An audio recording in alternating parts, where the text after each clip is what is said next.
Mr. Speaker.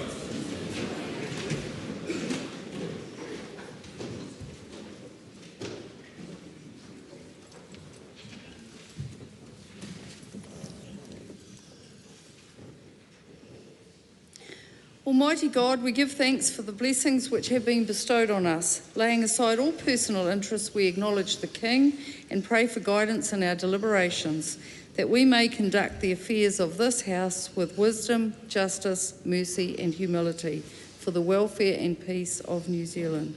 Amen.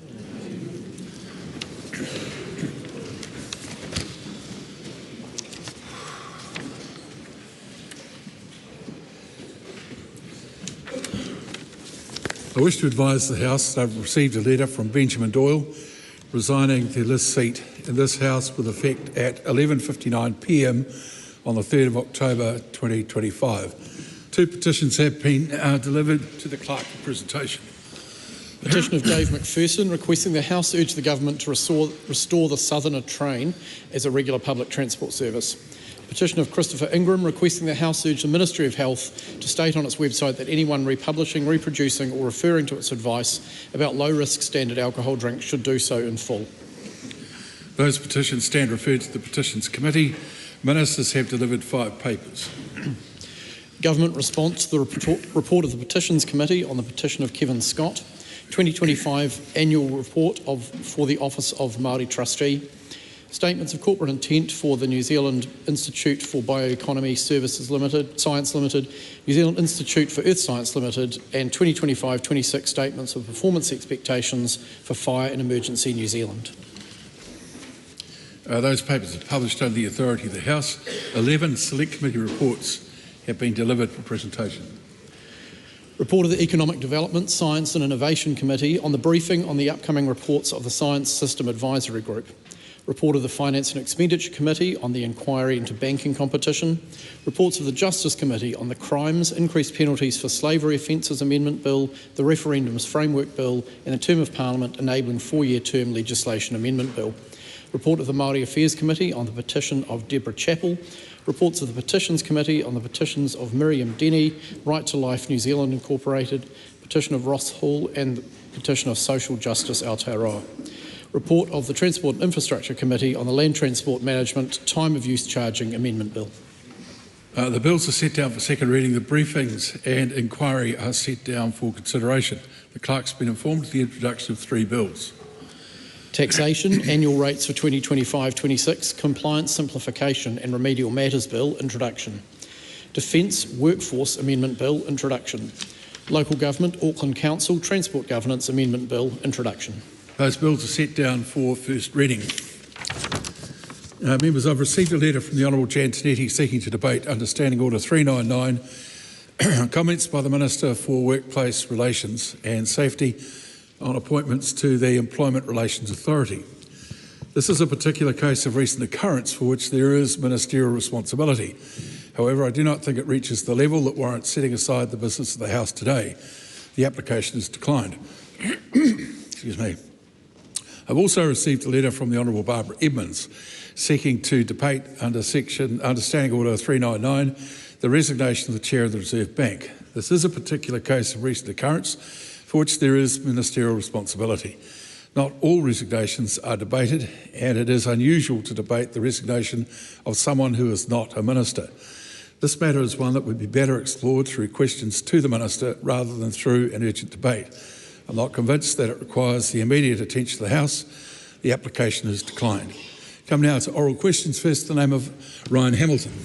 Thank you, Mr. Speaker. My question is to the Minister of Finance and asks, what recent reports has she seen on the economy?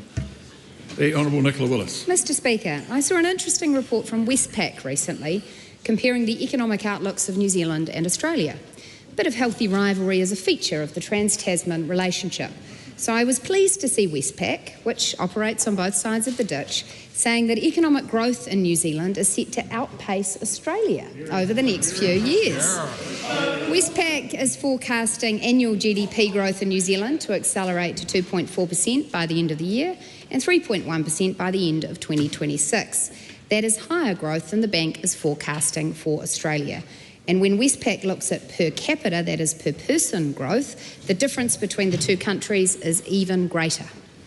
Supplementary. What is supporting this growth in the New Zealand economy? Mr. Speaker, consistent with other forecasters, Westpac says that growth in New Zealand will be underpinned by reductions in the official cash rate, transmitting through the economy. A lower OCR leads to lower interest rates for households and businesses who respond by spending and investing more. Westpac also points out that increases in New Zealand's commodity export prices will boost incomes and spending. Thank you, farmers. It says that international demand for hard commodities, which Australia exports, is easing, while global demand for dairy and other food products, which New Zealand exports, remains firm. How are interest rate reductions flowing through the economy? Mr. Speaker, the Reserve Bank has reduced the OCR by 250 basis points over the past year, taking it down to 3% so far, and markets are pricing in 2 more reductions. Westpac makes the point that around 90% of mortgage lending in New Zealand is on fixed rates, compared to only around 10 to 15% of Australian mortgage lending. That means that interest rate changes take around 12 to 24 months to pass through the New Zealand economy. The transmission of lower interest rates is therefore still underway, with rate reductions only having begun a year ago. 45% of mortgage lending is either floating or is due to be repriced within the next 6 months, which is good news for those coming on to lower interest rates. What is the outlook for New Zealand exports? Well, Mr. Speaker, the global outlook suggests that demand for New Zealand exports will remain high despite tariffs. Strength in global commodity prices, particularly dairy and meat prices, is supporting farm incomes and rural confidence. The ANZ Commodity Price Index and world prices rose again in August and is 9.3% higher than it was a year ago. Recent data shows that New Zealand's goods terms of trade, that is the prices we get for our exports relative to the prices we pay for imports, is at a record high in a series that goes all the way back to the 1950s. So New Zealand's purchasing power in the world has risen, and that is good news for our households and businesses. Supplementary question. The Honourable Chris Bishop. Now, what reports has the Minister seen on inflation targeting? Well, Mr. Speaker, I have seen a report that there are spokespeople in this Parliament open to having a discussion about changing the Reserve Bank's inflation target to allow inflation to run hotter. Mr. Speaker, I'm happy to rule out the government won't be letting price increases. Probably we should leave it. Question 2, the Right Honourable Chris Hipkins. Thank you, Mr. Speaker. To the Prime Minister. I'll wait till your colleagues there have settled. To the Prime Minister, does he stand by all of his government statements and actions? The Honourable David Seymour. Mr. Speaker, yes, and particularly the government introducing legislation which has led to New Zealanders up and down this country being able to vote on whether their council should have Māori wards, having the same basic democratic rights and duties regardless of background is a critical cornerstone of our democracy, and now, thanks to this government, New Zealanders up and down the country will get to have a say about whether that is the policy in their council. Supplementary. Who speaks for the government? The Prime Minister, who says he wants modest, consistent house price increases, or the Housing Minister, who says that it's good that house prices are dropping and the government is trying to drive house prices down? Mr. Speaker, the facts are that the government cannot set house prices, and I would be alarmed if any party in this House had that as their plan. What the government is doing is introducing policies that will make it easier for New Zealanders to build more homes, and in that sense, both of them are speaking for the government, because the final track of housing will depend on a range of factors. What we're doing is fixing what matters through Resource Management Act reform, Building Act reform, infrastructure funding, so that wages can grow faster than house prices, which is what we should all want for New Zealand's future. So is it the government's goal for house prices to go up or down?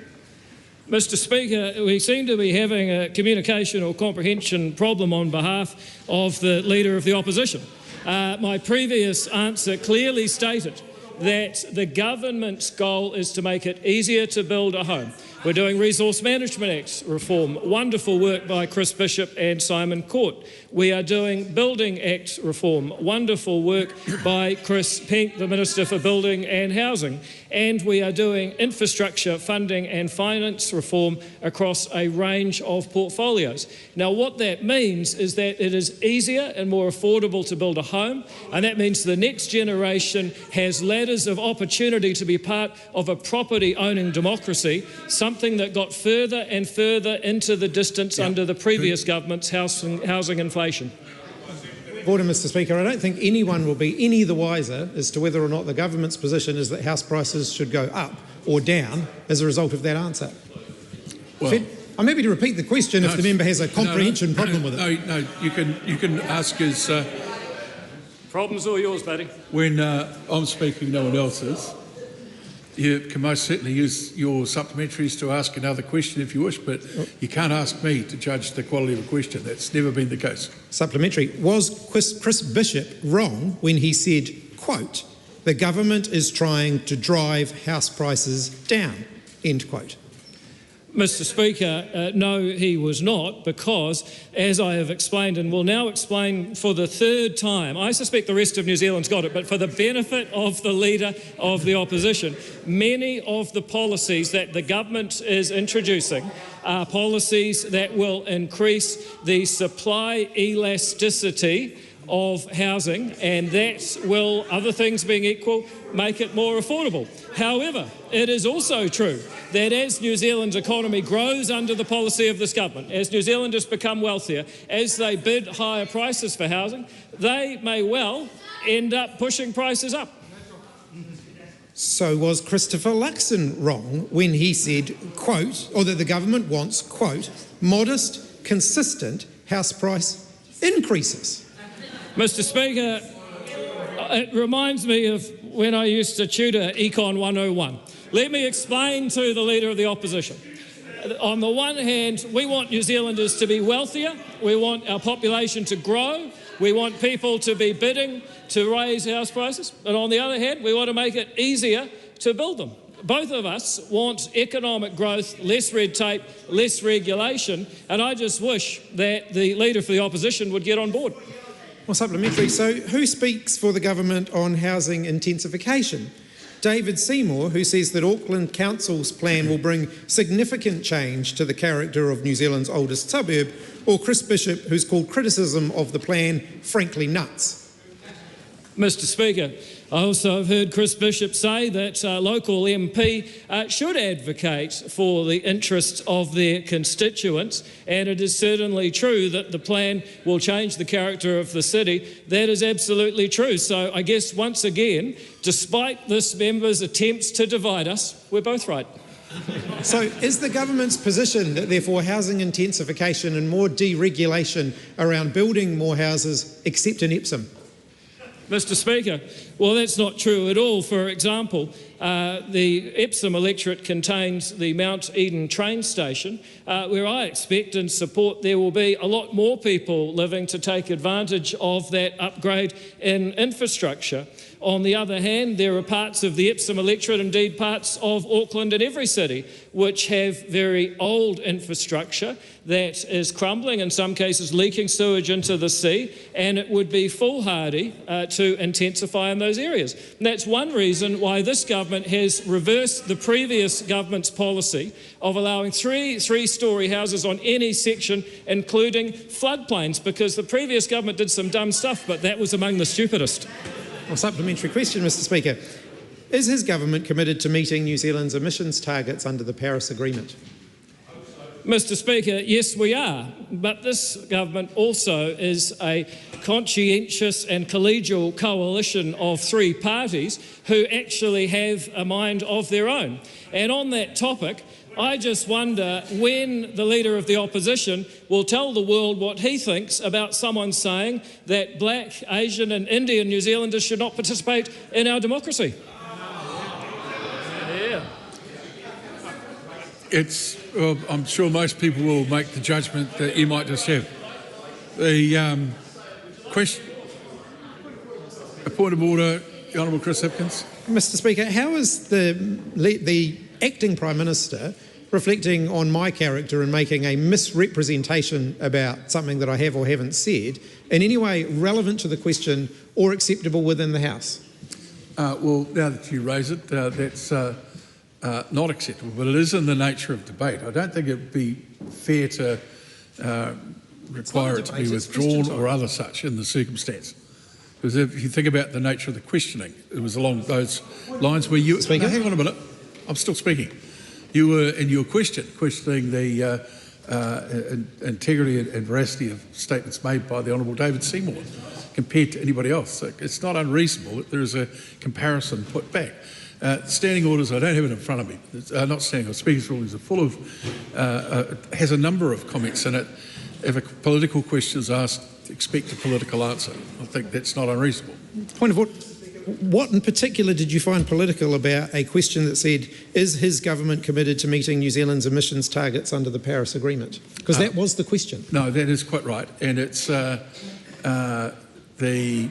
point I'm making is that in the nature of the whole exchange, there was a high degree of political contention. Look, standing order, Speaker's ruling 1871. Order, Mr. Speaker. Further point of order, the Right Honourable Chris Hipkins. Mr. Speaker, no matter how political a debate, a member is not entitled to misrepresent the words of another member. From my memory, what he said is he invited a comment on or a reflection on those, which he shouldn't have done. But it might help if the acting Prime Minister, or the Prime Minister in this case, withdrew the comment. Point of order, Mr. Speaker. Well, okay.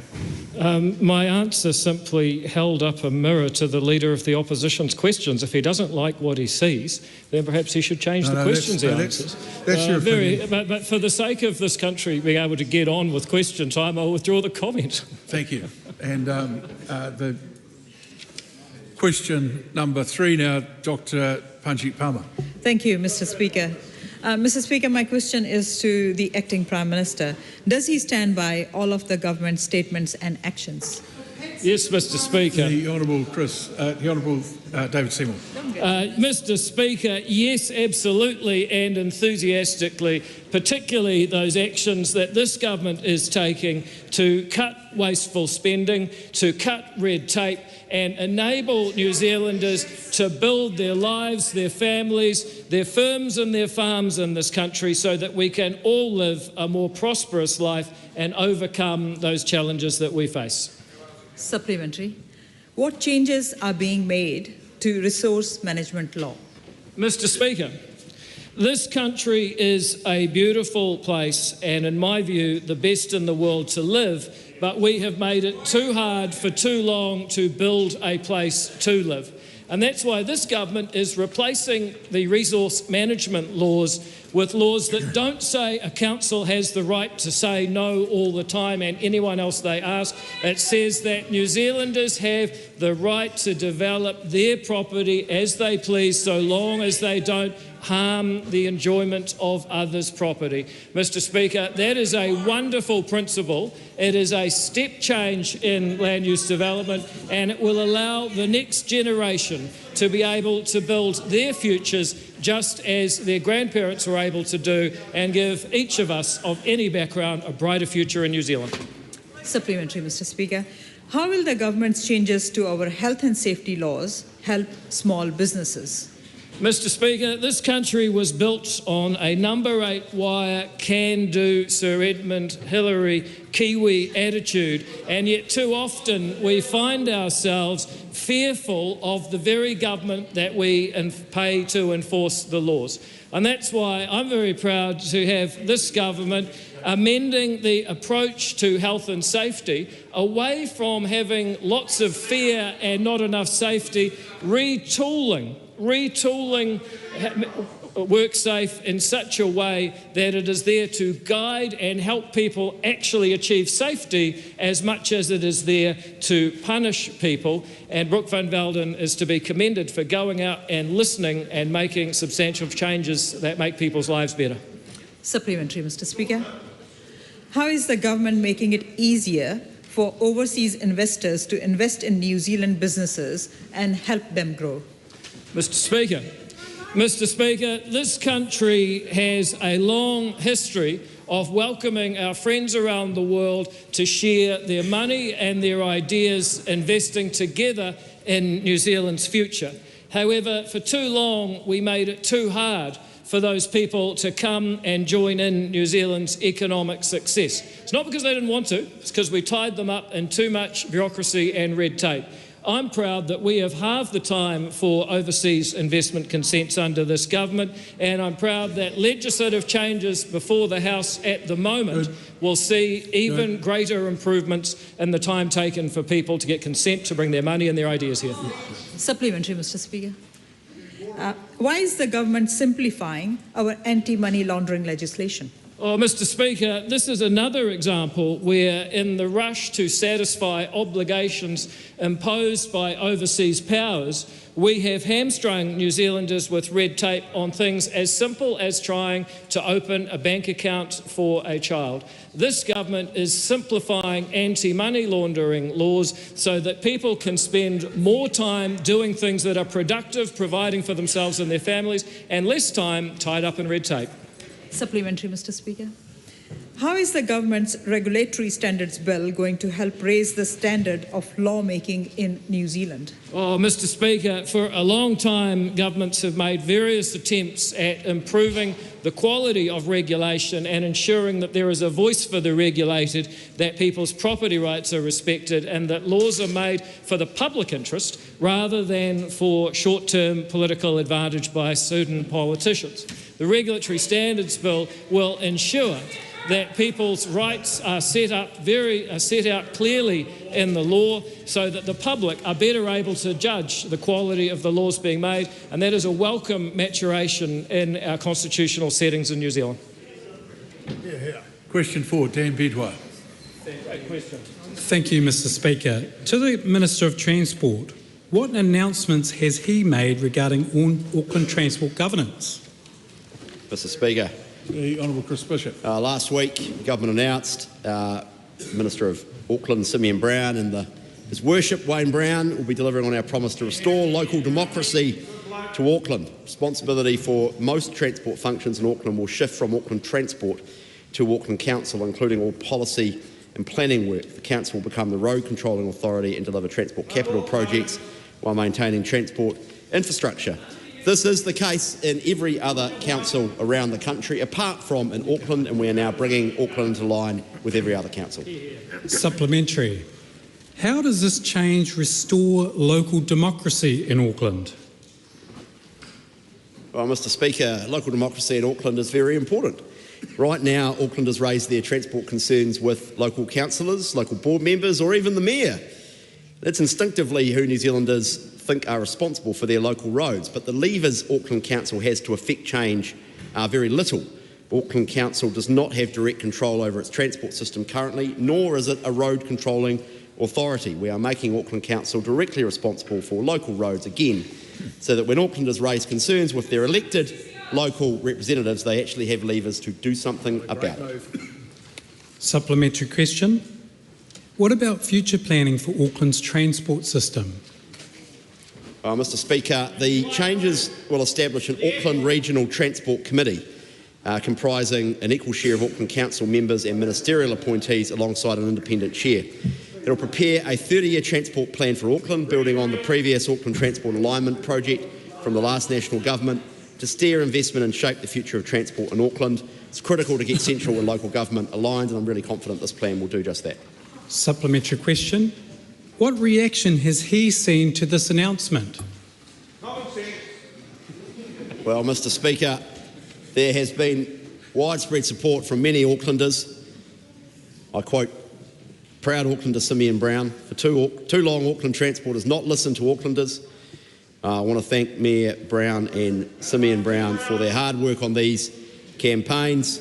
Aucklanders don't have to wait too long for these changes to be made. The bill will have its first reading this month. It's expected to pass into law next year, so we can get on with restoring local democracy to Auckland. Question number 5, the Honourable Barbara Edmonds. Hello, Mr. Speaker. To the Minister of Finance. Hello. Does she stand by all her statements and actions in relation to the resignations of the former Reserve Bank Chair and Governor? The Honourable Nicola Willis. Mr. Speaker, yes. Supplementary. When did she first become aware of the reasons for Adrian Orr's resignation? That was on the Thursday night when I read the Ombudsman's ruling, which, as I check my timing, was the 27th of August, which outlined the specific concerns which were in the letter of concerns shared by the Reserve Bank, a letter I have not seen and had not seen previously, and which also detailed events preceding the receipt of that letter. Supplementary. Was she aware that a letter of concern had been sent before the 28th of August? Mr. Speaker, on the 27th of February, I received a text message from the Secretary for the Treasury informing me that the RBNZ board had agreed to start an employment process in respect of the Governor of the Reserve Bank. Later that night, in a separate text message, I was informed that the Governor had elected to go on leave until the end of the process, and that he had been given until the close of business Monday to respond to a board statement of concern on his conduct. Supplementary. Why was the contents of that text on the 27th of February withheld under the Official Information Act? Mr. Speaker, I've asked that very question today of my own team, who, through Treasury, I think have upheld high standards under the Official Information Act throughout this exchange. They informed me that it was withheld under Section 9BAI, which is to protect information subject to an obligation of confidence likely to prejudice the supply of information of that sort in future. I have judged that it is in the public interest for me to share the contents of that text message with Parliament today. Supplementary. Is she aware that the subject of that, or the contents of that text, was withheld in an earlier OIA, and why is it just today she is releasing to the public the contents of that text, given her responsibility under the Reserve Bank Act? You just answered that. Well, because, Mr. Speaker, I am satisfied that the grounds for withholding under the Official Information Act were valid. I also think that it is now correct, given the official information that has been released by the Reserve Bank, that I provide this information to Parliament. Supplementary. Can I just suggest that this is not a matter for some of the cross-house banter that's going on while answers have been given. The Right Honourable Winston Peters.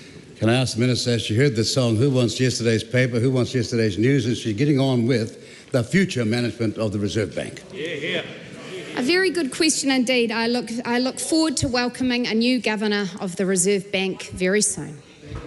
Supplementary. The Honourable Barbara Evans. Was her office or herself consulted on in relation to the OIA, which the text of the 27th of February was withheld? Mr. Speaker, I would have to check to give you the most accurate answer, but it is normal that when Treasury receives an Official Information Act request that my office is informed about their intended response to it. I think in this case the Treasury was making a judgment based on two things. One, the fact that the text referred to an employment process, specifically referred to an employment process that had been commenced, that at that point had not been released by the employer in question. And so therefore sharing that information when the employer, subject to the exit agreement, had chosen not to share it, would have actually triggered the concern in the Official Information Act. It is very hard to even hear myself think with all of that barracking, Mr. Speaker. So it is therefore, in terms of the Official Information Act, correct that it could have prejudiced the receipt of that sort of information in future. As I've said in this House clearly, it is my view now, in light of the timeline of events that the Ombudsman has released, which makes clear that that letter of concern had been released, that it is in the public interest for me to share that I was informed of that employment process having begun on the 27th of February. Supplementary. Is she confirming that neither herself or her office was consulted in relation to the information and contents of a text that was withheld under the Official Information Act? I'm confirming no such thing. Supplementary. Is she confident that her handling of information requests relating to the exit of the former governor did meet her expectations of transparency and of public accountability? Yes. Supplementary. Why should New Zealanders have confidence in her when she has only just advised the House and the public of the contents of a text on the 27th of February? And how is it not usual that either herself or her office have not reviewed the OIA before it was released? Because, Mr. Speaker, these are matters relating to an employment process. If ministers choose to engage themselves in employment processes, characterising them when they have not been a party to those processes, they risk politicising those processes in ways that can threaten the reputation of important institutions. Supplementary question, the Right Honourable Winston Peters. Regardless of this boring dialogue, how will the new Reserve Bank Governor go if there is no inflation cap set for the Governor? A point of order, the Honourable Kieran McAnally. Just for absolute clarity in the House, it's now okay to provide that sort of commentary before asking a question? Because that'll be fun. It's an observation and it should not be something that should be done. Questions should be simply start with a question word and carry on. And I've made that point before. Does that relate to the primary? Simply because if you look at the primary, it talks about relation to statements and actions in relation to the resignation of the former. Yeah, but look, as we know, questions move on. So I think, wait on. I think in this case, we will simply move on. The point has been made. The Honourable, question 6, Chloe Swarbrick. To the Minister of Finance, does she stand by all of the government's statements and actions on economic and fiscal policy? Mr. Speaker, yes, and I particularly stand by our commitment to an inflation target of 1 to 3% with a midpoint of 2. Unlike some members of this House, I won't be advocating for faster price increases across the economy, which would only add to the cost of living. Does she stand by her statement that, quote, investing in smart, targeted interventions not only makes a difference in the lives of whānau, but means the government reduces the money it might otherwise spend on treating the symptoms rather than the cause of dysfunction, end quote. And if she does she consider ensuring that our most vulnerable New Zealanders have somewhere safe to sleep at night, a smart, targeted early intervention, end quote? Mr. Speaker, in answer to the first part of the question, yes. What does she consider to be, quote, treating the symptoms rather than the cause of dysfunction, end quote, if not her government's decision to cancel thousands of new public homes and now pump taxpayer money into the private rental market for just 300 temporary homes? Well, Mr. Speaker, a very good example of treating the symptoms and not the cause of a problem would be the government continuing to provide ever larger subsidies for state-sponsored housing while failing to deal with the underlying driver of ridiculous house price increases in New Zealand, which is planning law that has been weaponised against progress and development, weaponised against new housing subdivisions, weaponised against housing intensification. This government is getting to the root cause of New Zealand's housing unaffordability problems by getting rid of the RMA and saying yes to more houses. That's right. Does she accept that investment in public housing reduces crime, saves money and health, and improves educational, employment and broader economic outcomes? And if so, why has the government decided to cancel building thousands of new state homes and slash emergency housing access, generating greater homelessness across the country? Well, Mr. Speaker, yes, I agree that publicly funded housing can deliver a range of positive social outcomes, but it's also the case that we need to ensure that public housing is delivered efficiently, that it is the right kind of houses, that are of the right typographies, created in a value for money way. And it's also the case that under the last government, the number of people on the State House waiting list multiplied, even while they said that they were dealing with state housing challenges. Supplementary. The question, supplementary, the Right Honourable Winston Peters. Could I ask the Minister on this question of the house rental costs, has it gone up in the last 12 months or has it come down?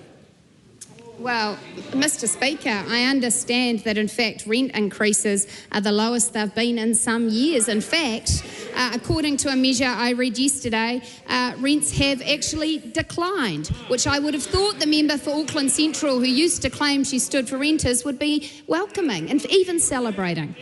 Supplementary. Supplementary. We'll go to close, Robert. What is the economic cost of the increased homelessness that has resulted from government decisions which it was warned would happen if it went ahead with those very decisions? Well, Mr. Speaker, there are a lot of assertions in that question, but what is absolutely the case, and which the numbers prove, is that while that member was a supporting member of this Parliament of the previous government, it is the case that thousands of children were being raised in motel rooms that I can guarantee didn't meet your healthy home standards. You stood by, you tolerated it, we've fixed it. Supplementary question. Hold on. We're just going to wait. We're going to wait while everybody calms down. The Honourable Chris Bishop. Can the Minister confirm that 50% of people on the social housing register need a one-bedroom unit, but only Aotearoa only has 12% of its stock being one bedroom, and of the 1,500 houses funded in Budget 24 that have been allocated so far, 89% of those houses are for one and two bedroom units? Yes, Mr. Speaker, and what this underscores is the importance of ensuring we don't just build houses, but that we build the right houses that respond to the needs we see in our community. I'm also happy to confirm that the creation of the Community Housing Fund means that this government has deliberately decreased the cost of borrowing for those community organisations wishing to build more public housing. Supplementary. Will the Finance Minister then take up the invitation which the Prime Minister has so far ignored to walk the streets of Auckland Central to meet the people, including the children, who her government's decisions have made homeless? Well, Mr. Speaker, I think the more immediate response, if the member is aware of any children living on the street, would be for her to urgently bring that information to the Ministry of Social Development to ensure those children get the support to which they are entitled.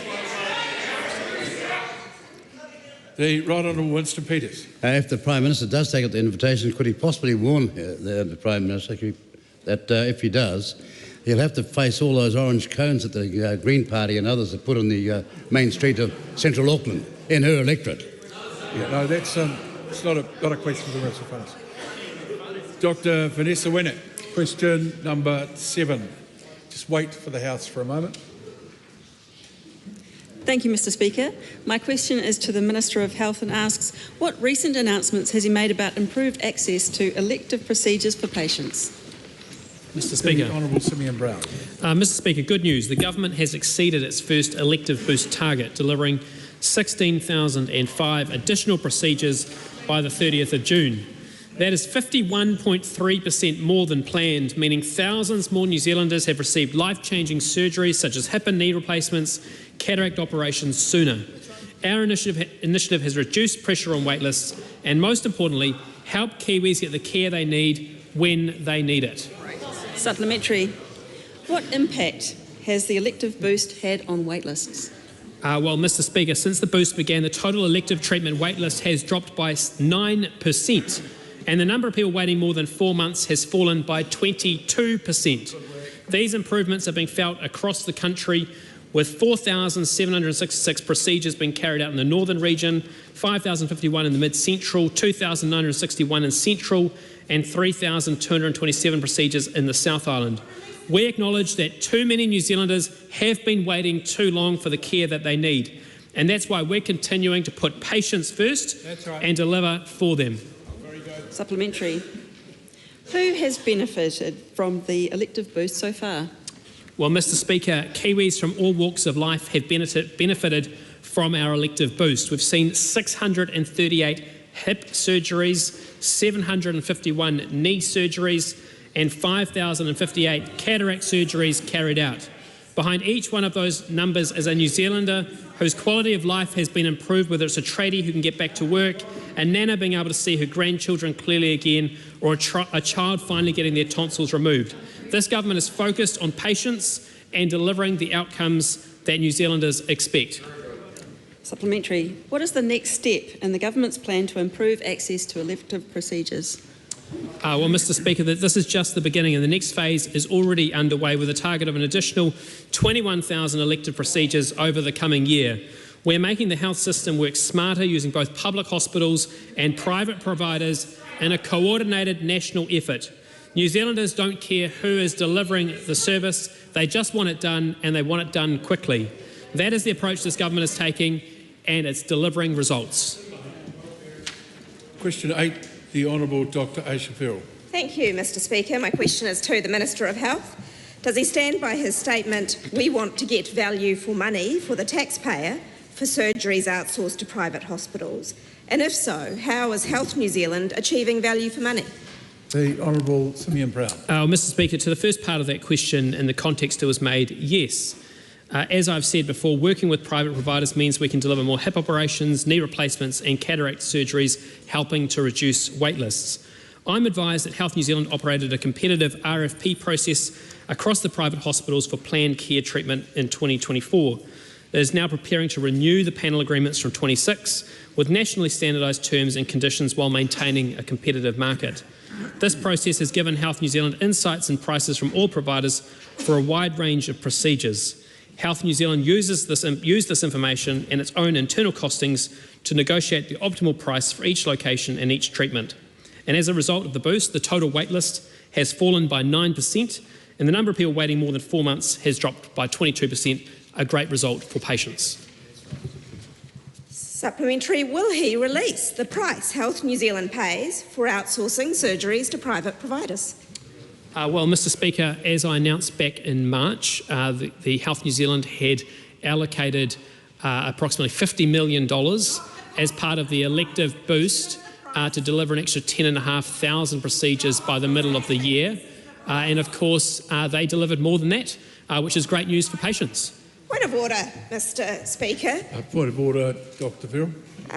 The question was about the price paid for the procedures, not the cost to Health New Zealand. The price wasn't even addressed. Well, I think it was when he said that the allocation was 50 million and they got more for it than they did. Speaking to the point of order, that is the amount Health New Zealand spends, but the price, for example, that a hip operation cost $20,000 wasn't addressed at all. Okay. I'm sitting here thinking, should I ask the Minister to say more? But I'm sorry, in my head, when I heard 50 million was spent and they got more for it than they expected, they're probably in the right space. But the Minister wants to make a comment, that's his prerogative. No, he doesn't want to vote, does he? Supplementary. Simple question. Supplementary. Why, when ACC releases the price per procedure that they pay for surgeries, won't Health New Zealand release that information for private surgeries? Well, Mr Speaker, as I said in my primary answer, they have gone through a competitive RFP process to ensure that they can negotiate the prices. I'm advised that Health New Zealand at this time is going through further procurement processes with nationally consistent terms, and it is important that they're able to maintain a competitive market. Ultimately, we've allocated funds and our focus is on making sure that we deliver outcomes for patients and get those treatments done sooner. And this is exactly what the previous Minister of Health, the Honourable Chris Hipkins, said in a Cabinet paper in 2020, where he said, quote, I expect DHBs and their local private hospitals to reach appropriate contractual arrangements that allow for services to be increased to address backlogs. It's exactly what we're doing. Supplementary, why when the government is, in his own words, paying significant premiums for outsourced surgeries, won't he release the price of those surgeries? Well, Mr. Speaker, I mean, Health New Zealand is working through a contractual process to ensure value for money. That is the right thing for them to do. And ultimately, this is about delivering additional services for New Zealanders so they spend less time waiting on wait lists. We've been very clear that $50 million was allocated. More surgeries were delivered. The final cost of the elective boost in the first half of this year will ultimately, the costings of that will be confirmed as part of the end of year financial accounts. The fact that over 50% more surgeries were delivered means that the cost was probably likely to be higher than the $50 million allocated. But ultimately, this is about patients getting the services they need in a more timely manner. Point of order, the Acting Prime Minister. Mr. Speaker, during that answer, a Labor member said money for your mates in reference to the government's procurement process. That member happens to be a real stickler for the rules. I wonder if he'd like to withdraw it. Well, whoever said it needs to just rein themselves in a bit. That is not an acceptable thing. Point of order, the Honourable Mr. Speaker. Hang on, what did I call you? Please, we'll do the things right here. The Honourable Damien O'Connor. Thank you, Mr. Speaker. Mr. Speaker, I said that, but I'm not a stickler for the rules. So I'm not quite sure who the member was referring to. Yep. Well, only a West Coaster could come up with that, so you get a bit of leeway. You got another? You got another sup? Another sup here?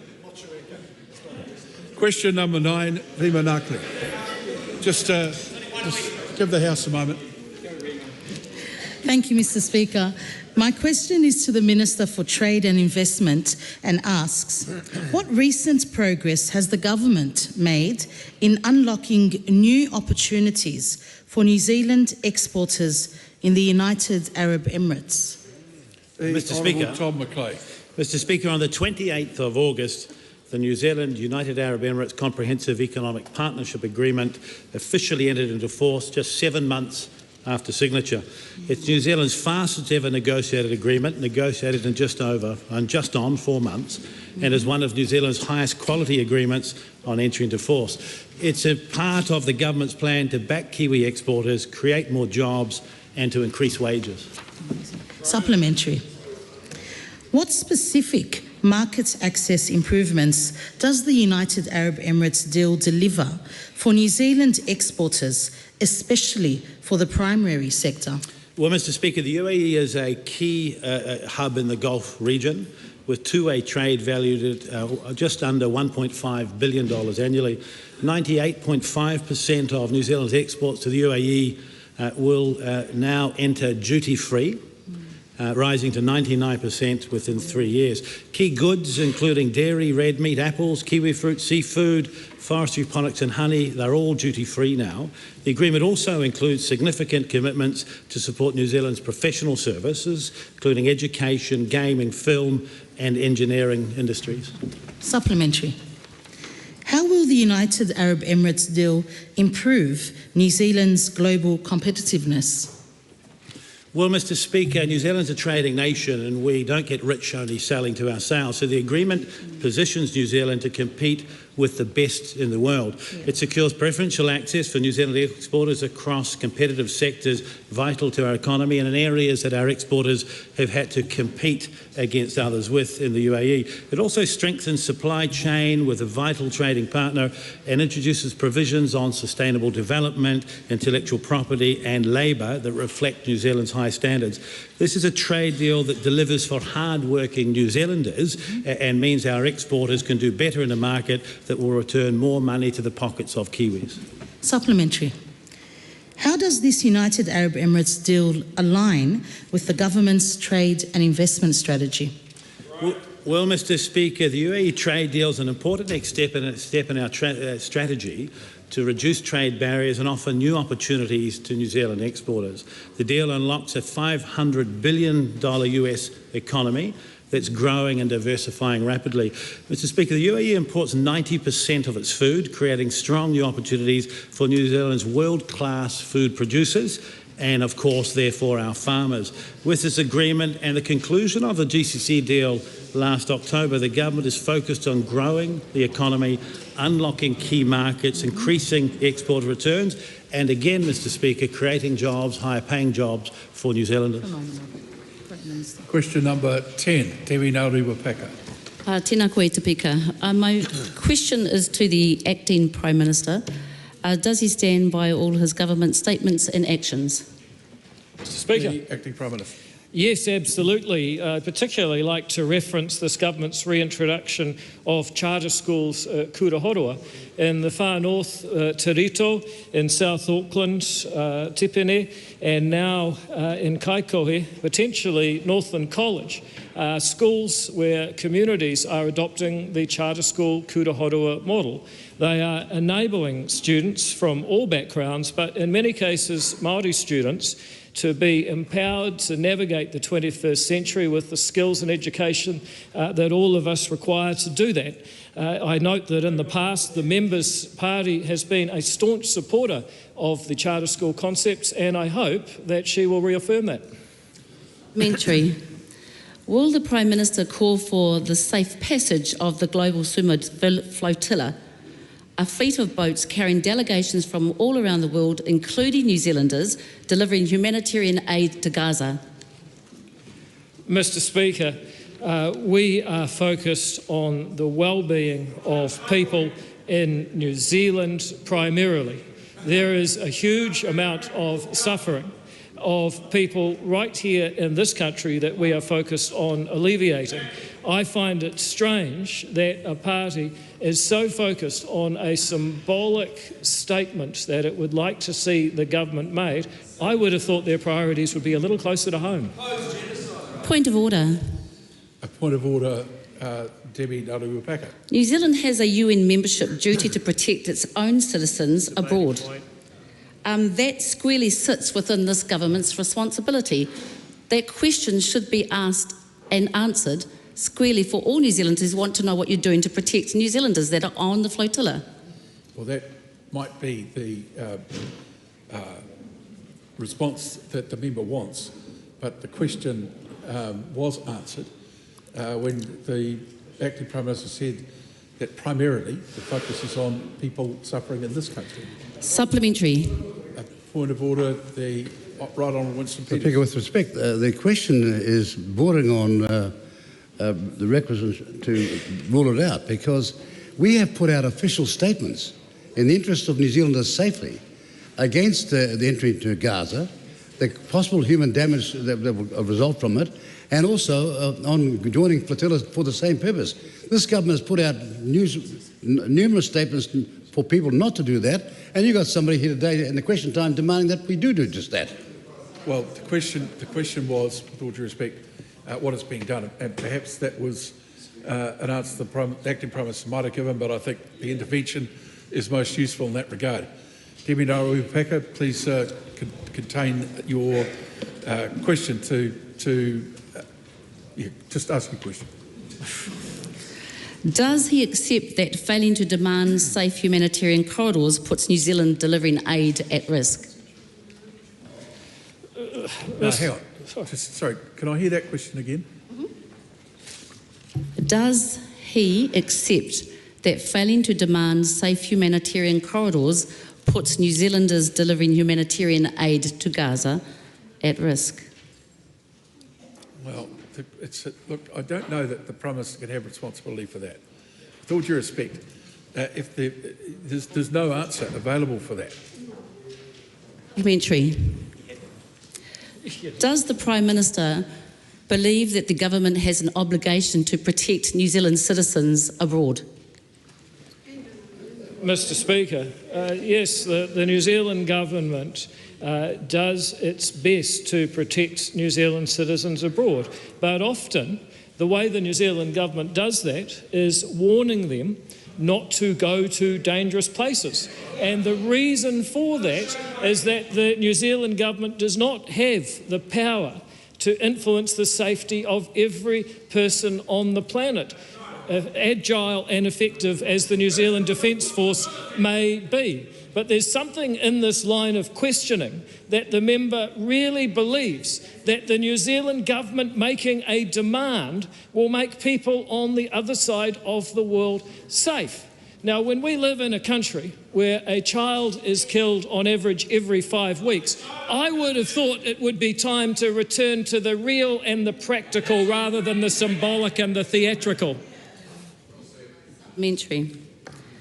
Does he accept the findings of the United Nations, the World Health Organization and the IPC that the famine in Gaza City affecting over 500,000 people is man-made? Well, Mr. Speaker, those organisations might very well make those claims, but the fact is the New Zealand government takes practical actions where it believes it can have an effect.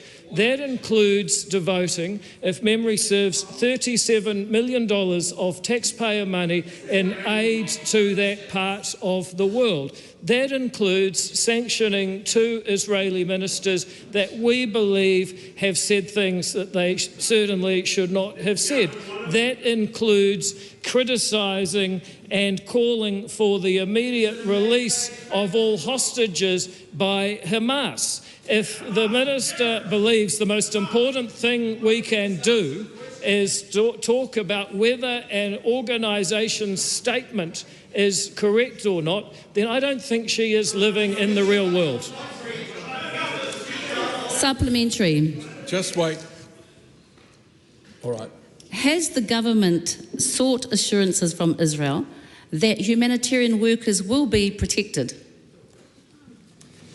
Mr. Speaker, this is an area which is at war, and we do well to remember that it is at war because a terrorist group invaded a peaceful country, kidnapped, raped and kept hostages and continues to use those hostages as bargaining chips. I would have thought a bit of awareness would leave the member well ahead of where she is right now in her understanding. Point of order. All points of order are heard in silence. The point of order, Deputy Nauru. My question is not about Hamas. It is about New Zealanders delivering humanitarian aid and the community accepting that the famine is man-made. My supplementary, please, for the Speaker. Yes, and the question was... Is the Prime Minister... Sorry, where are you at? You just took a point supplementary? Of order and you hadn't asked me to respond to it. No, sorry, you want to. That's great. Sorry. Well, Apologies. Oh, my God. To think we're getting enough... Is that the best you can do? The question was addressed. Ask another sub. Thank you. Supplementary. Is the Prime Minister stating that they dispute the findings of the United Nations, the World Health Organization and the IPC? Mr.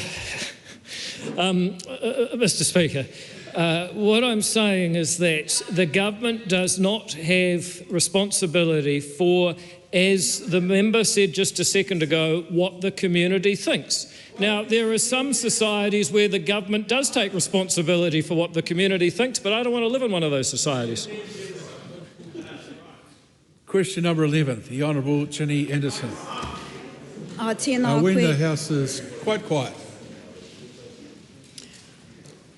Tēnā koe e te mangai o te whare. My question is to the Minister responsible for economic growth. Does she agree with the statement of the Minister of Finance that, quote, cost of living relief is on its way? If so, why? The Honourable Nicola Willis. Well, Mr. Speaker, yes. As Minister of Finance, I made that statement last year when announcing tax relief that benefited millions of New Zealand households. Changes to income tax thresholds, the in-work tax credit and other measures made around $1.9 million New Zealand households better off, on average by $60 a fortnight. Households with children were even better off, on average by $78 a fortnight. All superannuitants were better off, and members opposite voted against it. Why is administrative inflation the highest it's been since 1990? Well, Mr. Speaker, the largest driver of that is rates increases, which is why on this side of the House we have the courage to investigate caps on rates rises, which her leader seems to think would be a terrible thing. Why should families carry the burden of higher costs, such as public transport and vehicle registrations, when those pressures stem directly from her government's decision to cut spending and raise fees? Well, Mr. Speaker, I am very concerned by price increases in the economy, which is why under this government we're targeting inflation between 1% to 3% with a mid-band of 2%. I understand that the approach of that member and her party is to advocate for higher price increases across the economy with an inflation midpoint of 2.5%, which would mean higher prices for everything. Is the reason that 60% of New Zealanders still rank the cost of living as their number one concern due to her government continually hiking up fees that Kiwis are forced to pay? Mr. Speaker, no. Is the reason that Kiwis are losing faith with National's ability to manage the economy due to her empty promises that relief is on its way, while she continues to hike fees that just make the cost of living even worse? Well, Mr. Speaker, no. If we're going to talk about empty promises, let's talk about crocodile tears, because if that member really cared about the cost of living and providing income relief to New Zealand households, she would have voted for tax relief and she would vote for the increases in the family boost rebate that this party will soon bring to the House. Question number 12, the Honourable Davidson. Thank you. To the Minister for Foreign Affairs. Does he stand by all of the government's statements and actions on foreign policy? Yes, as articulated and undertaken by the Minister of Foreign Affairs, as written by his staff this afternoon, and endorsed by all of Foreign Affairs here and in the many far-flung posts abroad. Does he stand by his statement of 29 days ago that, quote, the government will carefully weigh up its position over the next month on recognition of a state of Palestine, end quote, and if so, what decision, if any, has the government come to? Mr. Speaker, to the first part of that question, of course I stand by that decision. And to the second part, when the decision is made, I'll tell that member what it is. Why is his government still making up their mind on recognising statehood while France, Canada, the UK, Australia, Norway and Spain have all opted to do so? Copycats. Well, with the greatest of respect, if you want to look about democracies, which one of those countries can tell us what a democracy should look like, given our proud record going all the way back to 1854 and giving Maori the vote in 1867 and women the vote first before all the other countries? No. Never about it. I mean, not half Maori, I mean real ones. Now, not the Irish, not Irish Packers, not Irish Packers, not Irish Packers. Point of order, Mr. Speaker. Point of order, Debbie Naruapaka, to be heard in silence. I take offence to what the previous speaker has just said. And it is not appropriate to use this place to blood quantum and to sit there and suggest that someone is part something. Debbie Naruapaka is going to repeat her point of order and there will be no response along those lines. Anyone who does will be, of course, leaving the House. Mr. Speaker, thank you. I take exception to the language that was used by the previous speaker suggesting that blood quantum and that Māori should be considered part. That is unparliamentary language. Well, it certainly is, and I'd invite the member to withdraw that comment and continue. No, point of order. Point of order. Mr. Speaker, when I got to the point about the quality of New Zealand's democracy, first in 1854 and then Maori getting the vote in 1867, that's when they started shouting about blood quantum and everything else. It's they that made the offence, sir, and I was reacting to it. They just can't take the heat. I must confess there was an awful lot of noise. I didn't hear the full exchange. I will look at the Hansard and come back to the House. The Honourable... Sorry? Sorry? Yeah, I've just told you I'm coming back to the House. We'll look at that Hansard. So there's no other bits to it. Well, I'm not disputing that, sir, but Good. you've asked a member to withdraw and he did not. No, that's right, and I said that I would now look at the Hansard because I never heard the comment, and the members disputed that it was objectionable. Point of order. You can check Hansard, but I can guarantee I did not say that. Well, that and it was me that placed the point of order. Trifling with the chair, which is not an advisable thing. The Honourable Marama Davidson. Is he comfortable allowing New Zealand to become part of just 20% of nations who still have no commitment to recognise Palestinian statehood? We don't like terrorists. Mr. Speaker, the reality is that the circumstances are dramatically changing, and we're going off to the United Nations, and hopefully by then we will know all the facts. If this was a financial decision, that's the least we would do. And this is a critical decision as well. We have said from the very beginning it's not a question of if, it's when, but it's the quality of the recognition or the standards we have set that we do not seek to let ourselves down on. This is not against anyone at all. And I just say this, we have spent considerable time talking to scores and scores of countries in the Middle East and elsewhere who understand our position and respect it. Who has she talked to?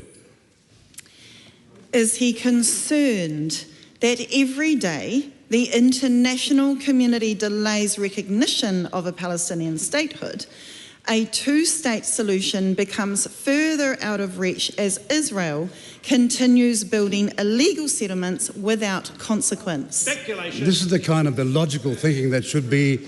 This is the kind. No, hang on. Sorry. Don't ask. No, I can handle it. Don't worry. I'm not talking to you. I'm just saying to these people over here, the other side of the House, don't ask a question of that nature, which is barely permissible under standing orders, and then start barracking over the top of it when an answer starts. This is the kind of illogical thinking that we hope would be expunged from somebody before they even got to Parliament. To come here and make that statement when there's not a shred of evidence to back it up is, I think, sir, a disappointment for this Parliament and, did I say, for the Green Party. Does he agree with the Ministry of Foreign Affairs and Trade that, quote, as a small country which depends on the international rules-based system for both security and prosperity, it is fundamental to New Zealand interests that these rules are supported and that serious violations are sanctioned, end quote, and if so, why has the government not sanctioned Israel for their serious violations of international law in Palestine? For the umpteenth time, we have condemned on countless occasions, more than any other circumstance we've been involved in recent politics, what has gone on there. And we have sanctioned Israelis. We have sanctioned members of Parliament as well. This has all been stated to this country. What would we do now? This idea that somehow whatever New Zealand does is going to stop the strife and solve the situation is, I think, extraordinarily naive. But here's the point. We're going to the United Nations. We'll have the benefit of every country's view at that point in time, and then we can make a seriously considered decision then. That concludes oral questions. I call on Government Order of the Day, number 1. Hang on, well, just point of order, the Honourable Kerry McAnulty. Thank you very much, sir. On 2 occasions today during question time, you asked a minister to withdraw a statement. The first occasion, there was commentary provided by the minister before the withdrawal was made. And on the second occasion, there was no withdrawal made. Now, a former member for the seat of Ilam, when Shadow Leader of the House, if asked to withdraw and apologise, would do so and then make a point of order, which is the proper process. And given your commitment to review what has occurred during the last question, I wonder whether you would also agree to review whether the request to withdraw comments today was followed as it should be. My concern is if that is the approach that is allowed moving forward, it is yet another step towards disorder in the House. Yeah, well, I thank you for pointing out the considerable wisdom of the former member for the Ilam seat. Certainly a volume of information from that member is going to be considered in any decisions I make, and I'll come back to the member tomorrow with that, an answer on that. So we're now moving to Government Order of the Day number 1. Appropriation 2025-26 Estimates Bill Committee stage. I declare the House in committee for consideration the Appropriation 2025-26 Estimates Bill.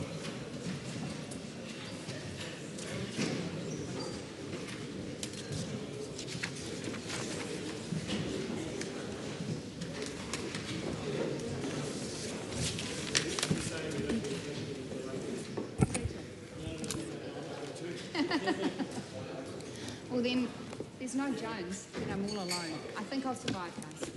Thank you. Yes, I can see the member there. I'm just going to call the House to order in a moment, Mr Brewer, and then we'll be underway. So, members, the House is in committee for consideration of the Appropriation 2025-26 Estimates Bill. The Business Committee has determined to organise the debate by portfolio, so there will be no sector-specific debates. All votes are available for debate, but only specific ministers will be available each day to speak to the indicated portfolio. The Government has indicated that the Minister of Finance, the Minister of Commerce and Consumer Affairs, the Minister of Transport, the Minister of Housing, the Minister for the Environment and the Minister for Vocational Education will be available today. Each debate will be led by a call from the chairperson or member of the committee that considers the estimates most closely related to the minister's portfolio. In leading off the debate, the chairperson should take care not to be overly political and should ensure their call gives a fair reflection of the committee's report on the votes relevant to the portfolio. The debate expires after 11 hours, at which point questions will be put that the votes stand part of the schedules and on the provisions of the Appropriation 2025-26 Estimates Bill. New Zealand National has 4 hours, 25 minutes. New Zealand Labour has 3 hours and 4 minutes. The Green Party of Aotearoa New Zealand has 1 hour, 21 minutes. ACT New Zealand has 60 minutes. New Zealand First has 43 minutes. Te Pāti Māori has 27 minutes. The estimates debate should be relevant to the government's current spending plans as contained in the estimates of appropriations. A compendium of the reports of selected committees on the votes is available on the table. The question is that the votes contained in the estimate of appropriation for 2025-26 stand part of the schedules. Members, we start with the Minister of Finance. The Minister is available to speak to that portfolio from 3 o'clock to 4 o'clock. We may have to look, given due to question time, whether that end time frame is suitable, but I'll keep you informed. And I now give the call to the Chairperson of the Finance and Expenditure Committee, Cameron Brewer. Thank you, Madam Speaker. When the government came to office, we immediately restored fiscal discipline, but we also wanted to drive and direct New Zealand's economic recovery. Budget 2025 reinforced and highlighted this government's priorities and approach.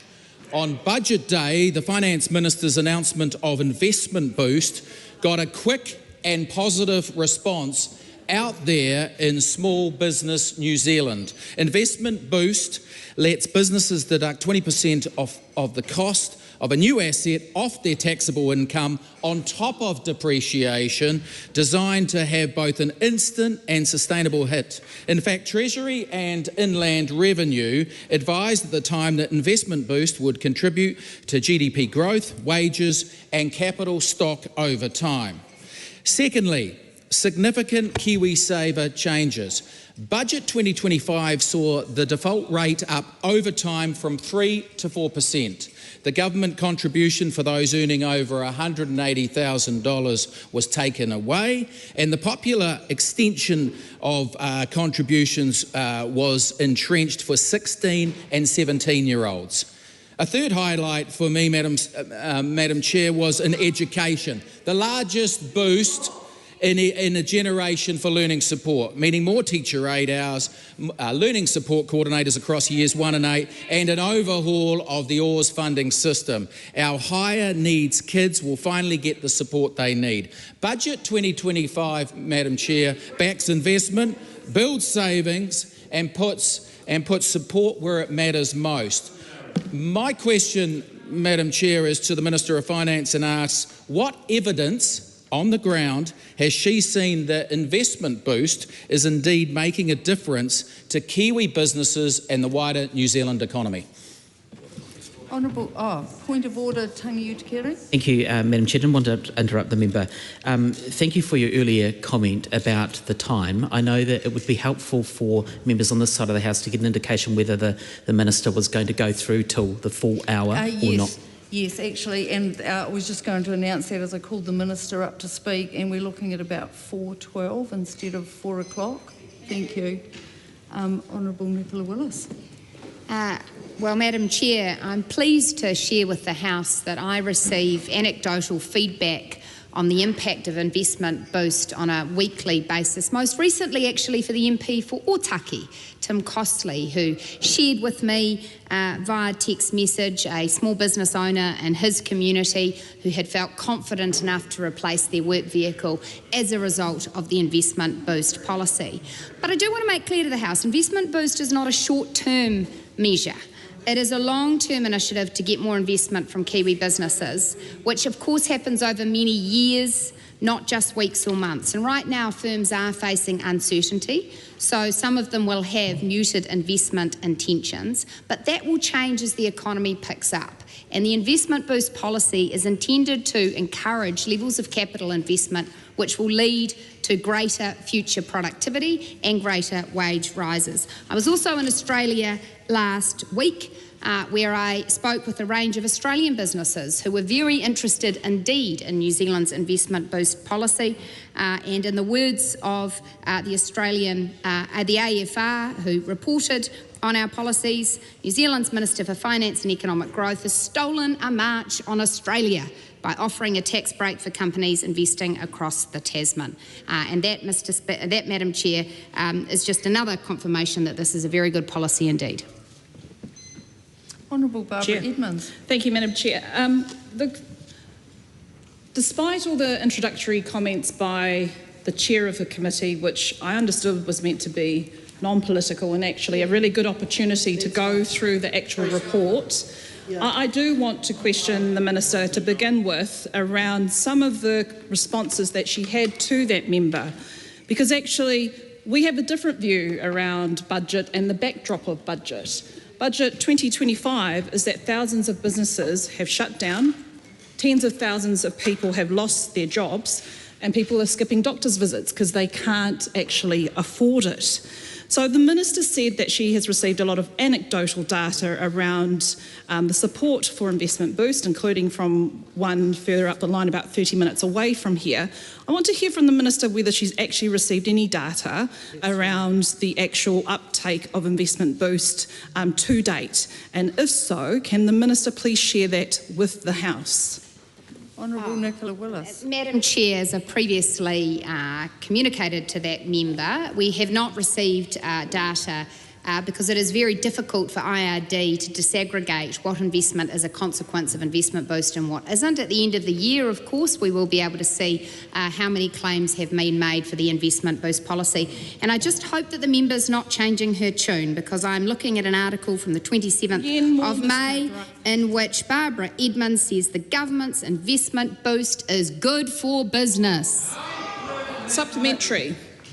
Supplementary. Honourable Barbara Edmonds. Again, really great to hear my own words be repeated to me, because I actually know my own words. I also know a bit about tax. So the question I actually have around the Minister is, if she is unable to provide any data to date, because it can't be disaggregated, what is the data to date that has not been disaggregated? No, it's simply that there isn't any data yet. Can I just, before the member asks the next question, the point of this exercise is for members to be able to ask questions for the Minister. There's a lot of shouting coming from the other side, making it difficult for everyone in the House to be able to hear some of the questions. Honourable Barbara Edmonds. Thank you, Madam Chair. So to my next line of questioning, the Prime Minister and both the Minister of Finance, when she appeared before the Select Committee, had made claims around there being 240,000 more jobs over the forecast period. My question to the Minister is, how many jobs are they as a result of that government policy, and can she provide a specific breakdown of the policy and how many jobs will be created? Honourable Nicola Williams. Madam Chair, those are just standard Treasury forecasting the jobs that will be created in the economy over the forecast period. So therefore, if that's the response from the Minister, we can surmise, therefore, that the government's claims that they're creating those jobs is actually misleading, therefore. So therefore, I'm going to ask the Minister, since you've spoken about those particular 240,000 more jobs and that it's Treasury's forecast, is that therefore not the result of the working age population actually growing by 250%? If not, provide a breakdown from Treasury as to why and how they got to 240,000. Madam Chair, it's sad, isn't it, when opposition members want to quibble about job creation, a thing that I thought both sides of the House could agree is one of the positive things that comes from a consistently growing economy, which is what the Treasury is forecasting and is the basis of that number. Supplementary. And it's quite, again, very interesting to see the modus operandi this particular Minister of Finance, because instead of providing the detail, because actually that's the most important thing. If you want to make a claim that your government is going to create 240,000 jobs, back it up.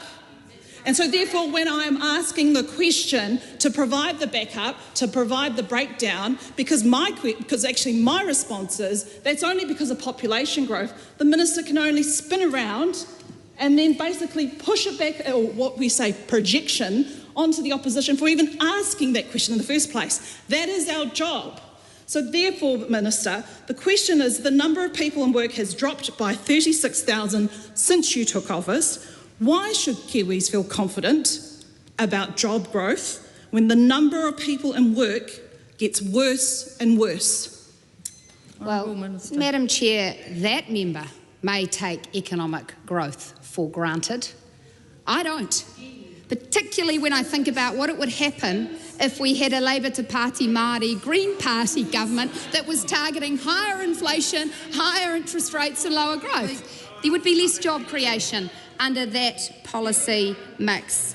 And so to the member's question, she's asking about job creation. Well, yes. We have a point of order from Honourable Rauri Waititi. Oh, thank you. The Minister of Finance made a comment that Pāti Māori was in government. We were never in government, the Greens. I think it was wishful thinking. I'm just answering the member's point of order. Long may it never be so. And so, but I was, while the minister's actually seated at the moment and not asking a question, I was going to make the point to the minister that it's not a session for political attacks. It's a session for asking the questions. So perhaps we'll just start getting things back in order. Chloe Swarbrick. Madam Chair, I have a direct question for the Minister of Finance after having gone through all of the documents that have now been released over the past week that the government was advised on with regard to this budget. What do you call it, Minister, when the government makes decisions that it is told will worsen homelessness, deepen child poverty, generate more crime, reduce the quality and quantity of higher education, and increase climate changing emissions, and then you decide to go ahead with all of those things anyway? Honourable Minister. Well, Madam Chair, I'd just simply call that the Green Party's characterisations of the government's policies. Chloe Swarbrick. I would refer members of the public who may be watching along at home to the official information and advice that was given to the government about the impacts of the decisions that they were intending to make, because, in fact, the information is objective and it is clear. So, Madam Speaker, I guess when the government is provided, Madam Chair rather, when this government is provided with advice that the decisions that it intends to make will do all of those negative things for our country and for our society, and the Minister refuses to answer about what that actually means about the shape of this government, the question that we're kind of left with, or rather the answer that we're left with, is that this government is either irresponsible or arrogant or just frankly incompetent. Is this supposed to be taken as a sign that this government thinks that it knows better than everyone? including its own officials, including experts, including economists, including regular, hard-working New Zealanders outside of these comfortable walls who can see the country falling apart around their ears as a result of this government's decisions. So perhaps another question, which I hope to get an answer out of the Minister of Finance on, which is, knowing that that was the official advice, that so many things would get so much worse as a result of the government's merciless cuts and the decisions that it was making.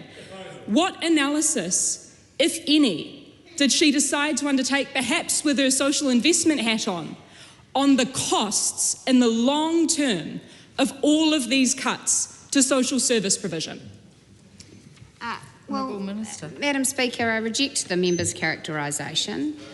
Because actually I believe that this government is pursuing policies which will deliver better housing affordability and less homelessness, in particular because we have the courage to address the underlying driver of unaffordable house prices in this country, which is restrictive green and red tape, primarily through the Resource Management Act, which we are replacing.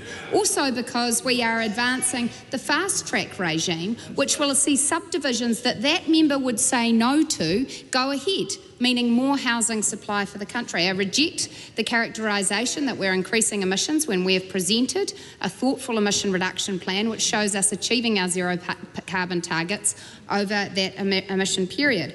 And to the member's question about cuts, I just remind her that we are running a deficit this year of $12 billion, which is one of the largest deficits of countries in the OECD, reflects the fact that the government is taking a gradual path to fiscal consolidation in which we are continuing to increase spending in health, in education, in law and order, and critical public services because we think it's the right thing to do for Kiwi households, businesses and the economy as a whole. So if the member's position is that what the government should just do is borrow ever more, tax ever more, and spend ever more, and that will solve every problem, I'll just say I reject that view. Just responding particularly to that point that the Minister made around the government's emissions reduction plan. The Minister herself, and I'm sure this House and members of the public will be aware that the government is currently being sued over its emissions reduction plan because it's not actually worth the paper that it is written on. To that effect, the different decisions that we could see made in this House would be the likes of Te Ara Anamata, the Greens emissions reduction plan, which would see emissions cut 6 times faster than the government's so-called plan, while reducing the cost of living and increasing the quality of life. But another question for the Minister, particularly about our emissions, because there was actually some interesting comments made by her colleagues on a political panel at the Climate Change and Business Conference just yesterday in Tamaki Makaurau, Auckland. Is the Minister going to be budgeting for, or has there been any consideration whatsoever around budgeting for meeting our nationally determined contributions under the Paris Agreement, particularly as necessarily, unfortunately, for offshore mitigation, which becomes all the higher a cost as a result of the government reducing its investment in onshore mitigation? Honourable Minister. Well, Madam Chair, I have to say I welcome this member getting back to the environment because I've never heard her so passionate on that subject. Normally Palestine is what gets her more passionate. But in terms of the specific question that she has asked, look, the estimates clearly show that we are not forecasting spending billions of dollars offshore to meet the NDC, which James Shaw signed us up to. And to the second part of the question, is it a good thing that we are now in a position where gas is diminishing in availability in this country such that we're having to depend on a mountain of coal to keep the lights on? No, that's not ideal. And so I'd love to wind back time and not ban oil and gas as Jacinda Ardern and the Greens did. That would be a better position, but unfortunately we can't wind back time. So this government is looking at what we can do to shore up confidence in oil and gas exploration. Honourable Megan Woods. Just my question to the Minister based on her last comment. And what is the average time in New Zealand for a new oil and gas field to come into production? Madam Speaker, off the top of my head, it can take up to 6 years, which imagine if they hadn't banned it, we'd have some new ones on score by now. Oh, it's 10 according to Megan Woods. I take her at her word. Yeah. Honourable David Seymour. Could it also be the case that if you knock the stuffing out of an industry, the skilled people leave and the ability to keep production up is reduced in the short term. Honourable Minister. Well, Madam Chair, the member makes a good point, but the broader point here is that we have these tiers on the other side of the House about how long it's going to take to find gas, which has half the emissions of coal, when they're the ones that banned the gas exploration in the first place. And this is a wonderful come to Muhammad moment, because actually the reality is Megan Woods, the member who asked that question, was the one who went out there, banned oil and gas, sent our electricity prices soaring and led to a coal mountain at Huntly. Well done. Madam Chair. Honourable Megan Woods. Thank you, Madam Chair. Given the Minister's comments that she's just made, which are factually incorrect in many ways, and just like to reiterate that the Labor Party has absolutely no intention of bringing back the ability to explore for oil and gas. But what I would like to ask the Minister is how much money was invested in existing New Zealand oil and gas fields between 2018 and 2023, since the Minister is talking about there being capital flight We're going in her backwards comments. instead of forward. Is there a way the member can rephrase that question? Sure. So given the Minister has allowed $200 million to co-invest in oil and gas fields in the budget that we are debating, what is the level of investment that happened, did she take advice on the level of investment that happened between 2018 and 2023, and how did that compare to the 5 years of investment in existing fields before that? Well, Madam Chair, I didn't take advice on this matter because due to the management of conflicts of interest and in alignment with the Cabinet Manual, I was not involved in Cabinet discussions relating to this matter. No. Chloe Swarbrick. It felt appropriate to respond, given that the Minister, in attempting to answer my questions, threw back some quite nasty stuff. So I just want to make it crystal clear that genocide is a biodiversity and climate disaster. And in fact, more military intervention and more war results in all the more climate-changing emissions, which results in an all the more unlivable planet for everybody, including New Zealanders. I also just wanted to further dig into the point that was raised by the Honourable Dr. Megan Woods, particularly about the decisions that this government has chosen to undertake. The $200 million subsidy for new fossil fuel production in this country comes with an opportunity cost. And to actually the point as being heckled at me right now, I have put multiple Official Information Act requests, parliamentary written questions and oral questions, both to Minister Todd McClay and to the Prime Minister, asking for any clear and explicit evidence that it is not a subsidy, because in fact we have clear and explicit evidence that it is a subsidy. So can the Minister now stand and tell us that it is not a subsidy and provide the evidence behind that assertion? Because if not, in the absence of that evidence, it very clearly is a subsidy for new fossil fuel production. That's my first question. My second question is, did she or her team or anyone in Cabinet do any form of investigation into the opportunity cost with investing this $200 million subsidy into new fossil fuel production, and what, for example, we could have achieved in terms of the resilience in our energy system with that money going into the likes of renewable energy? Honourable Minister. Madam Chair, can I just sincerely say to the member that when it comes to the situation in Gaza, I think we can both agree that we are both equally appalled by the loss of life and the devastating events that are occurring there. For me, it's more about children dying than biodiversity, but I think we can both agree that we're both concerned by that. Now, in terms of the questions that are relating to the energy policy and the budget, I'm going to invite the member to put those questions to Minister Bishop, who was the Minister who took those decisions on my behalf. Honourable Barbara Edmonds. Thank you, Madam Chair. Where I want to go with this line of questioning is in relation to reprioritisations, as the Minister would say. And what we have seen progressively across the country since this government came into power is a worsening of our public services and a health system that is increasingly under pressure. Is it meeting her fiscal, the question is it meeting her fiscal objectives as she has set out in the budget documents, her fiscal objectives more important than funding the services that people need? Madam Speaker, we can do both. Supplementary. The Treasury advised that in order to meet her fiscal strategy, and it was released under an OIA for a report that was dated December 2024, it was only released after a complaint to the Ombudsman.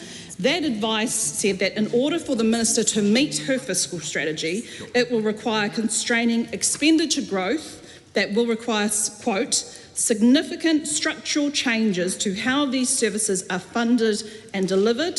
All such choices rely on either on reducing access to health and education services, an implied reduction in their quality, or historically large increases in productivity, unquote. So does this not explicitly say that she plans to degrade services in health and education? Madam Speaker, no, it doesn't say that, and I congratulate the member on catching up with a report that was first released, I think, around a month ago.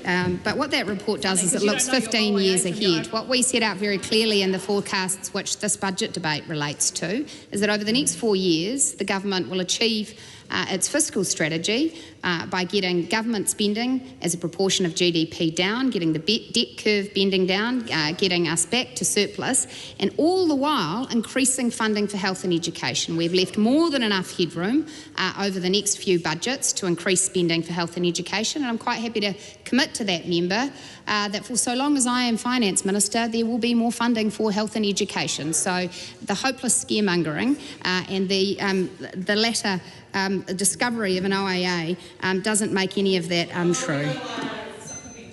Honourable Barbara Edmonds. So therefore, in relation to the Minister's response, will the funding for health and education meet both inflation and population growth?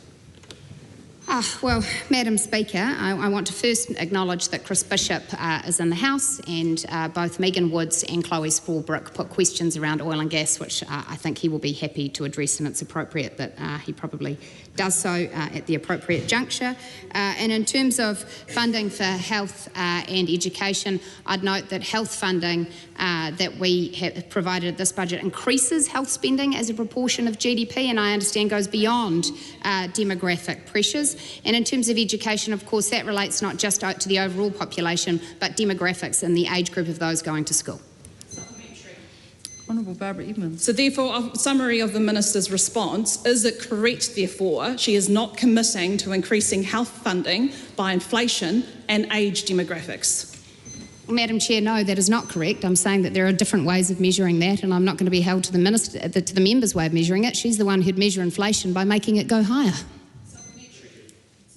Because the Minister, again, likes to spin it and turn it around to attack members on this side of the House as to comments that we've made, which is not her responsibility, I can now, is she still, for one more time for the record, so that everybody else who is outside of this House who are asking the same questions, will she confirm that while she is the Minister of Finance, she will not be increasing health funding for both inflation and age demographics? Well, Madam Speaker, I have literally just addressed that question. Is this a new question? Because is Minister Bishop going to answer the previous? Okay, well, we'll take the Honourable Megan Woods first, because it's probably on the same. No, it's not. Different thing. Okay. I'd like to ask the Minister some questions around working for families and family boost. Minister, when you came to Select Committee, we heard that 153 families to date had received the maximum $75 that they were eligible under family boost. What is the updated figure?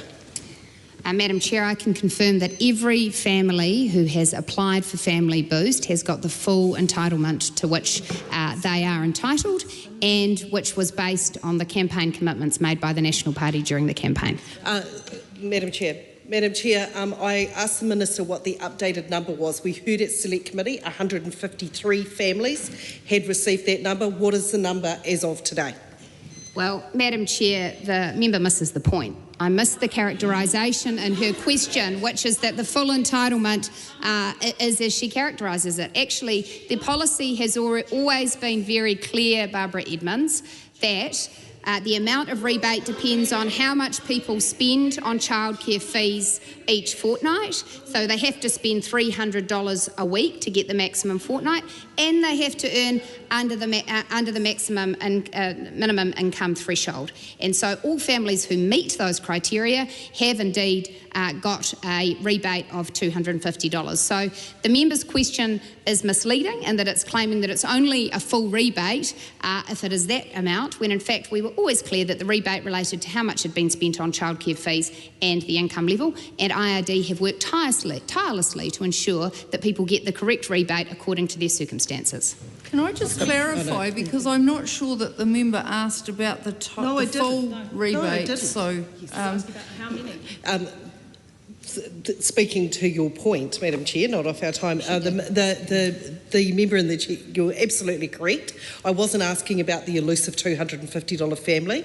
I was asking about how many families who had received up to the maximum of the family boost payment. Up to their maximum. Yeah, their maximum. Their 153 was the number that the Minister reported at Select Committee, and what the updated number as of today. If the Minister doesn't have that number, that's fine, we'll put the question in writing. Well, Madam Chair, when you go back and check the Hansard, you'll see that the word maximum wasn't used in her earlier questions. She's inserted that later. I can confirm that more than 60,000 families have received their full entitlement for the family boost payment. Honourable Chris Bishop. Madam Chair, I do want to, I understand there were... Well, I understand, well, you asked some questions which I'm now here to answer, so I wasn't here. So I'm happy to... Well, you literally asked some questions. I'm now here to answer those questions, and we're now getting complaints about answering questions. Order. I understand Minister Bishop's come to answer some questions around the gas. My understanding is there were some questions around the oil and gas contribution in the budget and the estimates. I'm happy to answer those questions and actually hear them, but I suspect I know what they are. From Chloe Swarbrick, there'll be the allegation it's a subsidy, and possibly the same line of questioning from Honourable Megan Woods. The government has set aside a contingency in budget 20. Well, he's referred to the fact the questions were, is it a subsidy? And the other question talked about the opportunity cost compared with energy resilience. So if we make that the starting point. Oh, so having asked questions, you now don't want answers. Rightio, we now have an understanding of the Labor Party approach to everything, which is to just speculate and fulminate wildly, and they not actually want questions. A bit like their approach to inflation. The vibe of the thing, yes, a bit like the vibe of Kiwi building 100,000 houses, which that member was responsible for, and was a disaster. So the government has set aside $200 million in the budget as a contingency, which will be drawn down upon the publication of a business case by the Minister for Resources. And the reason the government has set aside that money is because of the disastrous policies between 2018 and 2023, and it's a good faith attempt to deal with the lack of security of supply for gas in the New Zealand energy system. And the simple reality is we need gas, and we need people exploring for gas. And every member, I think, is familiar with the challenges around the insecurity of gas supply. So the government has put $200 million aside so that government can take a stake. The member literally asked questions. Point of order, Honourable David Seymour. Madam Chair, I apologise for interrupting my colleague, but the standing orders and Speaker's rulings are very clear that interjections are supposed to be rare, reasonable and preferably witty. A running commentary and barrage like that is making it hard for me to understand what is being said, and I sit right beside the member speaking. Thank you for the member for the point of order, and I have heard the interjections and they are too loud, but I understand that the Minister started actually asking the questions of Chloe Swarbrick if there are further questions, but I'm going to let the Minister finish answering the question. Which is the government has set aside this money so that we can become a potential co-investor in new gas fields to try and reduce the sovereign risk that has occurred to New Zealand because of the disastrous policies of the previous government. Now, having repealed the oil and gas ban, we've got that into place, but there are clearly people out there in the world who look at New Zealand and say, well, hang on a minute, if the cowboys on the other side get back in, what are we going to do? So we need an ability to make sure that people have some of their investments de-risked, and one way of doing that, and frankly if it was over to me in a personal sense, we wouldn't be doing it, but one way of de-risking that investment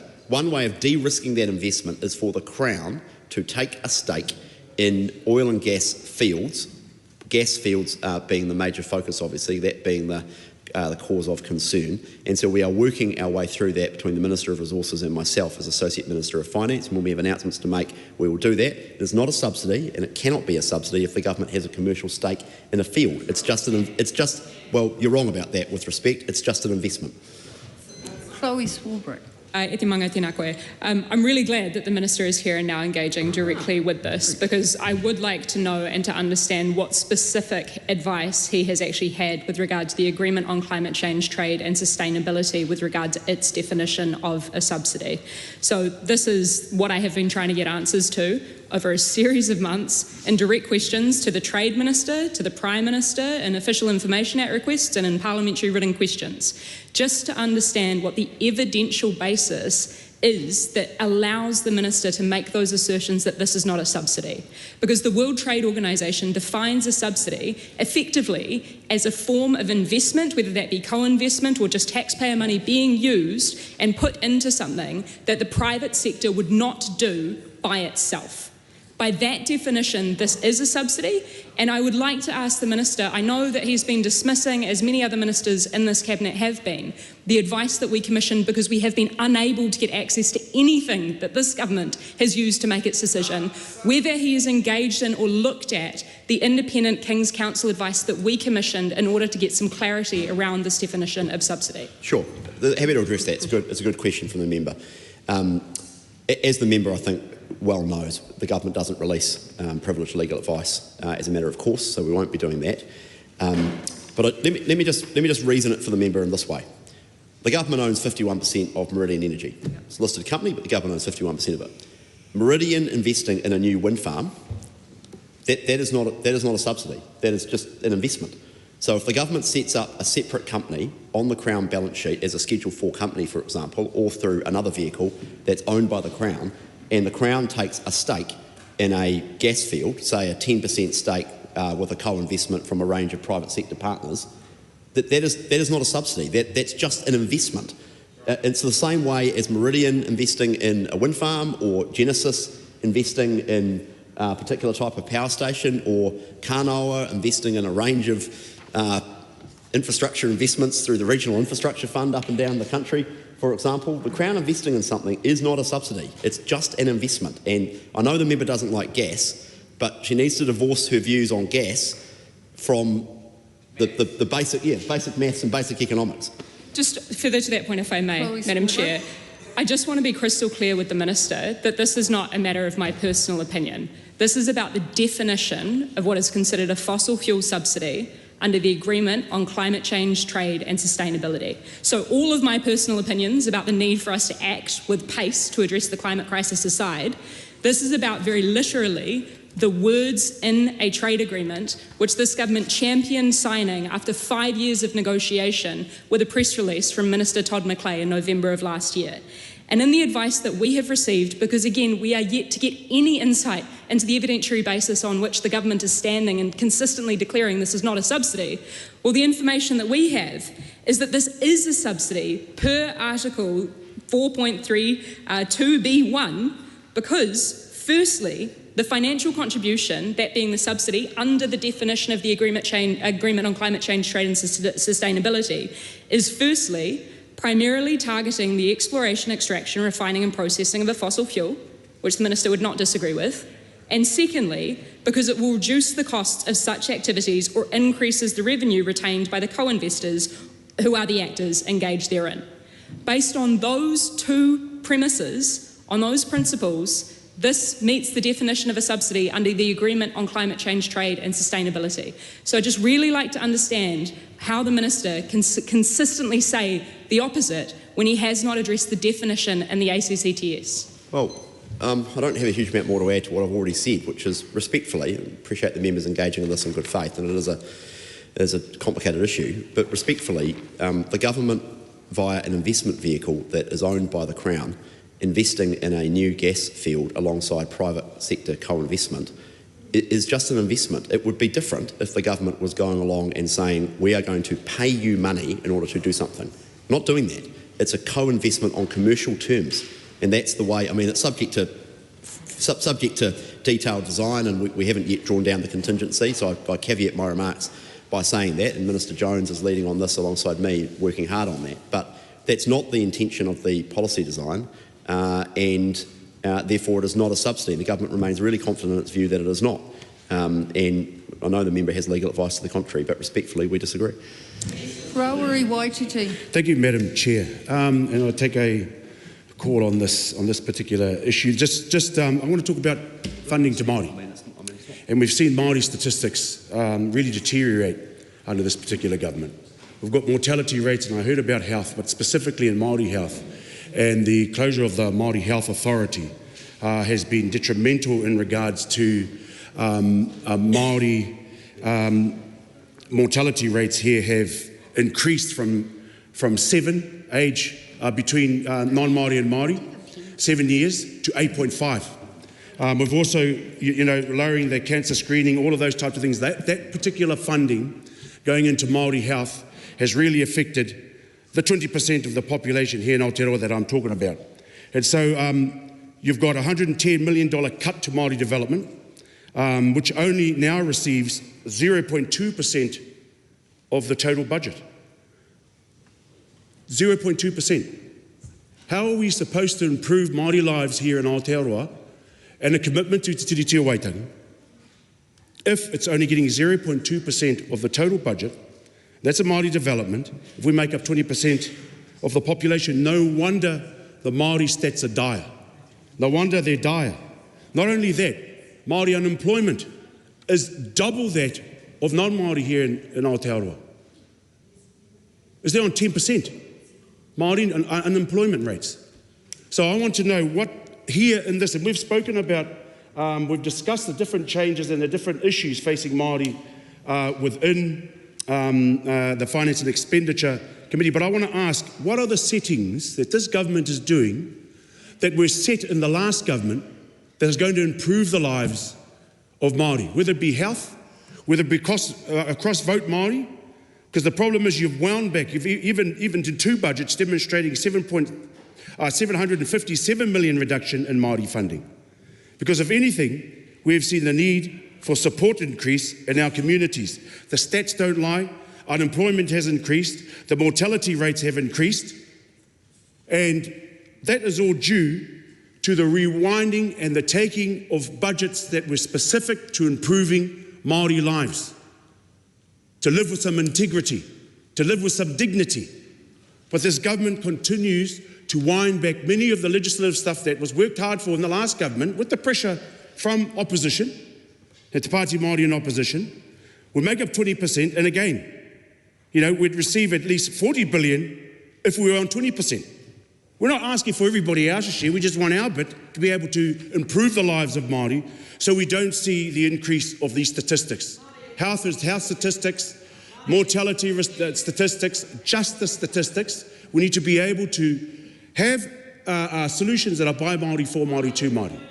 So we need to do that, and I just want to ask the government, have you got specific targeted funding to improve these statistics? Because at this particular time, they're actually getting worse. They're actually getting worse. You've gone up 2% in unemployment since 2004. You've gone up a percentage point in terms of mortality rates. And that goes to show that winding back Māori health initiatives has been fatal for Te iwi Māori.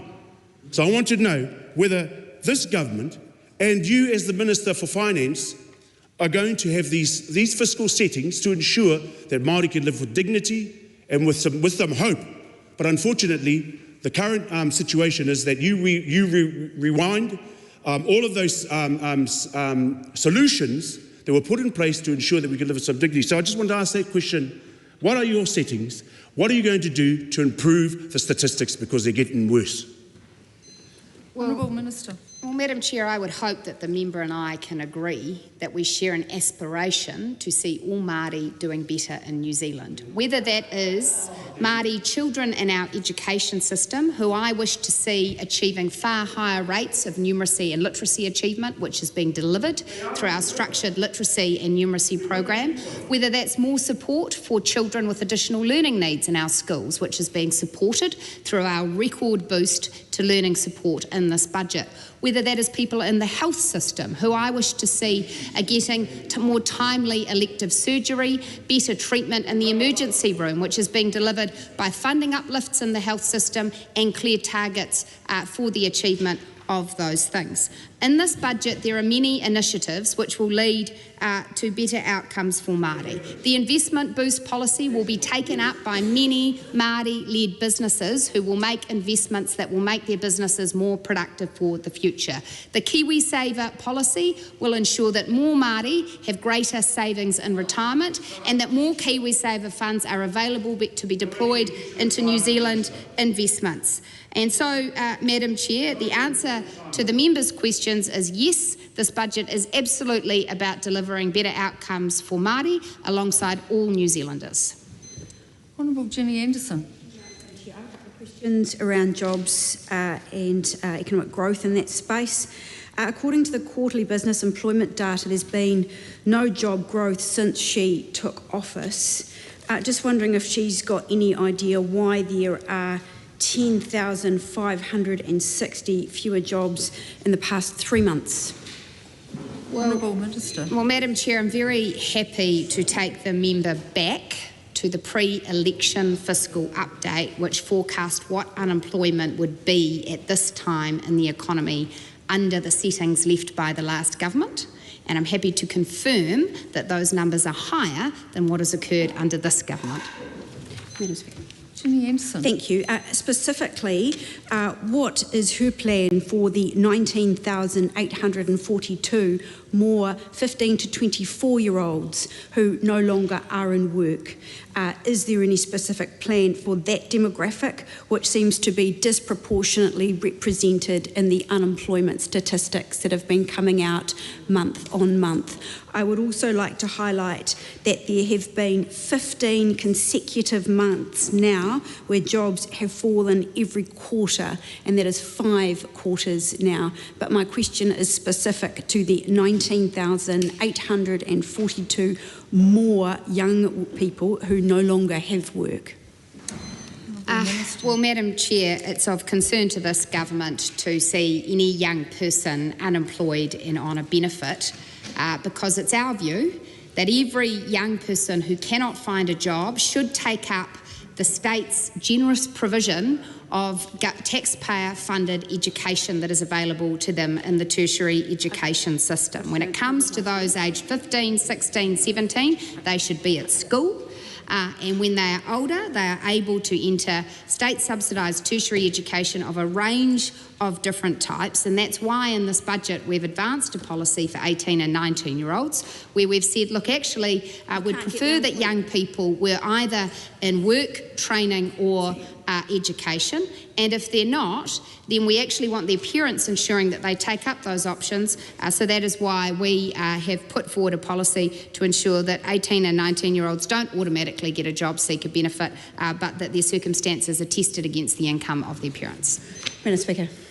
Chair, Anderson. I'm just interested on her views on workers falling behind in terms of cost of living. So we know that there's been about a 1.5% increase in wages. That's not clearly keeping up with the 2.7% of inflation. But on top of that, we have approximately a 10% increase in administrative inflation, which is all those additional fees and costs that Kiwis now have to bear, such as road user charges, such as going to be able to go to tertiary institutions, such as going to a doctor, such as using even the government's commitment to help out co-fund on water infrastructure, which they've now backed out on, which is causing rates to go up. So there's been all of these administrative charges on top of the fact that wages are only increasing at 1.5%. What is her response to working Kiwi families who find their weekly costs going up and up, and they do not have that extra money in their back pocket that she promised them? Honourable Minister. Madam Chair, my response to those families is this government is working hard every day to get on top of the cost of living for you. That is why we are so focused on strengthening the fundamentals of this economy, because we understand that when inflation is allowed to get out of control, that drives price increases across the economy that affects every family. That's why we target an inflation rate of 2%, between 1% and 3%, with 2% at the midpoint, and why we reject those who argue for a higher inflation rate that would lead to faster price increases and a higher cost of living. That is why, Madam Speaker, in this budget we advanced the investment boost policy, which we were advised would increase wage growth and increase growth in the economy, because we wish to see that, Madam Chair, and that's why we are on the side of businesses who wish to create jobs and who wish to lift incomes, and why we are so intent on reforms that will allow that to happen. Madam Chair, does she accept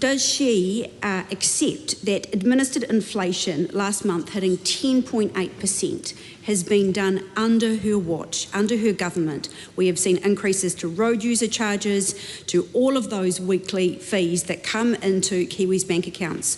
Will she accept that it is the cuts in government spending and pushing those costs out into the community for the weekly budget to pick up that has actually made the cost of living crisis worse for those New Zealand families? And does she accept that all of those increased fees and levies have gone up under her watch? Mr. Chair, as I traversed in question time today, the biggest rise in administered costs is rates rises. The decisions that individuals, councils make to increase their rates are their decisions. So no, I don't take responsibility, for example, for Wellington City Council's rate increases, because if I were leading that council, it would be a lot more careful with its money, which is why the government is looking into our ability to, through legislation and policy, have a little bit more influence on the rates that councils levy, because it is the case that when rates go up as fast as they have in recent times, that has a very profound impact on the cost of living for New Zealanders. That's of great concern to this government. It is that member's side of the House that have outright rejected doing anything to control rate rises. By her pre-election promise that National will co-invest in water infrastructure. Well, Mr. Chair, we already are. The Regional Infrastructure Fund under Shane Jones's watch is investing in stop banks and all sorts of protections for flooding and the like. Kamala Bellich. The Minister hasn't made any comments about pay equity yet, so I wanted to ask her, some recent documents have been made public on the pay equity changes. In those documents, officials said that on their analysis of the proposals and because of the short time frame, they raised concerns about unintended consequences.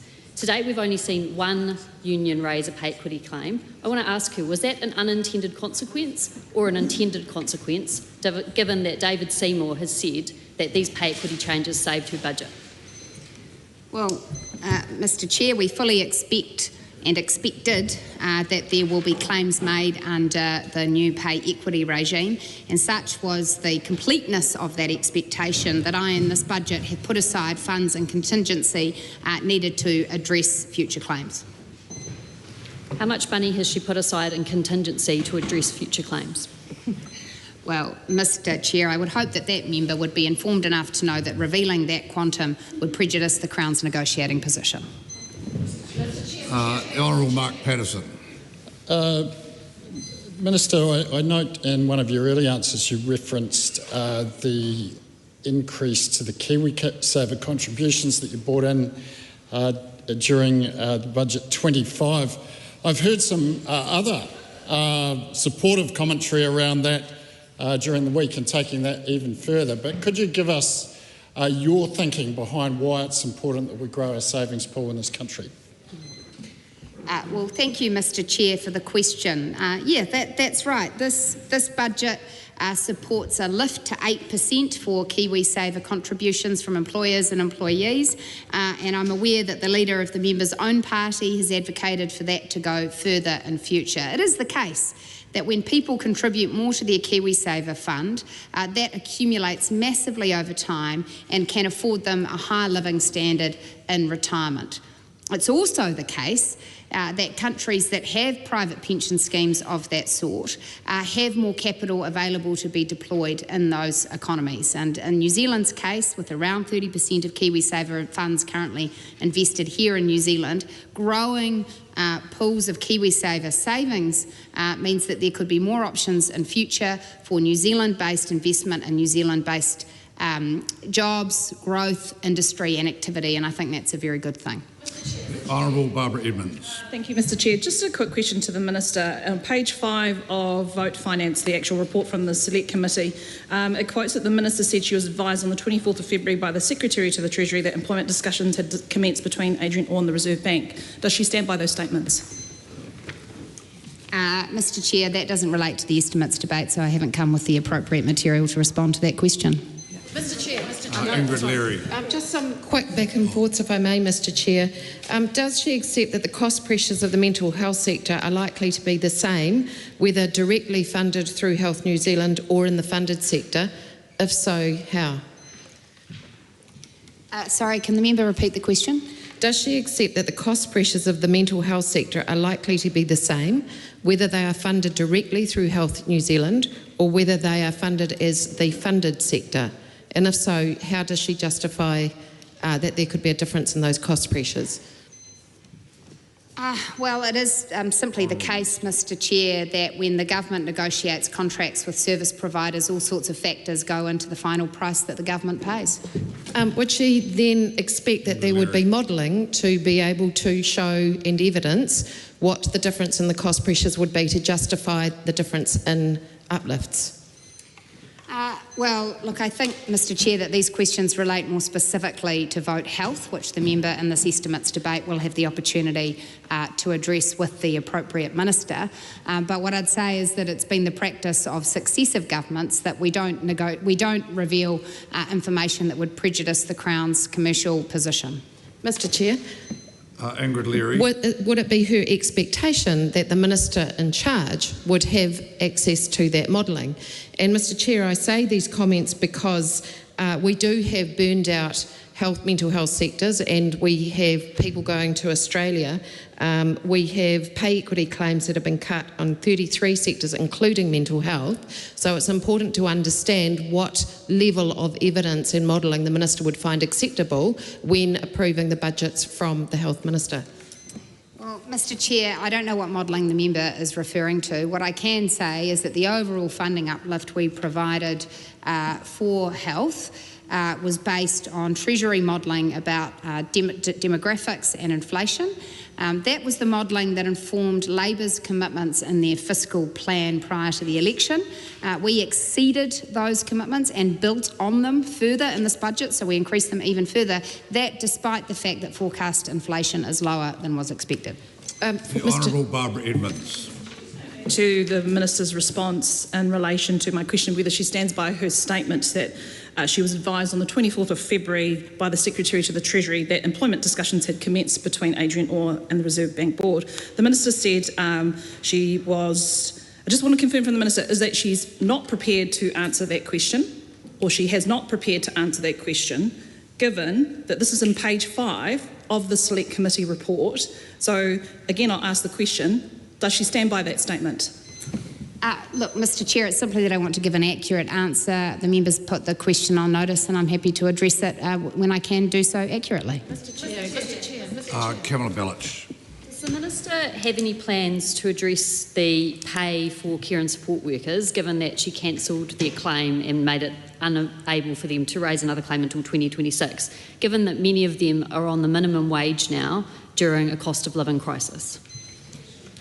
Well, Mr Chair, care and support workers, as with any workforce group, if they meet the criteria of the pay equity regime, which is a legal judgment and not a judgment for me to make, would be able to put forward a pay equity claim. Ingrid Leary. Supplementary to that one from my colleague Camilla Bellich, has she done any modelling on how many care and support workers from New Zealand out of the 60,000 that have had their pay equity claim cut have gone to Australia, given that a level 4 pay equity worker in New Zealand gets between $26 and $28 an hour, and in Australia can earn between $33 and $44 an hour, and given that the Australians gave an uplift of 30% over the last 3 years compared to New Zealand? Well, Mr. Chair, no, but I would observe that across the economy, Australia is a wealthier economy that has grown faster than New Zealand for some years, which means it is in a position to pay its people more across many professions. That's why I have an aspiration to grow this economy faster, to have a more productive economy that can afford to pay its wages more. It's simply the case that wealthier countries pay their workers more. That's exactly why I want this to be a wealthier country. The Honourable Barbara Edmonds. That response, and in relation to her response during question time where she said that New Zealand's growth will outstrip Australia, will she therefore revisit her decision and ensure that if the care and support workers is going, because the government does the funding, an element of that funding, will she ensure that it's above the Australian growth? Madam, Mr. Chair, I'd hope that that member would understand that it's going to take more than a year or two of faster growth in Australia for us to make up for the around 30% gap between Australia and New Zealand. We're going to need successive years of that. The best way to achieve that would be for Labor to never get elected ever again. The Honourable Deborah Russell. In light of the Minister's comments about the Australia being a richer economy, would she attribute that to the fact that in Australia they have a strongly unionised workforce and fair pay agreements? Mr. Chair, no. So they dig a lot of wealth out of the ground, and that party doesn't seem to like mining very much. And I'd say it's also about a succession of policies. I wouldn't put it down to the ones the member chose to mention. Camilla Bellich. Given the Minister's answer in relation to pay equity claims, has she done any analysis about the value that giving low-paid workers pay equity claims would give back to the economy in terms of increased spending and how that may impact New Zealand's economic position? Mr. Chair, you can do whatever model you like, but if a country can't afford something and borrows forever to deliver it, then ultimately that country goes bankrupt. Ingrid Leary. Supplementary. How does the Minister intend to fill the sector gaps in care and support work for an ageing population when we already have a burned out workforce, we have workers going to Australia for higher pay, we do not have immigration policies that will meet the demand and in fact are competing with Australia, which is why Australia have given a 30% uplift to their workers? How does the Minister plan to address that gap? Can she tell us how that is at all value for money and cost effective, and what immigration policies and other levers is she using, given that we are not going to be able to get the workforce in our own country? Well, Mr. Chair, similar to this member's previous questions, she's asking what I think are important questions about the aged care sector and its workforce. Those are questions that are more appropriately put to the relevant Ministers of Health in their estimates debate. Members, the Minister's time in the chair has come to an end. We now have the Minister of Commerce and Consumer Affairs. The Minister is available to speak to that portfolio from 4:13 until 5:13.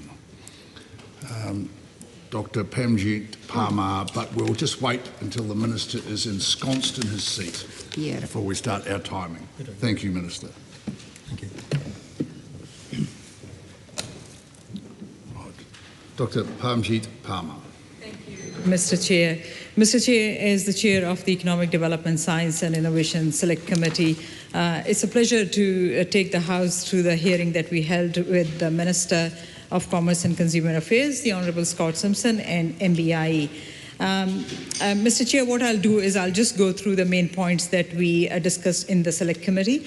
The Select Committee noted that the government is seeking $303.3 million for the Commerce and Consumer Affairs appropriation, which is slightly below the previous year's estimated actual expenditure of $304.2 million. In the Select Committee, Mr. Chair, we focused on a minister's strategic intention, and it was quite clear that the minister is quite focused on encouraging a lot of commercial activity, encouraging competition in commercial activity so that our economy could grow. And Minister also mentioned that he is quite keen on seeing that we are able to provide easier access to capital. Along with these things, we also discussed various legislations which are in progress, some which have been already passed, like Contracts of Insurance Act 2024. We discussed Customer and Product Data Act 2025, Credit Contracts and Consumer Finance Amendment Bill, and Review of Companies Act as well. In the review of the Commerce Commission discussion, questions were asked about the review that has been done, including the external review, and the Minister noted that the work that Commerce Commission does is good, but it needs to be fit for purpose. Open banking was another topic where there was a lot of support from members on the Select Committee, and there was a lot of interest to see how it's going to work. And we heard that MBI is actually formalizing the regulatory system to put in place to enable open banking to happen.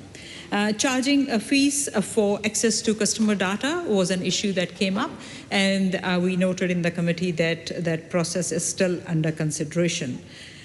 Changes to the Credit Contracts and Consumer Finance Act came up. There was quite a bit of focus on retrospective changes there, and the minister presented his side, the advice that the minister had received, which led to that decision. Finally, Mr. Chair, in this short call, I would just like to highlight that another important issue that was discussed in the Select Committee was about scams, and this was to understand what the minister is doing to reduce scam activities that happen, which target people in all age groups, especially elderly people as well. And the minister told the committee that this is something that needs to be looked at international level, and the minister is keeping a very close eye on what's happening internationally so that we can see how we can also strengthen our anti-scam provisions here in New Zealand. So overall, Mr. Chair, I would say that it was a really great hearing, and I want to acknowledge the minister, I want to acknowledge MBI officials, and also want to acknowledge all the members on the committee for really good scrutiny of the minister and the officials. Thank you, Mr. Chair. Arana Williams. Thank you, Mr. Chair. This is a great opportunity to ask the government about their record in commerce and consumer affairs. This is an important portfolio because at a time when the government is defunding two of the most important regulators who could make a difference to Kiwis' rising costs of living, New Zealanders need to know why those choices have been made and what other tools the government is going to prioritise in this round of estimates to make sure that help is in fact on the way. Because this is a government that was elected at the election on promises to help with the rising cost of living, whereas in fact under their watch costs continue to rise and in some cases are getting worse. And Mr. Chair, the questions that I'm going to ask are about not about abstract theories of competition or about the tough talk from New Zealand First about the woke banks. It's about those things that the families who sit at the kitchen table planning to balance their weekly budget are focused on. They're not thinking about tough talk from the government about banking competition, but they do know that New Zealand's economy has a crisis of affordability that is only getting worse. They're thinking about the price of butter that has risen up to 50%, the price of mince that's now around $22 a kilo, and their power bills going up again and again, and whether they can afford to get the kids to school, whether they can afford to get around their region. That mum and their dad, they know. They know at the heart of their household worries lies a simple truth, that the New Zealand economy is in a chokehold of the monopolies that are gaining share under this minister's watch. And when markets lack competition, consumers pay more. That's why. It's this government that is making things worse because of the monopoly power that exists and is continuing to rise under this government's approach that is hands-off to the markets that are failing in New Zealand. This Minister of Finance said she'd prioritise the cost of living and that she'd be an inflation-fighting minister. But it's sellers' inflation and market monopoly power that is continuing to go unchecked under this government's watch. From groceries to banking, from energy to transport, those concentrated markets markets are letting a few firms set prices that are higher than they would be in a competitive market in New Zealand, and that they are, in fact, in most OECD countries we like to compare ourselves to. Minister, why is this government slow to act on the cost of living, and why is it not a priority that has lived up to the promises that National made in the election? Mr Chair. The Honourable Scott Simpson. The government is not slow, and it is living up to its promises. This is a government that is absolutely, completely focused on getting the economy growing, making New Zealanders richer, and repairing the damage of 6 years of laissez-faire, borrow, hope and spend approach. Now, that's going to take a little bit of time, and I absolutely accept, Mr Chair, that for many New Zealanders they're doing it tough. But this is a government that is firmly focused on getting the basics right and getting competition into the marketplace, and we're doing that. And so I completely reject the premise of the way that the member who's just resumed her seat has characterised the state of play. Aotearoa Williams. Thank you, Mr Chair. I have 7 areas I wish to concentrate on with the Minister in this debate. They are banking, groceries, electricity and power, ports and airports, airlines and labour market competition. I'd also ask him to comment on his Commerce Act review, of which much has been made in the media by this government, and there are a number of stakeholders who will be interested in that. But first, to groceries. I understand that the Minister has not had the delegation for groceries, but I want to ask him particularly about his comments on mergers and this government's comments on mergers as a focus for them at the beginning of this term, because he will agree, I'm sure, that concentrated markets should not get more concentrated. Can the Minister give us an update, which was left out of his speech to, as I understand it, the commerce lawyers at a conference in the last month, where he declined to give an update on the mergers decisions that he has taken. Can he give us an update about what we can expect to make sure that mergers which concentrate market power will not proceed under this government's watch? Well, Mr Chair, Minister. Issues relating to mergers and takeovers or what have you are the purview of a couple of organisations that have distance and independence from government, and rightly so. So the Takeovers panel and also the Commerce Commission are responsible for good judgment and guidance on those matters. And I'm not about, as Minister, to instruct the Commerce Commission how to do their job. But what I can say to the Minister, the member rather, is that the Commerce Commission does a very good job, but we have had a review led by Dame Paula Rebstock into Commerce Commission governance, and I will be giving more information about that review and the government's response to it in due course. Yeah, just members, one back and forth. So Aotearoa Williams, give each member the opportunity to exhaust some speeches since we have a participating Minister in the chair. So Aotearoa Williams. Thank you, Mr Chair, and I do acknowledge the Minister's fulsome answers. That is helpful. So how does he compare his performance then to that of Australian Labor Minister Andrew Leigh, who has turned the goodwill from the public about competition reform, and similar to his rhetoric about competition, also has prioritised that as economic reform into concrete action? He's chosen mergers as his #1 target, also alongside worker mobility. But when it comes to the mergers rules in Australia and New Zealand, surely we can agree that those are from a bygone era where there was less market concentration in our market, and we're seeing fewer issues where mergers have arisen in particularly concentrated markets. The issue of Manawa Energy, the issue of the supermarkets, is one which the Minister could surely be accountable to the public to, instead of brushing this off to regulators, who he is defunding. This is in the context of regulators that have had their funding cut in 2 successive years. Surely the Minister is responsible to the New Zealanders who are looking at these concentrated markets where they are paying more than they know they should be, and he's saying, well, there's somebody else who's responsible for that, and I am taking away their funding, but it's nothing to see here. Well, again, the member, I think, misinterprets what I said, but I do have some good news for the member, and I'm sure that she'll be delighted to know that the changes to the Commerce Act merger settings are going to be announced very shortly, and that Cabinet has made some decisions, and they'll be announced in due course. The Honourable Dr. Duncan Webb. Just a couple of brief points, if I may. First of all, I'd be interested to know whether the Minister will be reinstituting the Consumer Advocacy Council that has been disbanded under this government, which is a watchdog for consumers in the electricity market, given that electricity prices are skyrocketing and this government isn't doing anything about it. I'd also be interested to know whether the Minister is going to correct his statement in the House when he said that there was overwhelmingly positive feedback about his pay wave initiative, and whether in fact he is taking into account the 3 positive pieces of feedback or the 30 negative pieces of feedback about that. And I'd be particularly interested to know whether he is reconsidering his position or what he is doing to ensure that the pay wave increases are not passed on to consumers. Does he agree with the feedback given to him that this is one of the most stupid moves any government could make, or the feedback that said less choice, less personal responsibility, more cost for me, a badly thought out populist policy?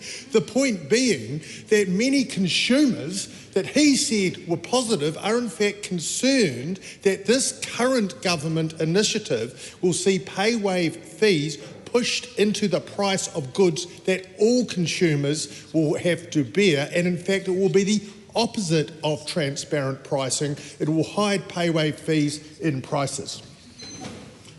In answer, Honourable Minister. Mr Chair, in answer to the member's first question, no. But look, on this side of the House, we take a range of feedback and balanced feedback from a range of sources. The member is referring to, I think, 30 pieces of interaction that I had received. Now, usually in situations where there is going to be a positive change, there are sometimes those who are detractors, and I notice that in his party they are often detractors for positive change. So, short answer to his question is no, we're going to push on with the surcharge ban. We've said that it will be in place by May next year at the latest, but certainly earlier if we can do it, because New Zealanders deserve to have a regime and a confidence that the price they see for something on the shelf should be the price they pay at the checkout and at the till. Arana Williams. Thank you, Mr Chair. I want to ask a few questions about groceries, which I think the Minister has responsibility for, but you'll forgive me, Minister, if I have got this wrong. Firstly, there's a bill coming in November that will allegedly speed up the consenting and the land use arrangements for supermarkets. Will he be in charge of it? Mr Chair, I'm not 100% sure which bill the member is referring to. Maybe she could be a bit more specific. Sorry, Mr Chair, it has been reported that the government's groceries announcements include a bill to be progressed by this House in its first reading to be in November. The question is which minister will be in charge of it. Will it be the Minister for Commerce and Consumer Affairs? Will it be the Minister for Resource Management? I ask because there are a number of things which New Zealanders are interested in making sure that a third entrant supermarket in our market is something that we can all have. That's really important to the Labour Party as well, and we want to understand what sort of arrangements will be made for the progress of that legislation. Mr Chair, the member well knows that on matters relating to grocery issues I have a personal conflict, so I'm not at all comfortable about answering that question, but maybe the acting minister responsible for the groceries delegation would make a comment. The Honourable Nicola Willis. Ask the member to repeat the question. Whose bill is the November bill to facilitate land use arrangements for new supermarkets? Honourable Nicola Willis. Mr Chair, as is the tradition of this House, the member will find out at the time. Okay. Mr Chair, interested in the progression of that legislation because it is something that is likely to be broadly supported in this House. It is something that is well understood as a market intervention because it was first mooted in the Commerce Commission's study. There has been other think tanks and commentators who have commented that these kinds of changes would be sensible, and so hoping to understand a little bit the scope of that bill. But I'm also interested in whether there will be anything in the legislative process for that bill that might address the market power imbalance between markets and farm gate producers. When I ask about this question, that is something that other jurisdictions that we'd like to compare ourselves to, particularly those jurisdictions in Europe and Australia, have focused on at the same time as they have made it easier for new supermarkets to build new premises and to take over existing ones. That is because those things that make it easier for supermarkets to build are pro-industry. They are good for industry, and that is something which is useful if it brings the supermarket prices down for ordinary consumers. It's also helpful to consider those suppliers who need to also be supported by the government to bring prices down in the long run, and it's important that those legislative changes in those other jurisdictions to remain sticky were done at the same time.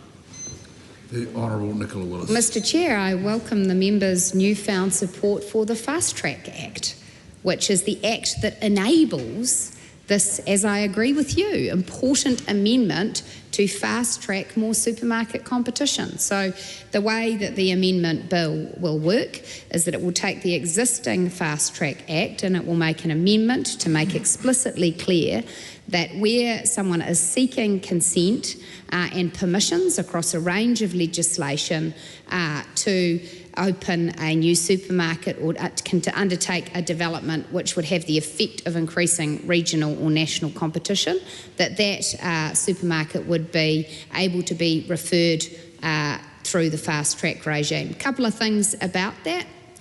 The first is that someone could, or an entity could, refer multiple projects at the same time under one fast track application. And a second thing about that is that the fast track legislation is very clever in that it allows underlying zoning rules to be discarded. So what that means in effect is that someone could apply for permission to build a supermarket on land that had previously not been zoned for that purpose, which frees up significantly more developable land for supermarkets across the country and is a very positive thing indeed. Third thing I just mentioned about the amendment bill is that it will allow the government to publish a government policy statement, and in this case specific to supermarket competition, to provide guidance to decision makers as they're judging whether or not a supermarket will in fact add to regional and national competition. As I say, it's not too late for Labor to get on board with fast track. It's going to create a lot of jobs, a lot of competition, a lot of growth in this country. Mr Chair. Arana William. Thank you, Mr Chair, through you. RNZ reports that New Zealand grocery prices are higher than the OECD average and still rising at 4.4% this year. Minister, will you name this as price gouging in the New Zealand market for groceries? And will this regime that the Minister has spoken about make a blind dot of difference to price rises next month, next year or the year after? Honourable Nicola Willis, just while we've got a three-way transaction going here, I will call the name so that the technical people can keep up.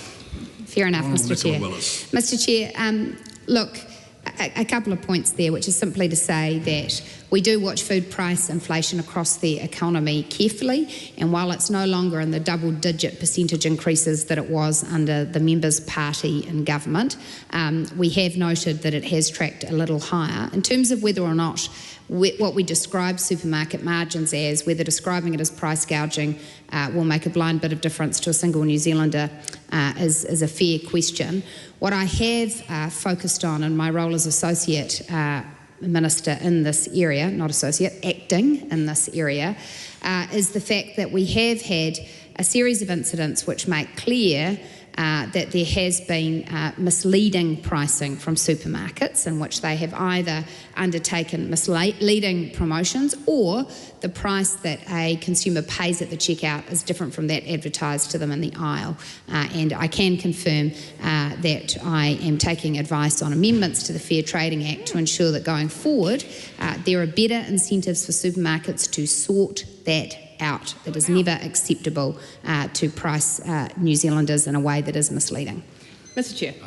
Thank you to the Minister, and we look forward to seeing some intervention in misleading prices, as that's what Consumer New Zealand have called for from this government, and is an easy addition to the grocery code, of which Labor brought in 2022, and there have been a number of prosecutions under that which have significantly improved consumer protections in New Zealand to date.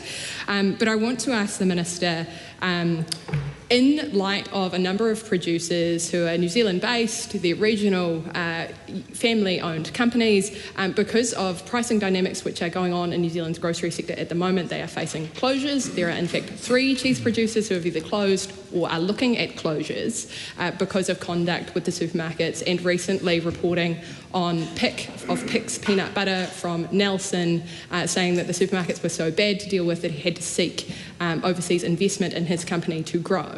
What will the Minister do to improve this lot of suppliers and growers when it comes to the supermarket's monopsony buying power? Honourable Nicola Willis. Well, Mr Chair, I'm sure that the member will join me in congratulating the spokespeople from Pick's for having the courage to say out loud things that many suppliers have only felt comfortable saying to me in quiet corridors. Because it is the case that many suppliers in New Zealand do feel that they are not treated fairly by the supermarkets, and that in some cases they are exerting market power in ways which potentially breach a range of acts. And that is why it is important that the Grocery Commission and the Commerce Commission are able to A, take anonymous complaints, B, conduct significant investigations, and 3, take prosecutions. And my message to the supermarkets is a very clear one, which is do not use your market power to abuse New Zealand suppliers. That is not allowed, and if you do it, this government will come after you. Mr Chair. Arana Williams. I thank the Minister for that and congratulate her on her hard stance on that kind of action, which brings me to my first question to the Minister about mergers. Why, Minister, have you not progressed the changes to the mergers and acquisitions regime in New Zealand, which would prevent further concentration in an industry like this, which will surely impact on the monopsony buying power of the regulated and non-regulated businesses in New Zealand that have used suppliers as either small banks to lend from, or have subjected them to higher and higher margins, which have pushed them to the brink and in some cases closure? If New Zealand had kept up with Australia, we would already have new legislation around our mergers to make sure that this wasn't happening in our market and our suppliers were getting a fairer deal. The Honourable Nicola Willis. Mr Chair, I think the Minister was to jump to his feet, and he probably isn't actually conflicted out of this one at all, but so forgive me, Minister Simpson.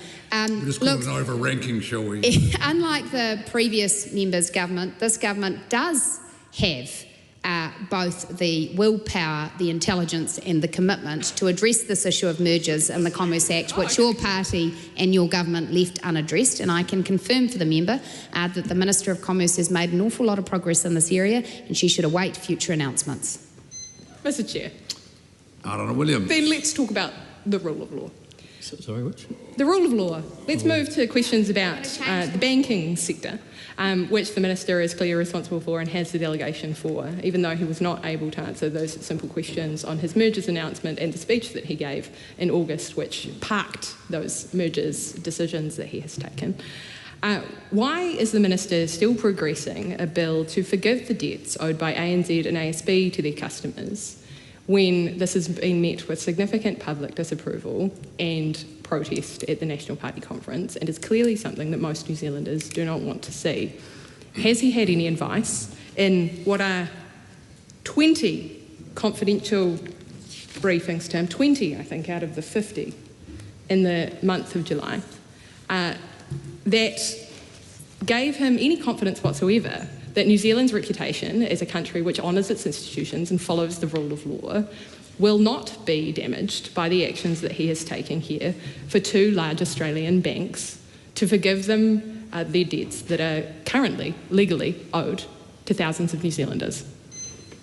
Mr Chair. Honourable Scott Simpson. The member's referring to the legislation that's currently before the Finance and Expenditure Committee relating to the CCCFA. And there is an aspect that relates to retrospectivity in regard to legislation that is still in effect for incidents that occurred between 2015 and 2019. Now, it's widely recognised that that 2015 legislation was too harsh in terms of the strict liability provisions that it provided in terms of a court's inability to provide discretion in terms of setting penalties, no matter how minor or how significant the errors or omissions were. So I think it's worthwhile testing that. The legislation was actually fixed, if I can put it that way, in 2019 by the then Labor government, who recognised that it had gone too far.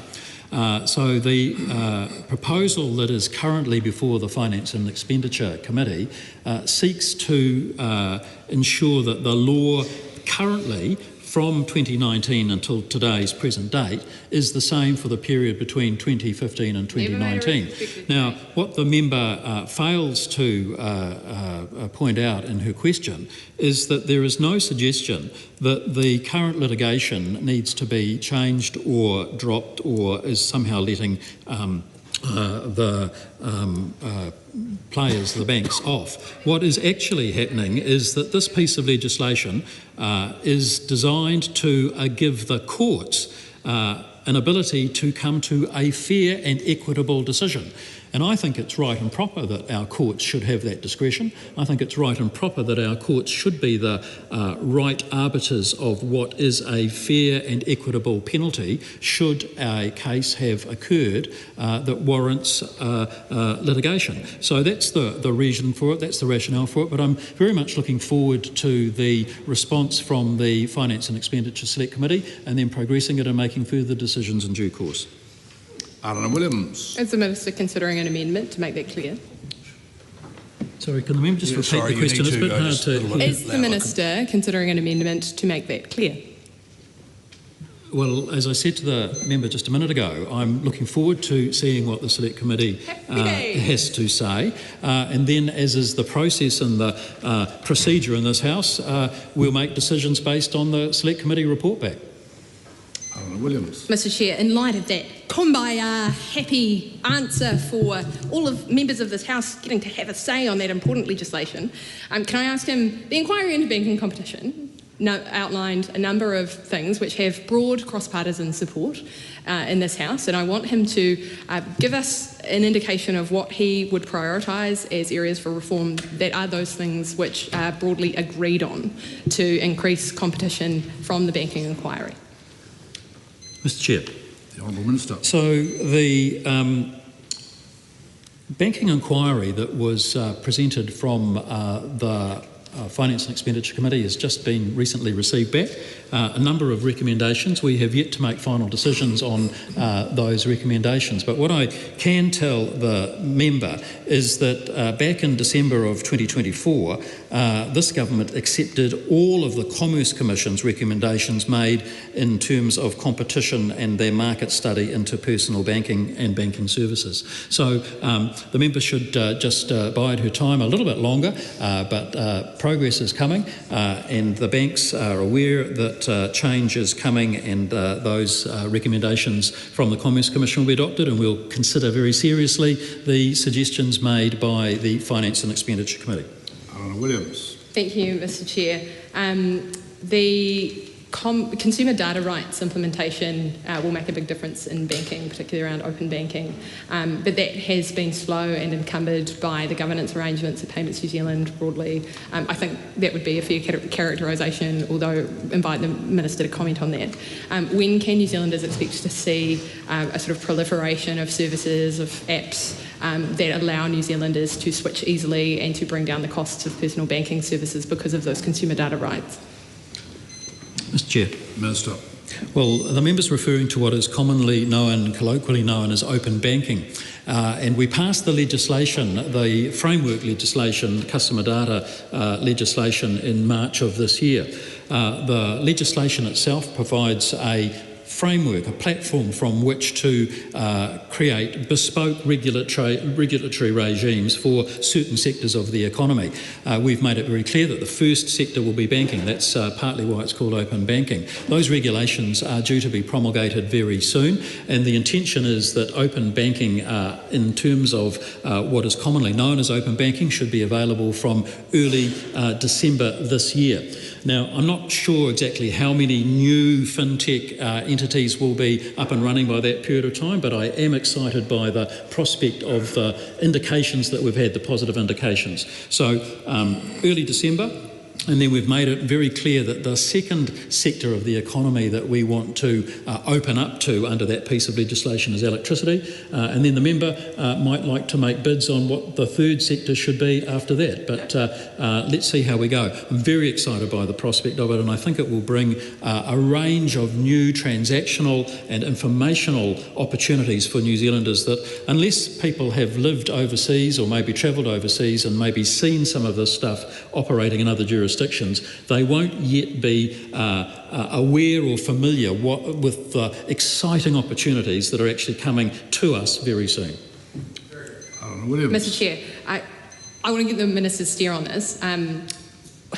When will he be concerned if there aren't new fintechs open to offering these services, that it is in fact the Payments New Zealand's governance arrangements which are holding things back? I ask that because you would expect a number of fintechs to be out in the market already, some overseas, some homegrown. They have raised with him and with me that the Payments New Zealand operational framework is difficult for them to work with, that they are subject to a number of rules which their competitors, the larger banks, are not. Have we got this balance right, or are we going to see a bit of a flop in open banking and a missed opportunity? Mr. Chair. Honourable Minister. No, I think the member is being overly pessimistic. I think that the indications we've had so far have been very positive, and that there are a number of fintechs that are already operating, and a number have made it very clear that they are just dying to get into the space and create some opportunities. Those are the domestic operators, but there are also some international ones that have been in touch that want to bring their platforms to New Zealand, entities that are already working well and at pace in other jurisdictions. New Zealand's relatively late to the open banking area, and so we've been able to learn, I think, from some of the mistakes, but also to gain some of the benefits from other jurisdictions who have been a bit ahead of us. So I think the member needs to be a little bit more optimistic. We look forward to seeing what comes. In terms of Payments New Zealand, I have confidence in their ability to scale up and provide the services that are required behind the scenes to make the system work. Reuben Davidson. Thank you, Mr. Chair. On the 20th of May, the Minister quietly announced that the government had decided to discharge the Digital Services Tax Bill from the legislative programme.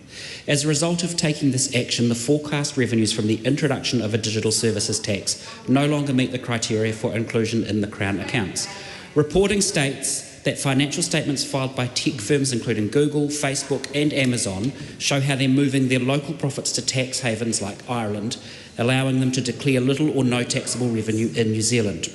Treasury's own estimates were that a digital services tax would have pulled in $479 million from these firms over the next 4 years. Because of the Minister's decision, these firms will now continue paying minimal tax. Why, during a cost of living crisis, and in the face of ongoing cuts to public services, is the Minister happy to write off $500 million in tax revenue? Mr. Chair. Minister. With the greatest respect, the member just resuming his seat as a new member, he has entirely the wrong portfolio. These are questions to be put to the Minister of Revenue. Arana Williams. Why is the Minister not progressing the work that is available to him, and why hasn't he had advice on increasing, say, interventions to stop the charging of fees in digital services and make it easier to leave subscriptions for digital services that plague consumers online? This has been a focus of the Australian federal government and also the European jurisdictions that we would compare ourselves to, where New Zealanders, when booking concert tickets to airline tickets, are paying service charges, card fees, a phone charge in some cases, a joining fee when they are already in fact joined. Why are those fees still a part of New Zealand's landscape for fees fees and charges, and why hasn't he used his advice to be able to progress those issues? Well, Mr. Chair, again, the member is being a little bit pessimistic and should just wait a little while. I take the point that is sometimes raised about exiting from subscriptions. It can be challenging, it can be difficult, but we already have a significant range of options available to people who feel that they are being shortchanged in that regard. But look, it's an area that has not fallen off my work schedule, but it is an area that I do need to prioritise with other work programs, but it hasn't fallen off my work schedule. Williams. I'll move on to electricity and power. Minister, is fair price gouging in the New Zealand electricity sector? Minister. Thank you, Mr. Chair. Again, this is probably a matter that is better put to the appropriate minister, but look, I'm interested as Minister of Commerce and Consumer Affairs in ensuring that New Zealanders have access to a range of options. My interest is ensuring that there is competition in the electricity sector, that the rules and regulations and legislation that we have in place is being adhered to in every possible way. But I think, again, the member would be best to address that question to the Minister for Electricity at the appropriate time. I would guess that that answer might be, well, perhaps there is, but it's nothing to do with me. So can I ask him, why is Power Switch being defunded when it is one of the few tools that consumers can compare, contrast and make sure we have a competitive market for those services? Sorry, which entity was it? Power Switch. Power Switch. There are a range of entities that of the sort that the member is referring to. One of the opportunities that arises when we have these new fintechs will be, as I've said, an opportunity to look at the whole electricity sector, and that will mean that entities like Power Switch or providing a similar service to Power Switch will be available in a way that I think will provide probably better, more timely and more useful information to consumers. Mr. Chair. I guess the point is that they're not available yet, and this was one of the very few things in the electricity sector which helped consumers to not only advocate for their rights with the prices continuing to go up for them, but to also get a better picture of what plans they might be able to use. The same is true of many of those things which have helped New Zealanders better understand their power prices, and there are not a suite of changes that the Minister is proposing to protect consumers who have rising energy bills. So what is the government's plan? I mean, we've heard that I need to wait and I'm being too pessimistic, but that is in fact the point, Minister, that as power bills are rising for New Zealanders, this government continues to shrug its shoulders and say, well, there'll be something in the pipeline, when that was one of its key election promises. Why, if Power Switch is out of the system, has the EA also dropped the power price dashboard? That was one of the few things that manufacturers and large employers could use to compare the price competitiveness and the price margins of those electricity providers in the New Zealand market. Well, Mr. Chair, governments need to be careful and prudent with the allocation of taxpayers' money. And when entities and organisations that are funded with taxpayers' money are not producing the impacts and the positive outcomes that were expected, then that's a good reason not to continue throwing good money after bad. Okay, Mr. Chair. I'm happy to know that the Minister considers that money bad spend, when those were the two things that the government had on its books to increase competitiveness in the electricity market. I'll move on then to transport and airlines. The effective monopoly in New Zealand's aviation sector allows for conditions that lead to higher prices than would be in a competitive sector. I've noticed that his government has made some announcements around regional airline connectivity, which seem sensible on the face of them, but what will that mean for smaller airlines in relation to the larger ones, where those, particularly in New Zealand, isn't running some of those regional routes? Will this government use its power as Air New Zealand's largest stake shareholder to ensure that regional connectivity and that route competitiveness is a priority? Well, unlike the member's colleague who was a new member, this member's been around a bit longer. and would certainly, I would think, know that actually this is a matter that needs to be referred to the appropriate Minister, the Honourable James Meagher. Alan Williams. Mr Chair, the Minister is responsible for the $73 million appropriation to the Commerce Commission, which is the regulator. Is he saying that he is considering stripping the Commerce Commission of that responsibility, or is it just him that's not responsible for the rising cost of living? Mr Chair, no. Mr Chair. Williams. Considering his regulatory responsibilities, of which he is responsible for the $73 million appropriation, which has in fact been cut twice, has he given any consideration to the natural monopolies in the ports and airports? And why is it his government that is at once increasing costs on Dunedin Airport to resume international travel, while at the same time increasing costs on airlines that hope to fly into the Auckland Airport? Wouldn't it be sensible for him to have a joined-up competition strategy on the regulation of airports so that they could accept as many international travellers as possible and not push Dunedin Airport to such high costs that they cannot afford to resume functioning? Mr Chair, again, for the benefit of the member, the appropriate Minister is the Honourable James Meagher, and she should, at the appropriate time, address those questions to that Minister. Is the Minister responsible for any competition at all in airlines or airports? There is a Minister with delegated responsibility for those matters, and that is the Honourable James Meagher. Mr Chair, is the Minister getting used to his delegation for groceries not being his responsibility, and so he would like all the other ministers to take responsibility for commerce in these sectors?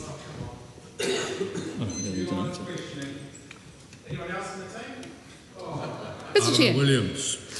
In terms of labour market competition, new evidence has shown that 1 in 5 Australian workers is under a restraint of trade.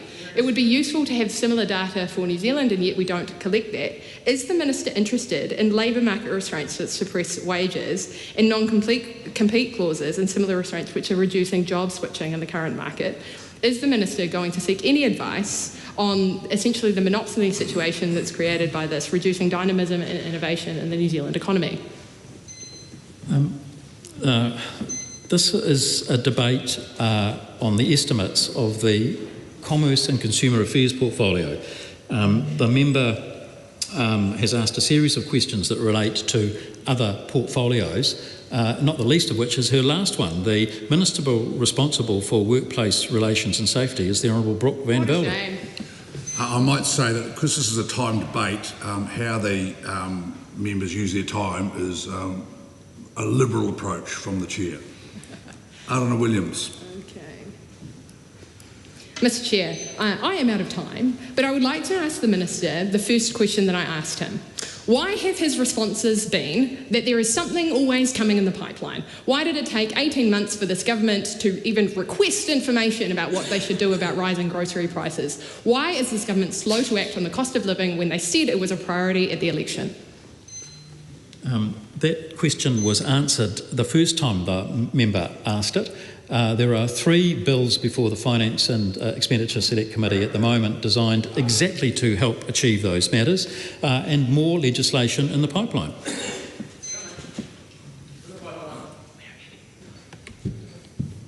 It would appear that there are no further questions. The next Minister is actually not in the House currently, and so what I can do is I believe the chairperson, but I don't want to disadvantage the Minister if they're here. So we haven't closed yet, so Alana Williams, I believe you have some more questions. I seek leave for a special allocation of 5 minutes to give a call about the government's record on the cost of living. So were you seeking leave? No. Yes. On, so just because you'll just speak a little slower. What were you seeking leave on? Mr Chair, I seek leave for a 10-minute call so that the total allocation will be 11 hours and 10 minutes on the government's record on the cost of living. Leave is sought. Is there any objection? Yes. There is objection. All right. Okay, well, if there are no further questions on this, I will invite the chairman so the Minister can leave the chair. The Minister's time in the chair has... stay there until come to an end, although I do invite him to remain here until the Minister of Transport arrives, who I don't want to put under undue pressure. I will, however, I'm happy to assist. Invite the Select Committee Chair from the Transport to address, and we may hope that the whips may get the next Minister down here in the next couple of minutes. Clearly, Mr. Chair, that you're asking for things to be done slightly slower, and even the opposition were quite keen for things to be done slightly slower. Look, to take up some of. We are nothing if not flexible.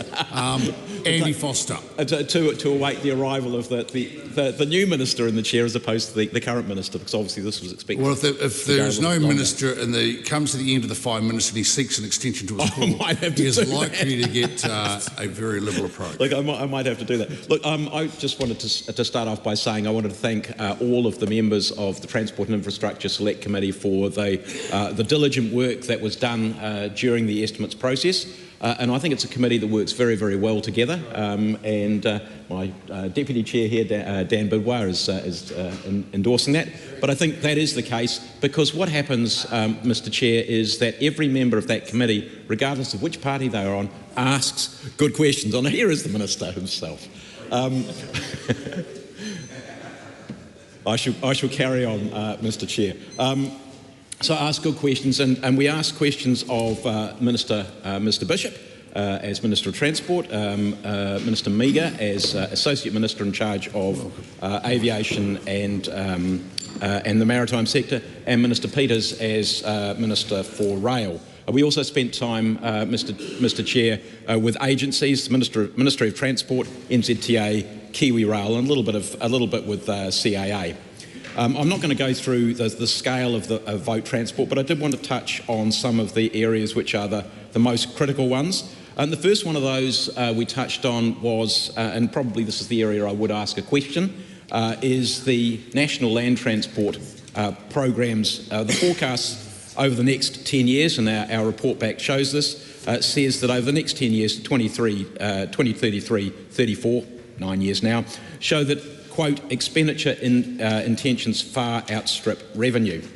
And the challenge here we have is the aspirations both for the maintenance, the vital maintenance of infrastructure and for building new infrastructure are way in excess of what the revenue that's there to pay for them. And look, we know that there's work being done on new revenue sources, but we know also, and the Minister said this to the committee, that those revenue sources are not going to bridge that gap because essentially it's something like $110, $120 billion worth of aspiration and only about $50 or $60 billion worth of money available to spend for them.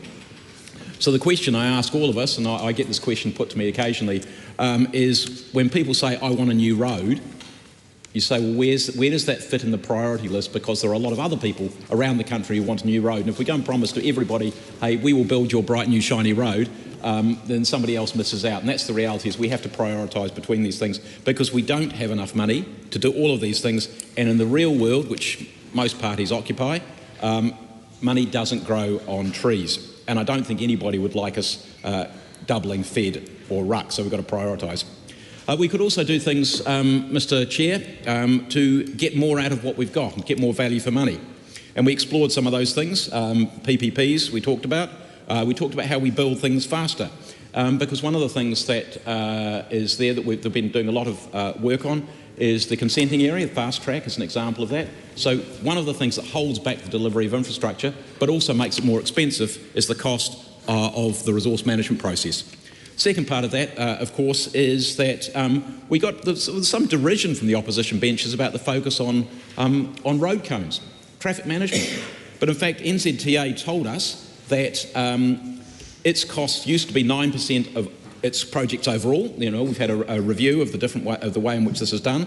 That was $215 million. That's now down to 6.6%. That's $158 million, which is a saving of $57 million. And that's just NZTA. That is just the start of the process. Local government will be a significant amount more. So there is a significant amount of saving from doing things more efficiently. Also, Mr. Chair, I wanted to say is that we've also contemplated the advice from the Infrastructure Commission, and they said that we are at the top 10% of the OECD in terms of the amount of money we invest. We're at the bottom 10% in terms of results, so we do need to get more for less. Just in the brief time I've got left, and I do want to come back at some later stage and talk about the rail side of things because there's some messages there. What they told us is that we need to be able to get, we need to look after what we've got first, some of those good asset management plan before we start building new stuff. We want to be clear about what the outcome is that we want, so whether we actually need to build something in the first place, and we're doing all this work on, for example, time of use charging and so on. We need to pick the best way of achieving the required outcomes and perhaps the best project, and we need to stop giving a cost at the front end because we never meet those costs. Tony Utikere. Mr. Chair. A number of questions for the Minister. The first one I want to touch on is the issue of the ferries, which is alluded to in the committee's report for the estimates for this vote. And we're becoming very familiar with the context around this, which is Nicola Willis cancelled the ferries by text message and basically incurred a cost of $671 million that has been spent as a result and for nothing to see. So my question to the Minister is what provision exists for procurement for new ferries? And of the $300 million that was originally sort of set aside around cancellation costs, is that total figure that we now know of $144 million just for cancellation being offset by the South Korean shipyards being awarded the contract, therefore that being at a lower rate? Dr. Tracy McCallum. Thank you, Mr. Chair. Minister, Christchurch has been shortchanged in this budget, fair to say, with nearly $1 billion worth of transport investment lost, funding that was meant for mass rapid transit, cycleways, walking connections, and of course the infamous $78 million for public transport infrastructure that quietly, if somewhat befuddledly, was reallocated last year. And the interesting thing about this, Minister, is we now know what happened. We now know that Mayor Phil Major admitted on stage at the press debate the other night that he simply phoned then Minister Simeon Brown and told him that Christchurch didn't in fact need the money. And in the same breath admitted that he expected some quid pro quo arrangement funding for Pages Road Bridge in exchange for giving up the wider Christchurch transport portfolios. So my question to you, Minister, is do you think this is an acceptable way to for business to be conducted, that Christchurch long-term transport needs were simply traded away in a political phone call? And will you, given that you are now the Minister, restore that funding that has been lost, and instead of allowing a mayor's quid pro quo deal to dictate ultimately what happens to funding in Christchurch? Honourable Chris Bishop. Well, speaking briefly to that, it's difficult for me to comment on conversations involving phone calls that I wasn't privy to. There is a substantial investment in Christchurch through the National Land Transport Fund, which is part of the budget, obviously, through the estimates. Most recently, of course, we announced the Brown Street upgrade, which is construction has started on that. It's a welcome project. It's a welcome project for Christchurch. There are a range of other improvements that are being undertaken, all of which is publicly available. The member can see that, but I can't comment on a conversation I wasn't privy to. Actually, many of these decisions are not made by ministers or mayors. They are made by the Transport Agency Board independently of ministers. Jason McCallum. Thank you for that, Minister, and I appreciate the fact that you can't comment on conversations that you weren't privy to. But my question was more aligned to... Excuse me, if you just refer to through the Chair, not sorry, Minister. Mr. Chair. Thank you. Minister, I appreciate the fact that you can't comment on questions that you weren't privy to, but do you agree that that is not ideal? And in lieu of the fact that you are now the Minister, I'm assuming we can have some sort of guarantee going forward that the Mayor's phone calls won't be dictating Christchurch funding going forward? Or are you saying that the Mayor's phone call didn't have any impact on the decision that was made? Well, Honourable Chris Bishop. I don't know what happened in the phone call because I wasn't on the other end of it. So it's sort of difficult for me to comment on that. All I would say is that there's a really thorough process that many members will be familiar with because they lobby NZTA for particular projects in their local patch, or indeed they lobby the council, or both, which is we go through this convoluted process of setting up the National Land Transport Fund and then the plan for 3 years. Councils go through an equivalent process at their end to look at what their priority projects are. That feeds into funding process, and at the end of the day, projects get funded. Is the process of that cumbersome? Yes. Could it be more streamlined? Absolutely. Should it be more long-term? Absolutely. I agree with all of those things, and actually the government's got a series of reforms underway. It sounds like someone on the phone agrees with me. The government's got us.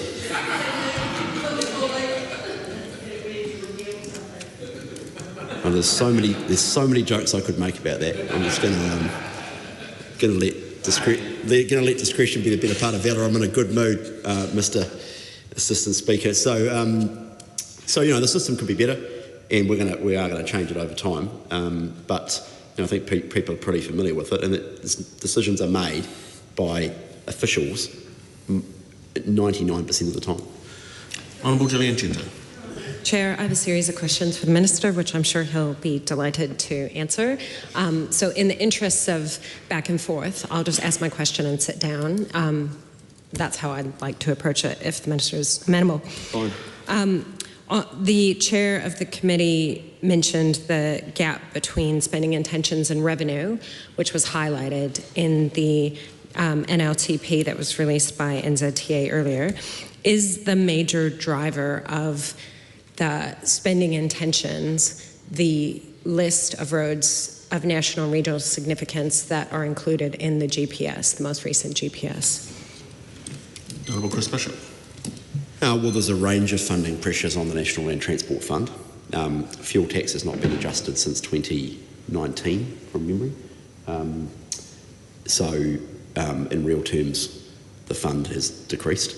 At the same time as construction cost inflation has increased apace.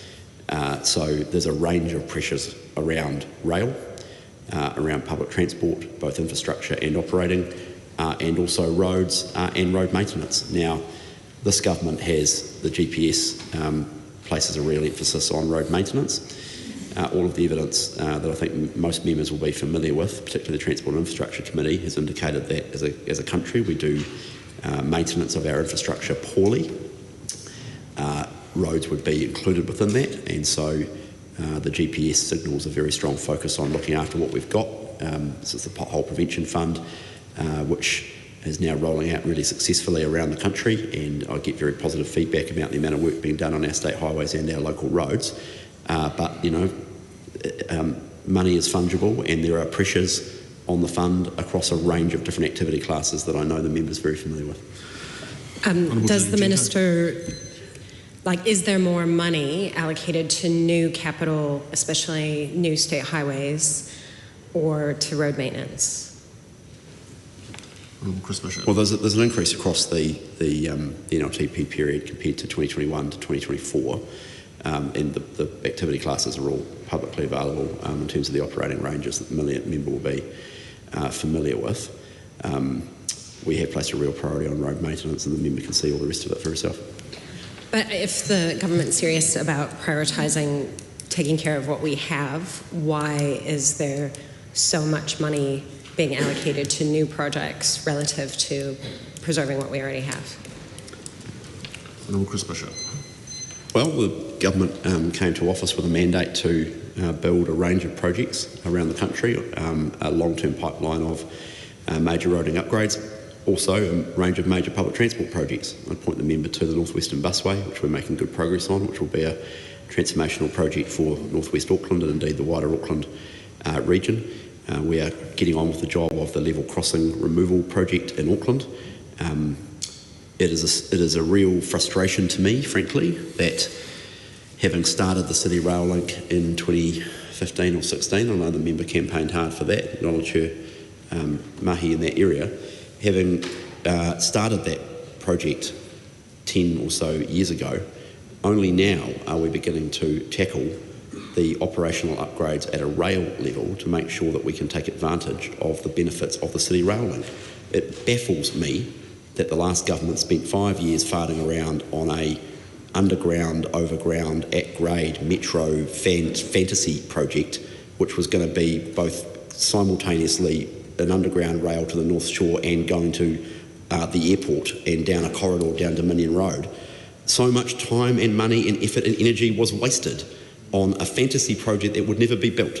Meanwhile, getting ready for the opening of a project that was actually underway, the City Rail Link, and is going to open next year, not enough energy and time was spent focusing on that. So, City Rail Link will open. We will have to spend the next 5 to 7 years at vast expense sorting out the level crossings on the southern line, and eventually we will have to get onto the western line. Those are going to be very expensive projects, but they are critical to enable the capacity that CRL unlocks. And at the same time, we are also going to have to deal with the zoning around Mount Eden and the land parcels around Mangawhau/Mount Eden station, where again, only now are we getting on with the job of unlocking the development around that station. So City Rail Link will open and it will be a giant car park around the station. That is ridiculous. We should have been spending the last 6 years getting that really important part of Auckland ready so that when the City Rail Link station, there was stuff underway, capacity, housing, business, mixed-use facilities, so that people could see what it was like. And I really worry that the station will open and people will say, what have we been doing for the last 6 years? And frankly, those people will be right. And again, only now are we getting on with the upzoning around those stations. And I see the member for Mount Albert is here, desperate to say something, and I'll let her have a go in 15 seconds. We should have been planning for the development uplift that those stations will provide those communities from a housing and business perspective years ago. But it's okay. Help is on the way. This national-led government, focused on delivering better results for Auckland, is here to help, and we're getting on with it. Mr. Chair. Honourable Gillian Jensen. Well, I'm very keen to ask the Minister about level crossings in Auckland. If I could just come back to my original question, which was around the intentions and the GPS laid out for roads of national and regional significance and the tens of billions of dollars that they are likely to cost, and the gap between those spending intentions and revenue. I do want to know, does the Minister think that the process set up by the Infrastructure Commission, the Infrastructure Priorities Program, is a useful way to ensure there is a long-term pipeline that has agreement broadly across the House? Yeah. Honourable Chris Bishop. So, look, we can, conscious other people want to say things, and I want to make sure I leave enough time for other portfolios. The member makes a really good point around that stuff, and I want to acknowledge that. NZTA has its own prioritisation processes around its roads and its investment intentions and which roads, should be funded and which shouldn't be. The Infrastructure Priorities Program is a nascent program being run by the Infrastructure Commission, separate to NZTA and separate to actually existing frameworks. There is a challenge that we are looking at the moment around how to integrate the IPP, Infrastructure Priorities Program, into the existing kind of business case framework that the Treasury runs, or the investment management system that exists. So we're having a good look at how we integrate that right now. It's not intended to duplicate the NZTA processes. On a broader level, the member makes a really good point, which is that some of the projects that we have inherited, the roads of regional significance projects in the major capital, the MSIP projects, which used to be called the New Zealand Upgrade projects, are very expensive and frankly were not scoped properly. So back in 2020, when many of these projects were committed to, they were committed to on the back of an envelope. There was no actual business casing or scope estimates done. Someone was asked in the matter of weeks to turn around a generic cost estimate for a range of projects. Give you a classic example. Aotearoa to North Levin was costed at $817 million in 2020. Well, it's now going to be the thick end of $2 billion. And that's because the cost estimates were not done properly. But the funding was committed to as if that was going to be the amount that the road cost. It was actually now more than double that. And there's a whole range of projects in that list that are like that. Frankly, that's on the last government.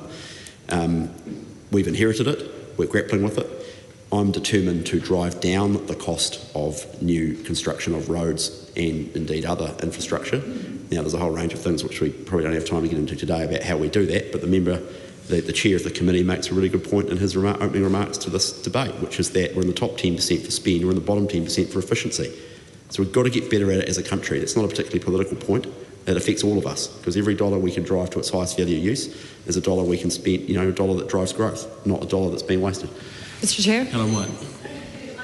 Alarm that we're looking at the level crossings in the area that we're proposing to build a lot more housing in for many years to come. So it looks like it's the south first, and then it would be the western line, and yet we're putting in buildings right now, or we're making plans to put in a lot more housing in that area.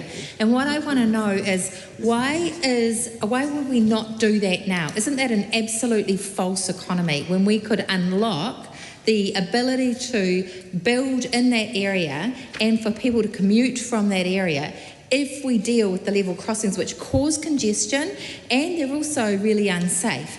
If we're going to build up as is proposed by the Minister, then surely, given the portfolios he holds, there would be an attempt to align those projects and unlock that potential by making sure that those level crossings got some attention immediately. That is absolutely within the Minister's capacity in the role to unlock. Yeah, the member makes a really good point. I appreciate her advocacy for her constituency. We're doing the Southern Line first because that's the highest priority need, and I'm happy to arrange a briefing for the member if she'd like one on this. Sure, happy to arrange that. That's the highest priority. So there's 8 level crossings in Takanini and Glen Innes, 3 new grade separated road bridges, 3 new pedestrian overpasses, and the closure of 2 unsafe crossings. Auckland Transport's leading that work, but it's co-funded by the Crown through the NLTF and Auckland Transport through Council. That's just a down payment. Like the actual amount is going to end up being more than that, and we're going to have to keep investing. And I want people to be cognizant about that. So the highest priority is the Southern Line stuff. There's a program business case being done, PBC, for the Western Line. I just want to reassure the member, yep, we're upzoning around these stations, many of which are in her electorate, but zoning capacity doesn't equal immediate housing growth, particularly with the way the construction market is at the moment. And we need an economic recovery underway before you're going to see some of that action.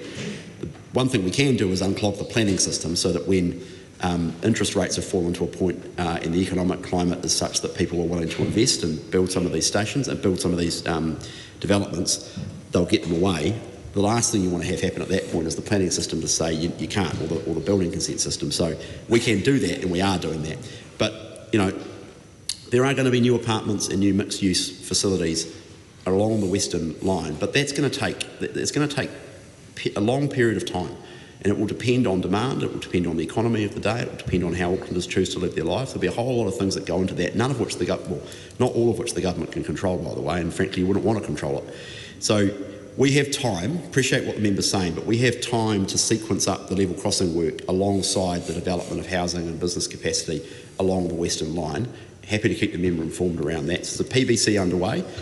There's 35 level crossings remaining in the Auckland network after we've done the Takanini and Glen Innes level crossings. But it's a sizable chunk of money that we're going to have to commit to get this right. And frankly, not all of them will ever be done. There's some that it's just not worth doing, like just really expensive to do, not worth the safety or the travel time savings or the congestion benefits. So we don't have to do all of them, and we probably won't end up doing all of them. That would actually be a misallocation of money. Money should go to other highest value uses. But there's a program business case which will examine all of that stuff underway right now between MOT and between NZTA and AT. NZTA? Tangi Utikiri. Mr Chair, I want to return to the Cook Strait. Just 2 questions. The first is around how regional economies and exporters can rely on what are ageing ships for another 4 years. This was the issue around ongoing maintenance, which was raised in the committee's report, outside of the dry docking opportunities that are around $20 to $30 million annually as a cost. So how can there be some reliance on those ageing ships to meet the needs of exporters and others? The other question I have is around the inter-island contingency vessel. There has been some provision previously, but not to the extent that perhaps what some members would like. And so my question to the Minister is why there is no provision for an inter-island contingency vessel to provide ongoing resilience for the Cook Strait. Chris Bishop. Yeah, let me deal with the second question first. So we've been calling it the Emergency Ocean Response capability. We're just giving some consideration to that right now and have more to say about that in due course. It is not perhaps quite as simple as people think. It's not clear that it's not immediately clear that having a vessel available will actually deliver the type of benefits that I think people maybe think they will. So Maritime New Zealand's done a business case and we've had a pretty good assessment to have a look at it. And of course we haven't had an emergency ocean response capability and the system has coped. And any system we did adopt has to be paid for by someone, and ultimately it should be paid for by users. And I heard the member's colleague in the House saying that the government keeps loading up users with new charges and that's what's driving up the cost of living. So not necessarily sure everyone would be in favour of users paying for an emergency ocean response capability. So anyway, we're having a good look at it. On the issue of the ferries, that the member should talk to the Minister for Rail, who is responsible. Well, it's not actually in boat transport.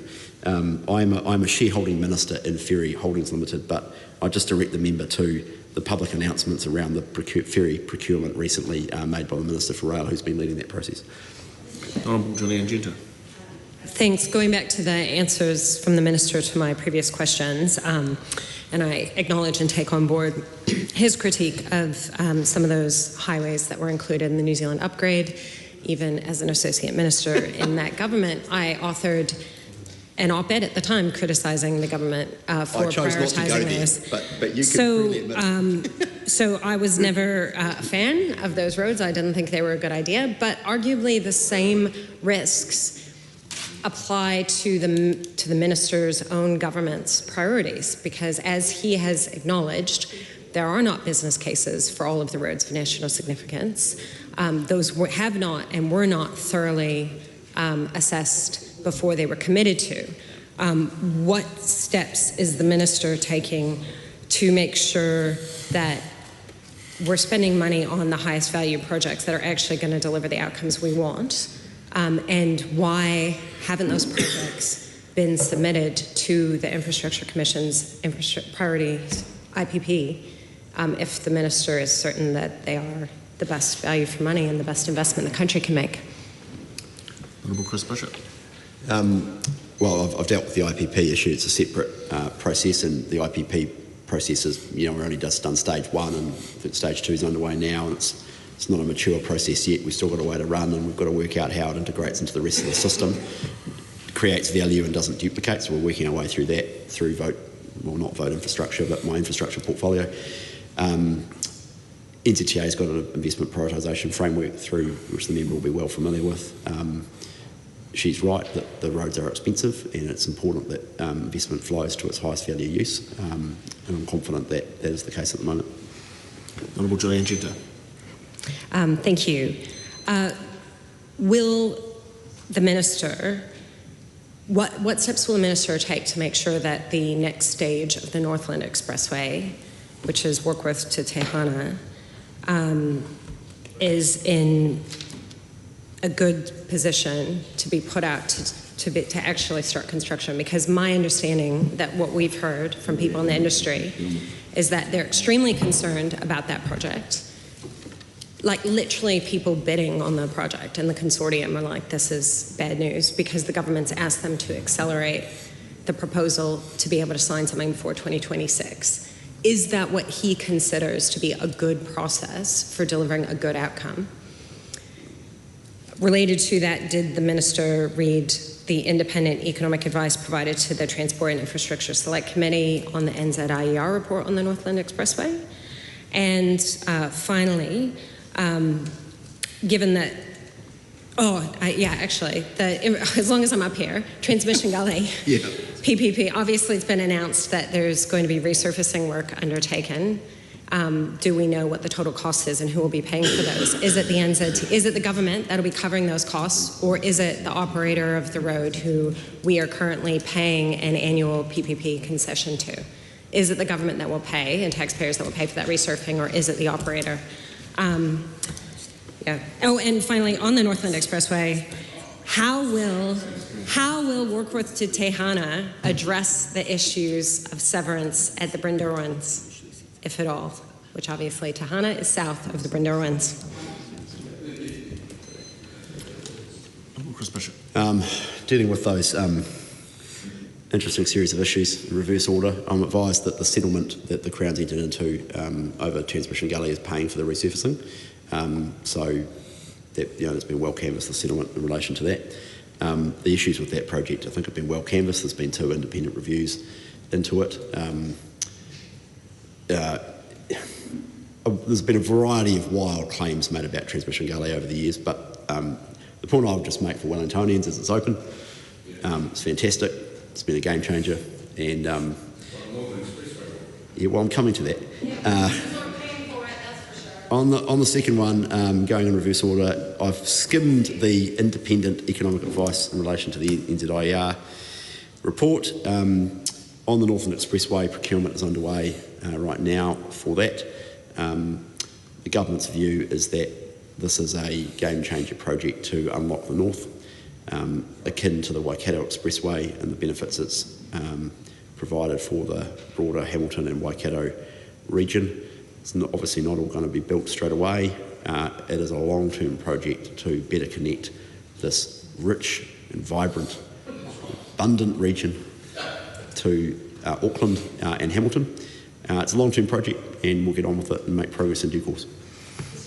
Honourable Julian Genter. I guess, why not focus on the alternative to the current alignment in the Brynderwyns, because that is the part of State Highway 1 that gets shut down? Why is that not the priority over Warkworth to Tehana? Warkworth to Tehana is not what gets shut down. What are we doing? Mr. Chair, I want to return to the funding sort of side of things. What's clear is that the forecast expenditure for projects is, it basically exceeds the revenue. So the question to the Minister is, what is his plan to address his $6 billion fiscal hole that he has in his transport plan? I appreciate he may have inherited that from the former Transport Minister. But first question is, what is his plan to address that? Well, I'm not sure the $6 billion hole is an accurate read of the situation, but if I could just deal with Honourable Julian Genter's point, I'm advised that Warkworth to Tehana is ready, or at least more ready than the Brynderwyns, and the Dome Valley, as my colleague, the MP for Northland, points out, Dome Valley closes just as much as the Brynderwyns. So it's not to say the Brynderwyns isn't important, it is. We've now got a route, which I think is broadly supported, actually quite widely supported, I'd say, by the MP for Northland and the MP for Whangarei. And of course, worth reflecting on the fact that the previous government actually campaigned on the Northland Expressway as well, so it does enjoy cross-party support, so that's good news. In relation to Mr Aotearoa's point, I'm not sure the $6 billion figure is correct, but, well, I was going to say, he is right in the sense that the system is under pressure. There's no question around that. And that is why we are seeking to broaden funding sources. So as the member's aware, fuel tax and RUC rises on the 1st of January 2027 in staged increments. Now the reality is RUC and fuel tax has not risen since 2019, so in real terms it is significantly diminished. And people don't necessarily like hearing this, but we have a user-pays system, or at least we are meant to have a user-pays system, in which what people pay into the Land Transport Fund goes out and funds all of the transport services, whether that be road or rail or public transport that people rely on. And we have seen a diminution in the fund. That's partly why the government brought electric vehicles into the realm of RUC, because at the time, for a long period of time, electric vehicle users like myself were not paying anything to use the roads, which is ridiculous, absolutely ridiculous. So they now do, and I now pay, which is good.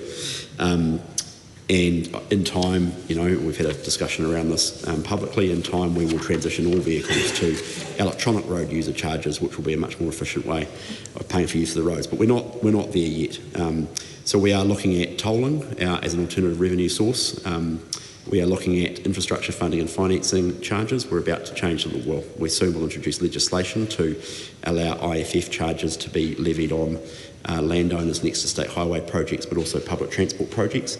not pretending that that is a silver bullet to our funding challenge, but it is certainly part of the mix, and something that we should have been doing, for example, with the City Rail Link. Without belabouring the point over and over again, the City Rail Link has unlocked enormous value in CBD Auckland and in the surrounding suburbs, and those landowners next to it, like, for example, Sky City, who now have a train station underneath it, have paid nothing for that. They've just got a free train station delivering thousands of people next to the casino. Now, that's an extreme example, but my view is, we need to be much more innovative and forward-thinking around how we help beneficiaries of infrastructure projects pay for the infrastructure that they enjoy the benefits of. So the beneficiaries pays principle is something that we're trying to bed in through transport funding, but also more broadly in infrastructure funding. Thank you, sir. I want to thank the Minister for acknowledging the, if not financial hole, the deficit that exists in the budget for transport. Is one of the ways in which he is seeking to fill that void around tolls? And Mr Chair, you yourself know that this was something that the government sought to impose on Te Aotearoa with no success whatsoever.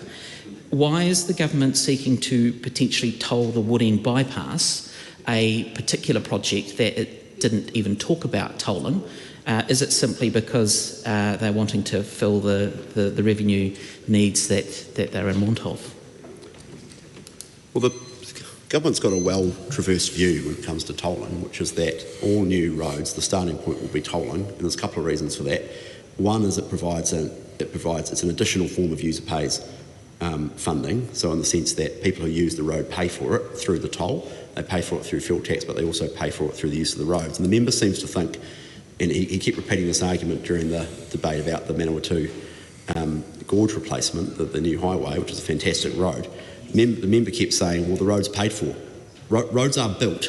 But you said it's a replacement road. But my point, let me finish the point. You build a road, and then it's not just like, well, the road's there and great, we can just walk away. You have to maintain the road. And so tolling provides a revenue source to help maintain the roads. And if you toll it as part of a PPP, for example, you can actually build that into the contract. So you make sure that the tolling revenue helps maintain the roads. Everything has to be paid for. There's no free lunch out there. Once you build something, you have to maintain it, and that involves spending money. And that's something we've done really badly in New Zealand. So appreciate the member doesn't like tolls.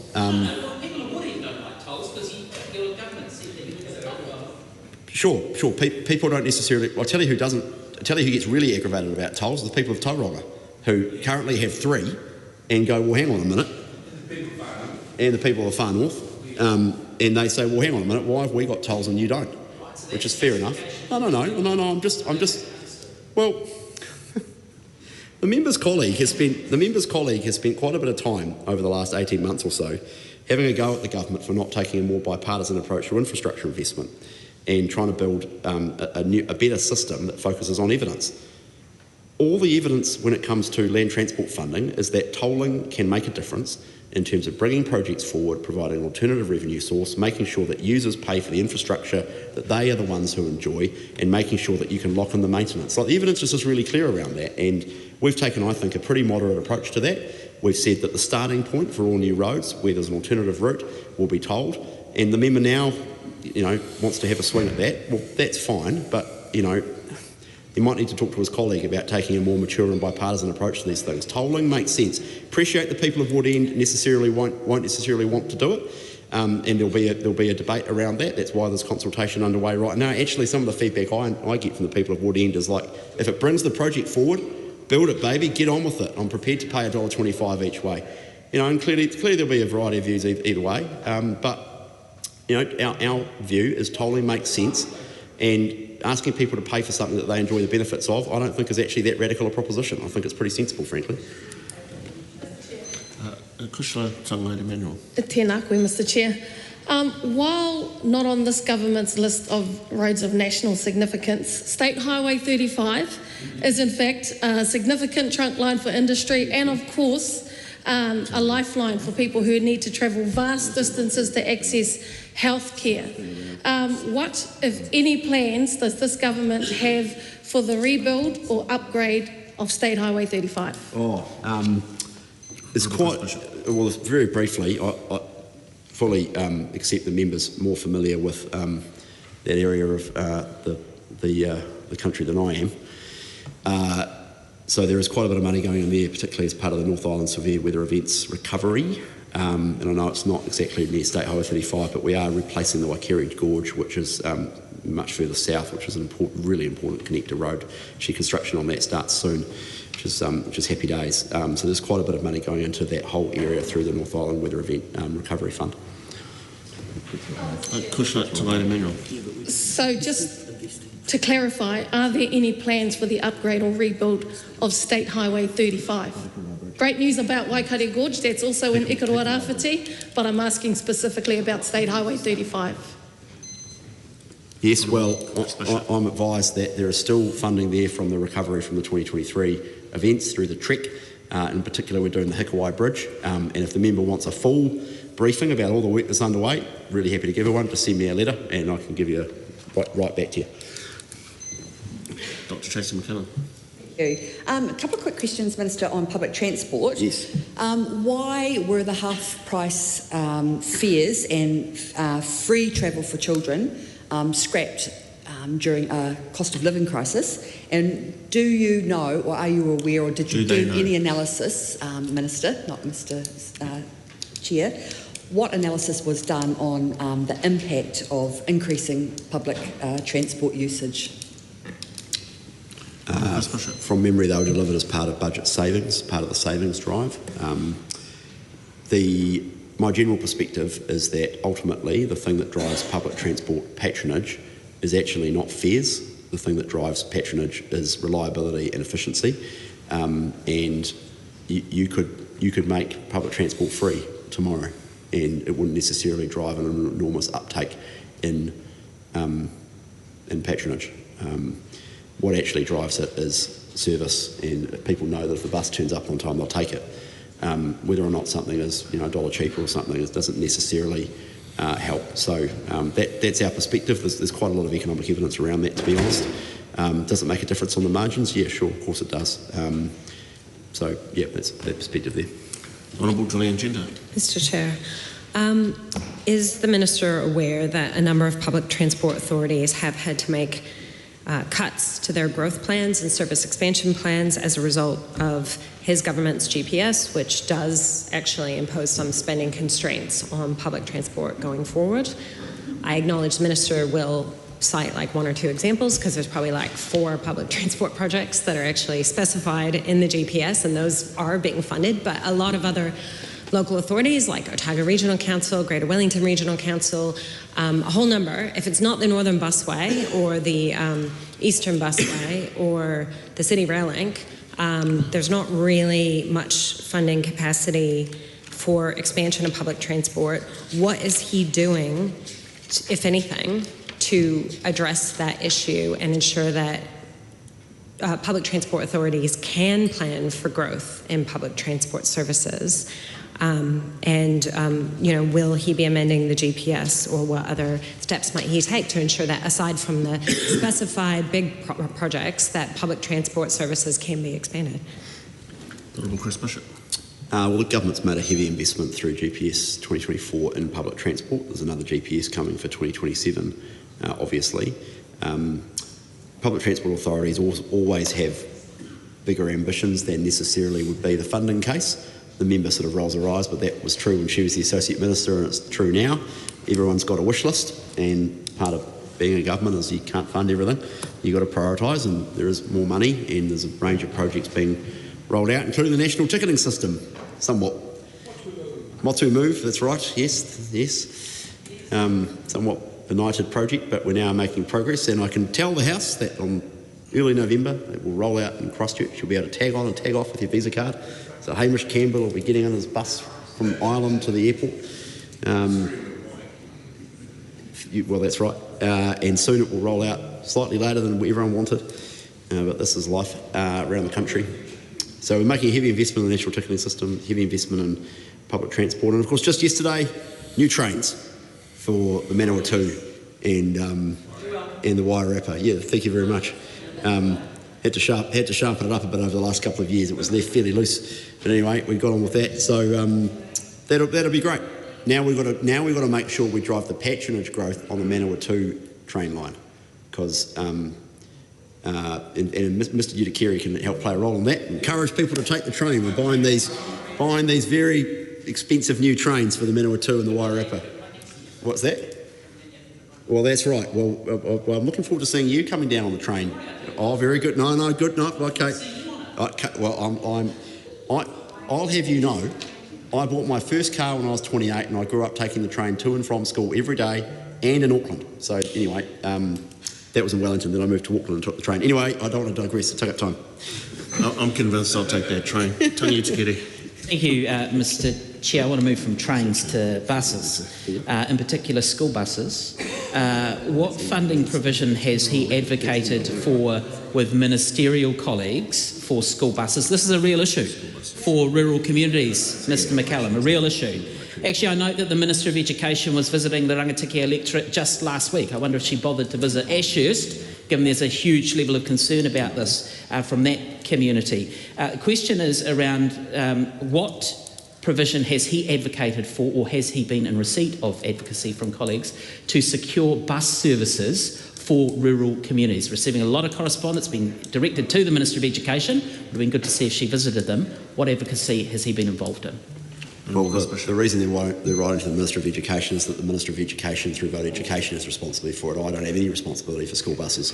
So, the Minister, I'm sure, is dealing with that. I think we've got Vote Education estimates later tonight or maybe tomorrow, so I'll encourage you to put that to the Minister. Dr. Tracy McCallum. Chair, sorry. Going from buses, trains and back to public transport, because in Christchurch we can only wish, we can only be envious about having trains and fancy things like that. And when $800 million worth of mass rapid transit funding goes begging, it just makes us feel a little bit more envious as well in June this year. But anyhow, Minister, if we have to console ourselves by talking about buses, and given that the $78 million in public PT Futures funding was for upgrading bus routes and things like that in preparation for mass rapid transport, how does he feel, how does a 50% fare increase in Canterbury specifically align with the government's claim of supporting regional New Zealand? Tangi Tikere. Well, thank you, Mr. Chair. I want to move from trains and buses and PT to aviation. I see Mr. Meagher's here. He might want to take this. I don't know. Look, one of the issues that the Select Committee heard about was regional connectivity as being a priority. I want to ask why there is no funding provision in the budget around the monitoring of regional cancellations. I know the government took moves to report on frequency of arrivals and what have you. However, there is a lot of concern out in the community about the level of cancellations without that information being made available. So the question to a minister is, why is there no provision to provide for airlines to report on the specific reasons as to why flights are cancelled, to provide a level of accountability to consumers? Mr. Chair. Honourable James Maker. Well, there is provision in the budget for the Ministry of Transport to undertake on-time performance reporting, and they do that. I think the next report is due out in a matter of weeks. And yes, the on-time performance reporting includes delays, cancellations, along with reasons from airlines as to why some of the routes are at higher cancellation rates than others. I think the question the member is asking is, why is there no funding to force airlines to provide reasons for cancellations? I'm not sure if you would appropriate funding for that. I'm sure you could write politely to airlines or use some of the other regulatory mechanisms that would be provided for under the Civil Aviation Act to do so, but I'm not sure it requires a funding mechanism to provide that information. Thank the Minister for that. Is the Minister suggesting that consumers should write politely to airlines as opposed to the government having an ability within any frequency reporting tool to require airlines to identify the specific reason for cancellations? No, I'm not suggesting individuals write to airlines to ask that information. Airlines already provide on-time reporting performance information to the Ministry of Transport. That is published every month, including now for the first time all regional routes and regional airlines, so that every person who is flying in and out of the regions can understand the reliability of their flights. The government does have the ability under the Civil Aviation Act to require that information, but at that stage we haven't had to, because airlines are providing that voluntarily.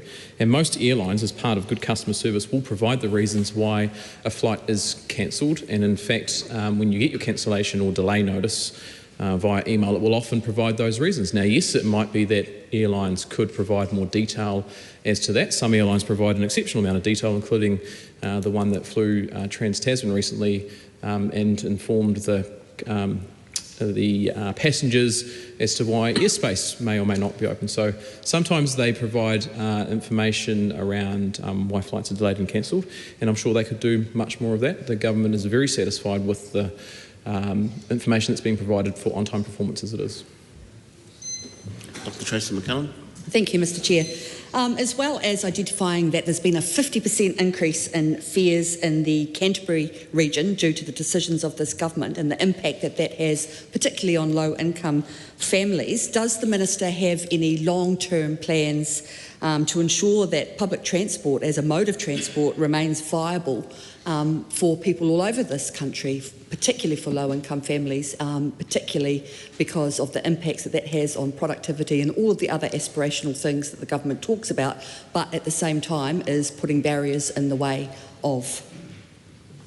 The Honourable Chris Bishop. Oh, yes, indeed we do, and I don't have 5 minutes, I'll just keep it brief. I mean, the single best thing we can do for public transport is make sure it's reliable and actually exists. In Auckland, we've got an extensive program of work underway across the northwestern, the eastern busway, CRL opening, and all the rest of it. Wellington, we're investing in the trains and the buses, which the new trains most recently announced.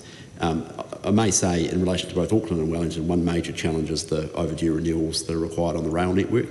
There is hundreds of millions of dollars work required on both networks in Auckland and Wellington to upgrade them. So that is a cost coming down the line, and I appreciate the members' advocacy for public transport in Christchurch. And as I understand it, the Christchurch City Council is looking at developing a business case for mass rapid transit, and I'm sure that will be considered in due course. Well, I don't know where this $800 million came from. I mean, it's like a fantasy figure, like much of what the opposition talks about, to be honest. I don't know that there's $800 million set aside for that. Well, I'd like the member to comment, to explain a bit further. I don't know what you're talking about. Honourable Tracy. Mr. Chair, okay, thank you for the opportunity. As has been reported, and again, it is murky because we've been through the situation of the $78 million in relation to PT Futures, whereby it was tagged. It was a tagged contingency for PT Futures, awaiting a business case. There was a change of government. There was Labor funding. There was a change of government. There was the GPS released, which gave the impression that public transport wasn't going to be highly favoured by this government, rightly so. And based on that, therefore, the Christchurch City Council was under the wrong impression that it wouldn't that money had been rescinded. The government did nothing to remedy that situation by clarifying the situation. That was the first step. The second step was the contingency. I don't know if it was a tag contingency, but there was money for the mass rapid transit, and in June this year it was reported in the press and by staff talking about the fact that government yanks $800 million pegged for mass rapid transit this decade, and that was in June. So if the Minister's not aware of that, it would be really surprising to the people of Christchurch and to the people of Canterbury, and another example of being overlooked in terms of even just being able to provide some clarity. And so that essentially, it is a lot of money. And so whilst we're talking about trains and upgrades in Auckland and Wellington, I can only listen with envy about those sort of systems. But if the Minister, it would be good to understand a little bit more, and I could see that you're getting some advice. Well, there's never been $800 million tagged in a contingency, either through NZTA or through vote transport for mass rapid transit in Christchurch. So that might be invite the member to write to me. It might be an estimate of future funding required, or it might be a year-by-year analysis totted up over 10 years. There's never been $800 million in funding appropriated for mass rapid transit in Christchurch. Well, that will be dependent on a business case, which no one's done. And the reason it wasn't done is because the Christchurch City Council indicated the money should be returned and it would go into other priorities. Now, look, I wasn't the Minister of Transport at the time, and I'm also not an official at NZTA or the Christchurch City Council who's responsible for all this stuff. So I know that the members cooked up every conspiracy theory under the sun, but the reality is the money... Well, look, maybe that's true, I don't know. The money has been returned. The actual... I realise that people are a bit frustrated by it, and actually, to be honest, their ire is best directed at the council rather than anyone else. And, I'm sure that will play out. But people who are worked up about it should direct it at the council rather than, well, certainly me, and certainly other colleagues, because I just sit above it all. So, anyway, if the council wants to advance a mass rapid transit business case, we're really happy to have a look at it. And, maybe they'll do that in due course. Let's see. Thank you. Just one more question from me on pothole patrol. Right? These pothole little vans that go around and deal with the potholes. Now, what accountability exists for the contractors whose repairs fail within a matter of days? I mean, people expect these $4 billion, you do it once you do it right. So where is the accountability, given this is a government that doesn't want to waste any money as part of its pothole patrol?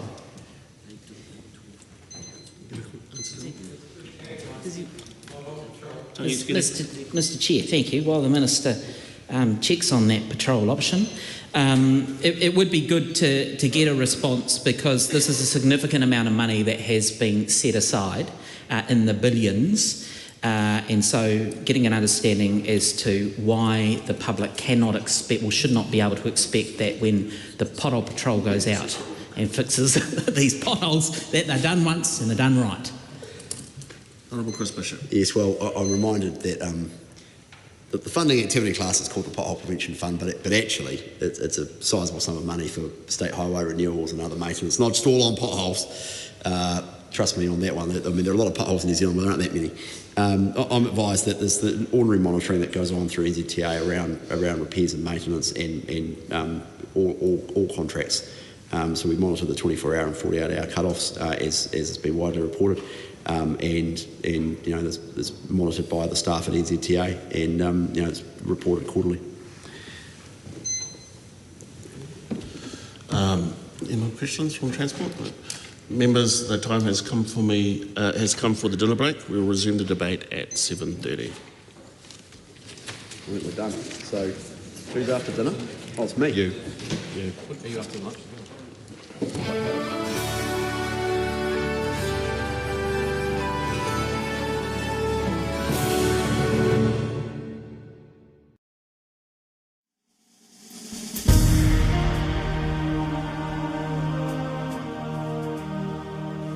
Coming up at 6 p.m. is a repeat of some of today's earlier proceedings.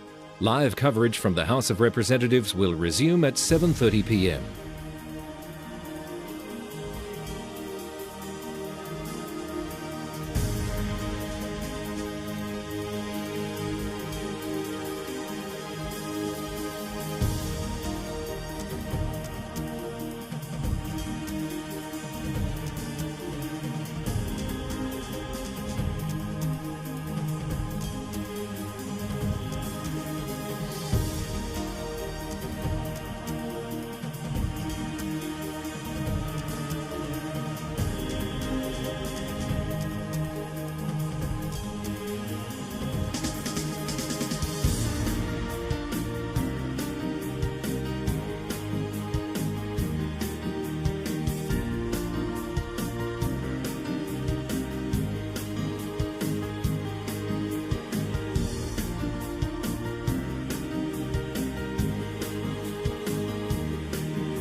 Live coverage from the House of Representatives will resume at 7:30 p.m. Until then, some of today's earlier proceedings will be repeated.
Mr. Speaker.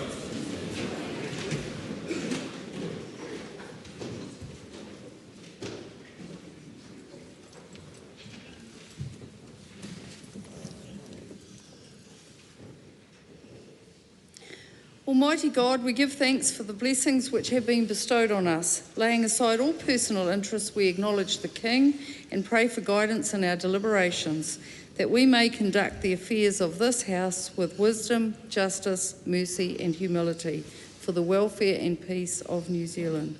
Amen.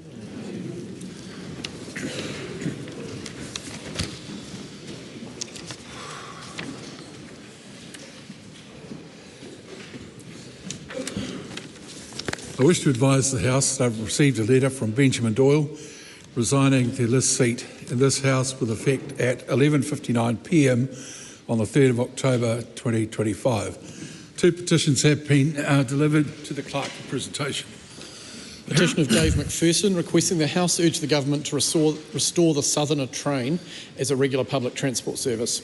Petition of Christopher Ingram requesting the House urge the Ministry of Health to state on its website that anyone republishing, reproducing or referring to its advice about low-risk standard alcohol drinks should do so in full.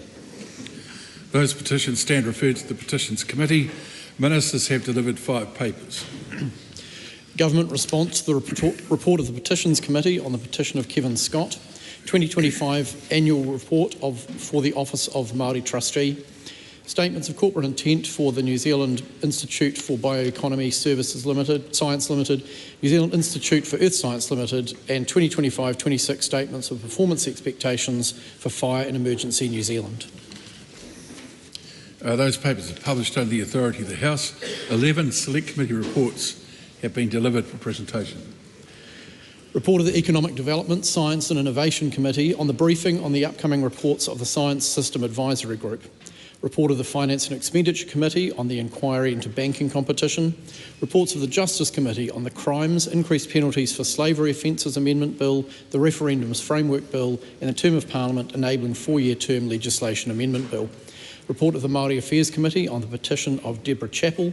Reports of the Petitions Committee on the petitions of Miriam Denny, Right to Life New Zealand Incorporated, petition of Ross Hall and the petition of Social Justice Aotearoa. Report of the Transport and Infrastructure Committee on the Land Transport Management Time of Use Charging Amendment Bill. The bills are set down for second reading. The briefings and inquiry are set down for consideration. The clerk's been informed of the introduction of 3 bills. Taxation, Annual Rates for 2025-26, Compliance Simplification and Remedial Matters Bill, Introduction. Defence Workforce Amendment Bill, Introduction. Local Government, Auckland Council, Transport Governance Amendment Bill, Introduction. Those bills are set down for first reading. Members, I've received a letter from the Honourable Jan Tinetti seeking to debate Under Standing Order 399, comments by the Minister for Workplace Relations and Safety on appointments to the Employment Relations Authority. This is a particular case of recent occurrence for which there is ministerial responsibility. However, I do not think it reaches the level that warrants setting aside the business of the House today. The application is declined. Excuse me. I've also received a letter from the Honourable Barbara Edmonds seeking to debate under Standing Order 399 the resignation of the Chair of the Reserve Bank. This is a particular case of recent occurrence for which there is ministerial responsibility. Not all resignations are debated, and it is unusual to debate the resignation of someone who is not a minister. This matter is one that would be better explored through questions to the Minister rather than through an urgent debate. I'm not convinced that it requires the immediate attention of the House. The application is declined. Come now to oral questions. First, the name of Ryan Hamilton. Thank you, Mr. Speaker. My question is to the Minister of Finance and asks, what recent reports has she seen on the economy? The Honourable Nicola Willis. Mr. Speaker, I saw an interesting report from Westpac recently comparing the economic outlooks of New Zealand and Australia. A bit of healthy rivalry is a feature of the trans-Tasman relationship. So I was pleased to see Westpac, which operates on both sides of the ditch, saying that economic growth in New Zealand is set to outpace Australia over the next few years. Westpac is forecasting annual GDP growth in New Zealand to accelerate to 2.4% by the end of the year and 3.1% by the end of 2026. That is higher growth than the bank is forecasting for Australia. And when Westpac looks at per capita, that is per person growth, the difference between the two countries is even greater. Supplementary. What is supporting this growth in the New Zealand economy? Mr. Speaker, consistent with other forecasters, Westpac says that growth in New Zealand will be underpinned by reductions in the official cash rate, transmitting through the economy. A lower OCR leads to lower interest rates for households and businesses who respond by spending and investing more. Westpac also points out that increases in New Zealand's commodity export prices will boost incomes and spending. Thank you, farmers. It says that international demand for hard commodities, which Australia exports, is easing, while global demand for dairy and other food products, which New Zealand exports, remains firm. How are interest rate reductions flowing through the economy? Mr. Speaker, the Reserve Bank has reduced the OCR by 250 basis points over the past year, taking it down to 3% so far, and markets are pricing in 2 more reductions. Westpac makes the point that around 90% of mortgage lending in New Zealand is on fixed rates, compared to only around 10 to 15% of Australian mortgage lending. That means that interest rate changes take around 12 to 24 months to pass through the New Zealand economy. The transmission of lower interest rates is therefore still underway, with rate reductions only having begun a year ago. 45% of mortgage lending is either floating or is due to be repriced within the next 6 months, which is good news for those coming on to lower interest rates. What is the outlook for New Zealand exports? Well, Mr. Speaker, the global outlook suggests that demand for New Zealand exports will remain high despite tariffs. Strength in global commodity prices, particularly dairy and meat prices, is supporting farm incomes and rural confidence. The ANZ Commodity Price Index and world prices rose again in August and is 9.3% higher than it was a year ago. Recent data shows that New Zealand's goods terms of trade, that is the prices we get for our exports relative to the prices we pay for imports, is at a record high in a series that goes all the way back to the 1950s. So New Zealand's purchasing power in the world has risen, and that is good news for our households and businesses. Supplementary question. The Honourable Chris Bishop. Now, what reports has the Minister seen on inflation targeting? Well, Mr. Speaker, I have seen a report that there are spokespeople in this Parliament open to having a discussion about changing the Reserve Bank's inflation target to allow inflation to run hotter. Mr. Speaker, I'm happy to rule out the government won't be letting price increases. Probably we should leave it. Question 2, the Right Honourable Chris Hipkins. Thank you, Mr. Speaker. To the Prime Minister. I'll wait till your colleagues there have settled. To the Prime Minister, does he stand by all of his government statements and actions? The Honourable David Seymour. Mr. Speaker, yes, and particularly the government introducing legislation which has led to New Zealanders up and down this country being able to vote on whether their council should have Māori wards, having the same basic democratic rights and duties regardless of background is a critical cornerstone of our democracy, and now, thanks to this government, New Zealanders up and down the country will get to have a say about whether that is the policy in their council. Supplementary. Who speaks for the government? The Prime Minister, who says he wants modest, consistent house price increases, or the Housing Minister, who says that it's good that house prices are dropping and the government is trying to drive house prices down? Mr. Speaker, the facts are that the government cannot set house prices, and I would be alarmed if any party in this House had that as their plan. What the government is doing is introducing policies that will make it easier for New Zealanders to build more homes, and in that sense, both of them are speaking for the government, because the final track of housing will depend on a range of factors. What we're doing is fixing what matters through Resource Management Act reform, Building Act reform, infrastructure funding, so that wages can grow faster than house prices, which is what we should all want for New Zealand's future. So is it the government's goal for house prices to go up or down? Mr. Speaker, we seem to be having a communication or comprehension problem on behalf of the Leader of the Opposition. My previous answer clearly stated that the government's goal is to make it easier to build a home. We're doing Resource Management Act reform, wonderful work by Chris Bishop and Simon Court. We are doing Building Act reform, wonderful work by Chris Pink, the Minister for Building and Housing. And we are doing infrastructure funding and finance reform across a range of portfolios. Now, what that means is that it is easier and more affordable to build a home, and that means the next generation has ladders of opportunity to be part of a property-owning democracy, something that got further and further into the distance under the previous government's housing inflation. Order, Mr. Speaker. I don't think anyone will be any the wiser as to whether or not the government's position is that house prices should go up or down as a result of that answer. Well, I'm happy to repeat the question if the member has a comprehension problem with it. No, you can ask his... Problem's all yours, buddy. When I'm speaking, no one else is. You can most certainly use your supplementaries to ask another question if you wish, but you can't ask me to judge the quality of a question. That's never been the case. Supplementary. Was Chris Bishop wrong when he said, quote, the government is trying to drive house prices down, end quote?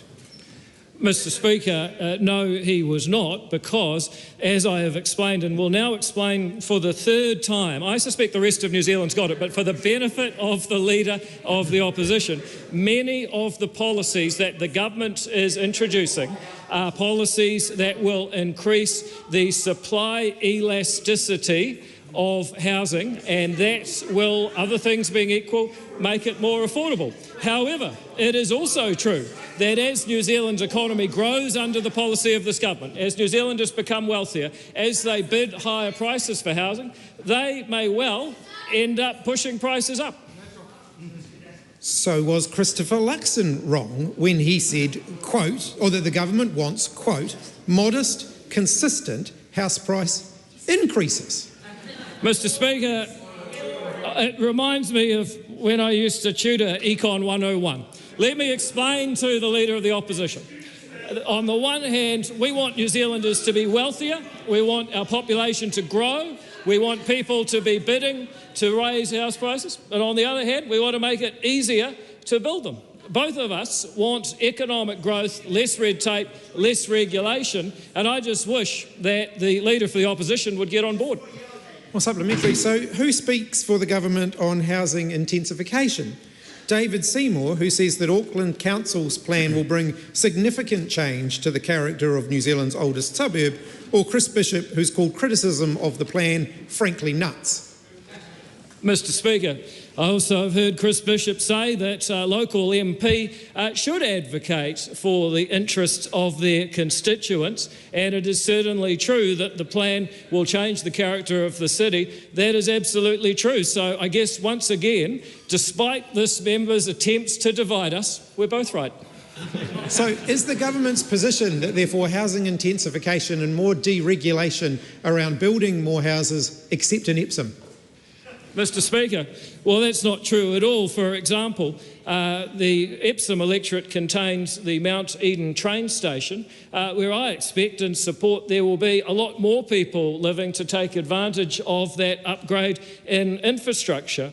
On the other hand, there are parts of the Epsom electorate, indeed parts of Auckland and every city, which have very old infrastructure that is crumbling, in some cases leaking sewage into the sea, and it would be foolhardy to intensify in those areas. And that's one reason why this government has reversed the previous government's policy of allowing three-storey houses on any section, including floodplains, because the previous government did some dumb stuff, but that was among the stupidest. A supplementary question, Mr Speaker. Is his government committed to meeting New Zealand's emissions targets under the Paris Agreement? Mr Speaker, yes we are, but this government also is a conscientious and collegial coalition of three parties who actually have a mind of their own. And on that topic, I just wonder when the Leader of the Opposition will tell the world what he thinks about someone saying that black, Asian and Indian New Zealanders should not participate in our democracy. Yeah. Well, I'm sure most people will make the judgment that you might just have. The question, a point of order, the Honourable Chris Hipkins. Mr Speaker, how is the acting Prime Minister reflecting on my character and making a misrepresentation about something that I have or haven't said in any way relevant to the question or acceptable within the House? Well, now that you raise it, that's not acceptable, but it is in the nature of debate. I don't think it would be fair to require it to be withdrawn or other such in the circumstance. Because if you think about the nature of the questioning, it was along those lines where you... Speaker? No, hang on a minute. I'm still speaking. You were, in your questioning the integrity and veracity of statements made by the Honourable David Seymour compared to anybody else. So it's not unreasonable that there is a comparison put back. Standing orders, I don't have it in front of me. Not standing orders, speakers' rulings are full of, has a number of comments in it. If a political question is asked, expect a political answer. I think that's not unreasonable. Point of order. What in particular did you find political about a question that said, is his government committed to meeting New Zealand's emissions targets under the Paris Agreement? Because that was the question. No, that is quite right. And it's the point I'm making is that in the nature of the whole exchange, there was a high degree of political contention. Look, standing order, speaker's ruling 1871.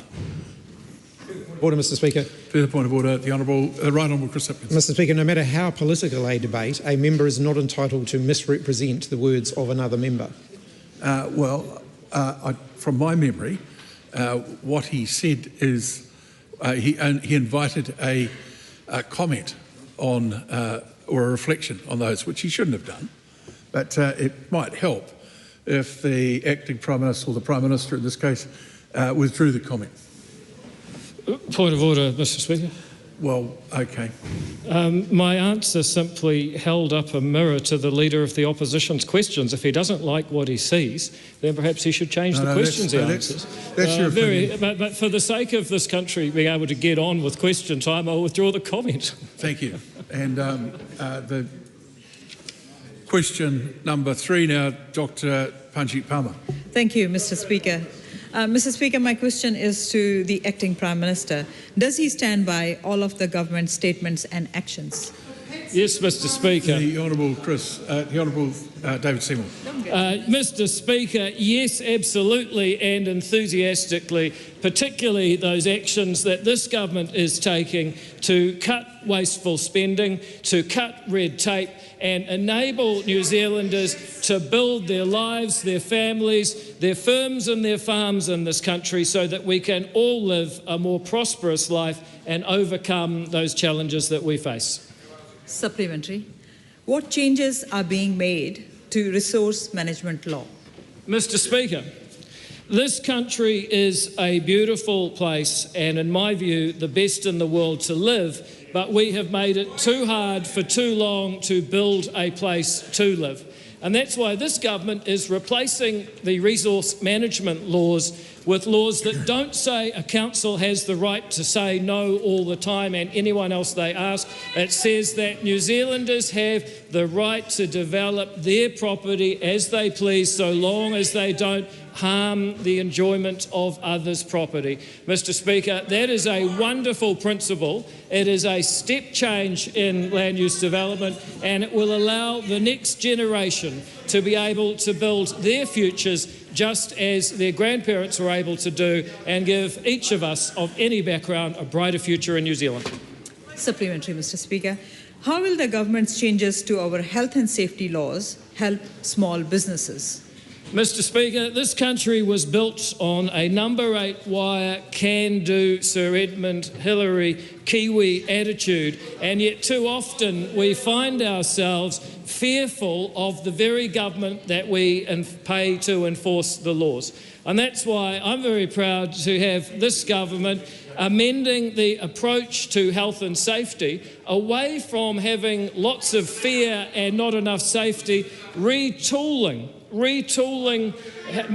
WorkSafe in such a way that it is there to guide and help people actually achieve safety as much as it is there to punish people. And Brooke van Velden is to be commended for going out and listening and making substantial changes that make people's lives better. Supplementary, Mr. Speaker. How is the government making it easier for overseas investors to invest in New Zealand businesses and help them grow? Mr. Speaker, this country has a long history of welcoming our friends around the world to share their money and their ideas, investing together in New Zealand's future. However, for too long, we made it too hard for those people to come and join in New Zealand's economic success. It's not because they didn't want to, it's because we tied them up in too much bureaucracy and red tape. I'm proud that we have halved the time for overseas investment consents under this government, and I'm proud that legislative changes before the House at the moment will see even greater improvements in the time taken for people to get consent to bring their money and their ideas here. Supplementary, Mr. Speaker. Why is the government simplifying our anti-money laundering legislation? Oh, Mr. Speaker, this is another example where, in the rush to satisfy obligations imposed by overseas powers, we have hamstrung New Zealanders with red tape on things as simple as trying to open a bank account for a child. This government is simplifying anti-money laundering laws so that people can spend more time doing things that are productive, providing for themselves and their families, and less time tied up in red tape. Supplementary, Mr. Speaker.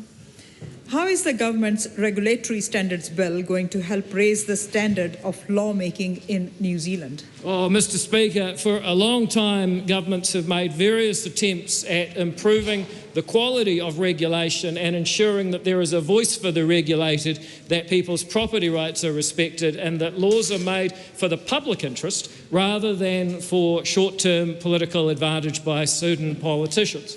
The Regulatory Standards Bill will ensure that people's rights are set out clearly in the law so that the public are better able to judge the quality of the laws being made, and that is a welcome maturation in our constitutional settings in New Zealand.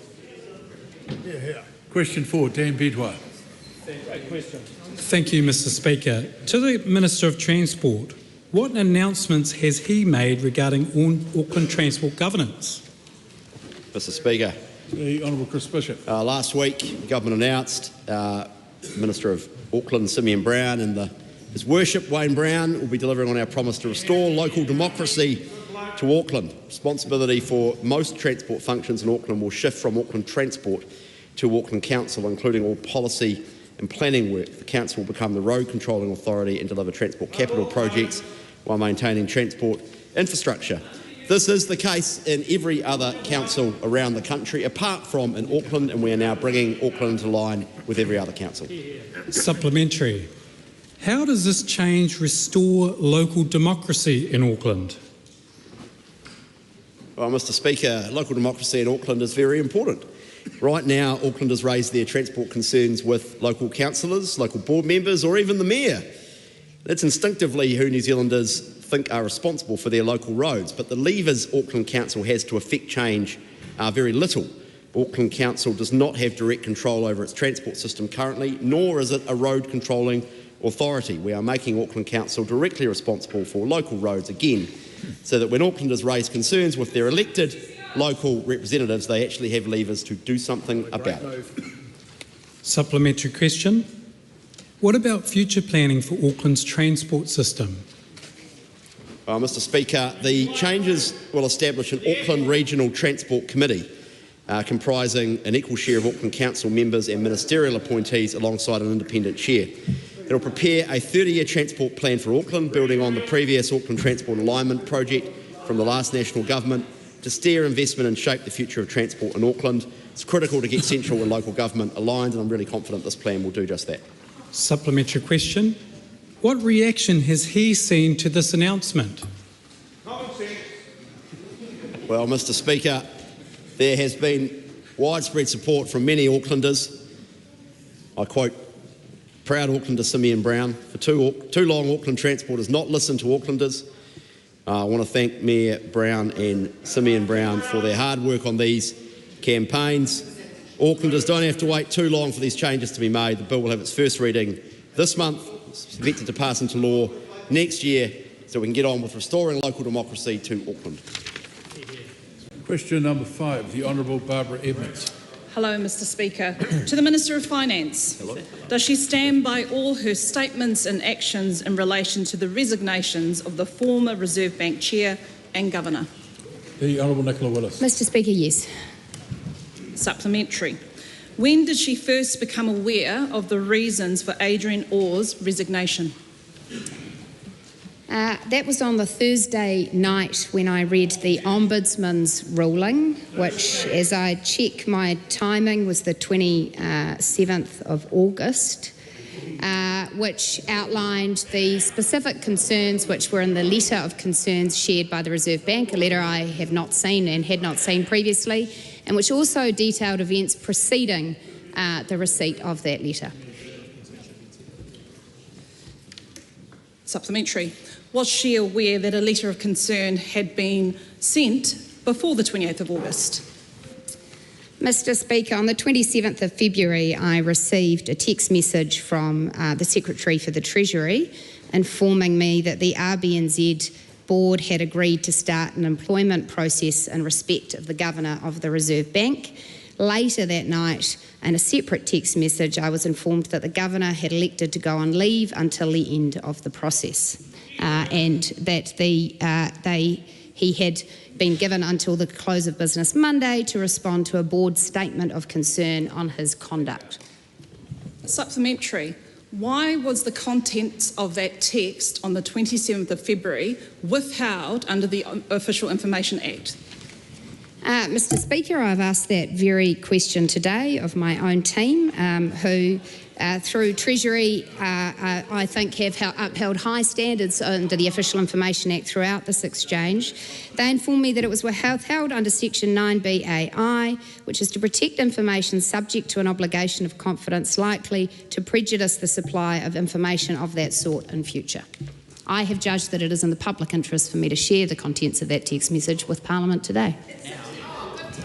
Supplementary. Is she aware that the subject of the contents of that text was withheld in an earlier OAA, and why is it just today she is releasing to the public the contents of that text, given her responsibility under the Reserve Bank Act? You just answered that. Well, because, Mr Speaker, I am satisfied that the grounds for withholding under the Official Information Act were valid. I also think that it is now correct, given the official information that has been released by the Reserve Bank, that I provide this information to Parliament. Supplementary. Can I just suggest that this is not a matter of some of the cross-house banter that's going on while answers have been given. The Right Honourable Winston Peters. Can I ask the Minister, as she heard the song, who wants yesterday's paper, who wants yesterday's news, and she's getting on with the future management of the Reserve Bank? A very good question indeed. I look forward to welcoming a new Governor of the Reserve Bank very soon. Supplementary. The Honourable Barbara Evans. Was her office or herself consulted on in relation to the OAA, which the text of the 27th of February was withheld? Mr. Speaker, I would have to check to give you the most accurate answer, but it is normal that when Treasury receives an Official Information Act request that my office is informed about their intended response to it. I think in this case the Treasury was making a judgment based on two things. One, the fact that the text referred to an employment process, specifically referred to an employment process that had been commenced, that at that point had not been released by the employer in question. And so therefore sharing that information when the employer, subject to the exit agreement, had chosen not to share it, would have actually triggered the concern in the Official Information Act. It is very hard to even hear myself think with all of that barracking, Mr. Speaker. So it is therefore, in terms of the Official Information Act, correct that it could have prejudiced the receipt of that sort of information in future. As I've said in this House clearly, it is my view now, in light of the timeline of events that the Ombudsman has released, which makes clear that that letter of concern had been released, that it is in the public interest for me to share that I was informed of that employment process having begun on the 27th of February. Supplementary. Is she confirming that neither herself or her office was consulted in relation to the information and contents of a text that was withheld under the Official Information Act? I'm confirming no such thing. Supplementary. Is she confident that her handling of information requests relating to the exit of the former governor did meet her expectations of transparency and of public accountability? Yes. Supplementary. Why should New Zealanders have confidence in her when she has only just advised the House and the public of the contents of a text on the 27th of February? And how is it not usual that either herself or her office have not reviewed the OAA before it was released? Because, Mr. Speaker, these are matters relating to an employment process. If ministers choose to engage themselves in employment processes, characterising them when they have not been a party to those processes, they risk politicising those processes in ways that can threaten the reputation of important institutions. Supplementary question, the Right Honourable Winston Peters. Regardless of this boring dialogue, how will the new Reserve Bank Governor go if there is no inflation cap set for the Governor? A point of order, the Honourable Karen McAnally. Just for absolute clarity in the House, it's now okay to provide that sort of commentary before asking a question? Because that'll be fun. It's an observation and it should not be something that should be done. Questions should be simply start with a question word and carry on. And I've made that point before. Simply because if you look at the primary, it talks about relation to statements and actions in relation to the resignation of the former. Yeah, but look, as we know, questions move on. So I think, wait on. I think in this case we will simply move on. The point has been made. The Honourable, question 6, Chloe Swarbrick. To the Minister of Finance, does she stand by all of the government's statements and actions on economic and fiscal policy? Mr. Speaker, yes, and I particularly stand by our commitment to an inflation target of 1 to 3% with a midpoint of 2. Unlike some members of this House, I won't be advocating for faster price increases across the economy, which would only add to the cost of living. Does she stand by her statement that, quote, investing in smart, targeted interventions not only makes a difference in the lives of whānau, but means the government reduces the money it might otherwise spend on treating the symptoms rather than the cause of dysfunction, end quote. And if she does she consider ensuring that our most vulnerable New Zealanders have somewhere safe to sleep at night, a safe targeted early intervention, end quote. Mr. Speaker, in answer to the first part of the question, yes. What does she consider to be, quote, treating the symptoms rather than the cause of dysfunction, end quote, if not her government's decision to cancel thousands of new public homes and now pump taxpayer money into the private rental market for just 300 temporary homes? Well, Mr. Speaker, a very good example of treating the symptoms and not the cause of a problem would be the government continuing to provide ever larger subsidies for state-sponsored housing while failing to deal with the underlying driver of ridiculous house price increases in New Zealand, which is planning law that has been weaponised against progress and development, weaponised against new housing subdivisions, weaponised against housing intensification. This government is getting to the root cause of New Zealand's housing unaffordability problems by getting rid of the RMA and saying yes to more houses. That's right.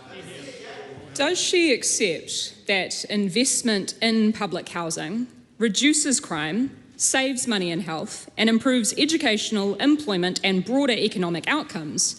And if so, why has the government decided to cancel building thousands of new state homes and slash emergency housing access, generating greater homelessness across the country?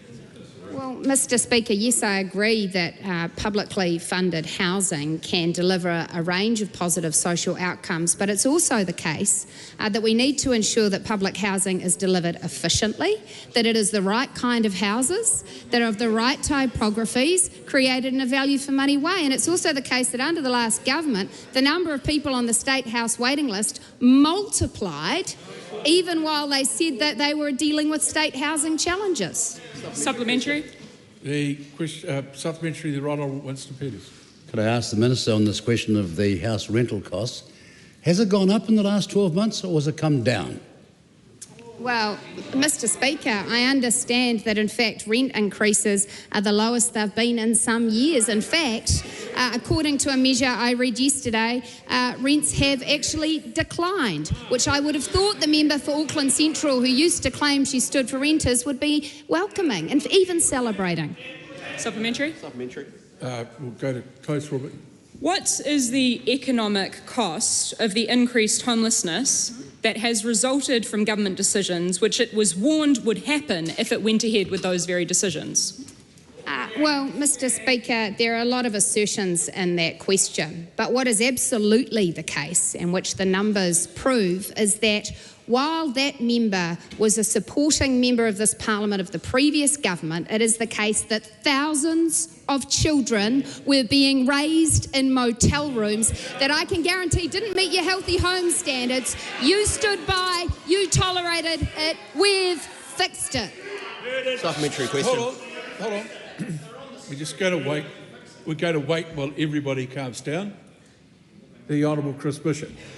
Can the Minister confirm that 50% of people on the social housing register need a one-bedroom unit, but only Kaingaora only has 12% of its stock being one-bedroom, and of the 1,500 houses funded in Budget 24 that have been allocated so far, 89% of those houses are for one- and two-bedroom units?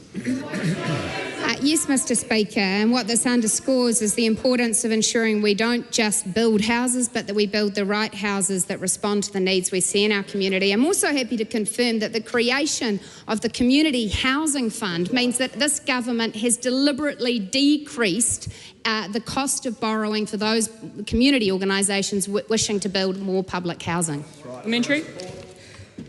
Will the Finance Minister then take up the invitation which the Prime Minister has so far ignored to walk the streets of Auckland Central to meet the people, including the children, who her government's decisions have made homeless?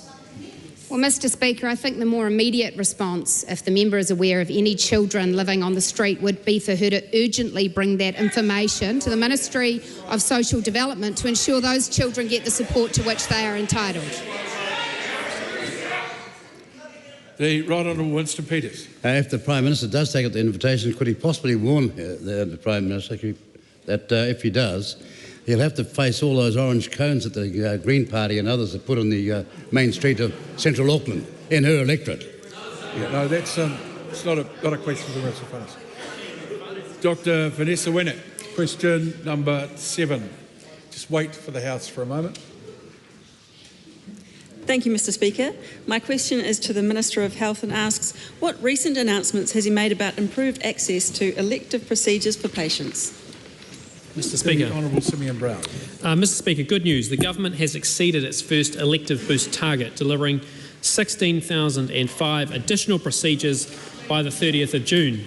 That is 51.3% more than planned, meaning thousands more New Zealanders have received life-changing surgeries such as hip and knee replacements, cataract operations sooner. Our initiative has reduced pressure on waitlists and, most importantly, helped Kiwis get the care they need when they need it. Supplementary. What impact has the elective boost had on waitlists? Well, Mr. Speaker, since the boost began, the total elective treatment waitlist has dropped by 9%, and the number of people waiting more than 4 months has fallen by 22%. These improvements are being felt across the country, with 4,766 procedures being carried out in the northern region, 5,051 in the mid-central, 2,961 in central, and 3,227 procedures in the South Island. We acknowledge that too many New Zealanders have been waiting too long for the care that they need, and that's why we're continuing to put patients first and deliver for them. Supplementary. Who has benefited from the elective boost so far? Well, Mr. Speaker, Kiwis from all walks of life have benefited from our elective boost. We've seen 638 hip surgeries, 751 knee surgeries, and 5,058 cataract surgeries carried out. Behind each one of those numbers is a New Zealander whose quality of life has been improved, whether it's a tradie who can get back to work, a nana being able to see her grandchildren clearly again, or a child finally getting their tonsils removed. This government is focused on patients and delivering the outcomes that New Zealanders expect. Supplementary. What is the next step in the government's plan to improve access to elective procedures? Well, Mr. Speaker, this is just the beginning, and the next phase is already underway with a target of an additional 21,000 elective procedures over the coming year. We're making the health system work smarter using both public hospitals and private providers in a coordinated national effort. New Zealanders don't care who is delivering the service, they just want it done, and they want it done quickly. That is the approach this government is taking, and it's delivering results. Question 8, the Honourable Dr. Aisha Farrell. Thank you, Mr. Speaker. My question is to the Minister of Health. Does he stand by his statement, we want to get value for money for the taxpayer for surgeries outsourced to private hospitals? And if so, how is Health New Zealand achieving value for money? The Honourable Seymour Brown. Mr. Speaker, to the first part of that question, in the context it was made, yes. As I've said before, working with private providers means we can deliver more hip operations, knee replacements and cataract surgeries, helping to reduce waitlists. I'm advised that Health New Zealand operated a competitive RFP process across the private hospitals for planned care treatment in 2024. It is now preparing to renew the panel agreements from 26 with nationally standardised terms and conditions while maintaining a competitive market. This process has given Health New Zealand insights and prices from all providers for a wide range of procedures. Health New Zealand used this information and its own internal costings to negotiate the optimal price for each location and each treatment. And as a result of the boost, the total waitlist has fallen by 9% and the number of people waiting more than 4 months has dropped by 22%, a great result for patients. Supplementary, will he release the price Health New Zealand pays for outsourcing surgeries to private providers? Well, Mr. Speaker, as I announced back in March, the Health New Zealand had allocated approximately $50 million as part of the elective boost to deliver an extra 10,500 procedures by the middle of the year. And of course, they delivered more than that, which is great news for patients. Point of order, Mr. Speaker. Point of order, Dr. Farrell. The question was about the price paid for the procedures, not the cost to Health New Zealand. The price wasn't even addressed. Well, I think it was when he said that the allocation was 50 million and they got more for it than they did. To the point of order, that is the amount Health New Zealand spends, but the price, for example, that a hip operation cost $20,000 wasn't addressed at all. Okay. I'm sitting here thinking, should I ask the Minister to say more? But I'm sorry, in my head, when I heard 50 million was spent and they got more for it than they expected, they're probably in the right space. But the Minister wants to make a comment. That's his prerogative. No, he doesn't want to vote, does he? Supplementary. Simple question. Supplementary. Why, when ACC releases the price per procedure that they pay for surgeries, won't Health New Zealand release that information for private surgeries? Well, Mr. Speaker, as I said in my primary answer, they have gone through a competitive RFP process to ensure that they can negotiate the prices. I'm advised that Health New Zealand at this time is going through further procurement processes with nationally consistent terms, and it is important that they're able to maintain a competitive market. Ultimately, we've allocated funds, and our focus is on making sure that we deliver outcomes for patients and get those treatments done sooner. And this is exactly what the previous Minister of Health, the Honourable Chris Hipkins, said in a Cabinet paper in 2020, where he said, quote, I expect DHBs and their local private hospitals to reach appropriate contractual arrangements that allow for services to be increased to address backlogs. That's exactly what we're doing. Supplementary. Why, when the government is, in his own words, paying significant premiums for outsourced surgeries, won't he release the price of those surgeries? Well, Mr. Speaker, I mean, Health New Zealand is working through a contractual process to ensure value for money. That is the right thing for them to do. And ultimately, this is about delivering additional services for New Zealanders so they spend less time waiting on wait lists. We've been very clear that $50 million was allocated. More surgeries were delivered. The final cost of the elective boost in the first half of this year will ultimately, the costings of that will be confirmed as part of the end of year financial accounts. The fact that over 50% more surgeries were delivered means that the cost was probably likely to be higher than the 50 million allocated. But ultimately, this is about patients getting the services they need in a more timely manner.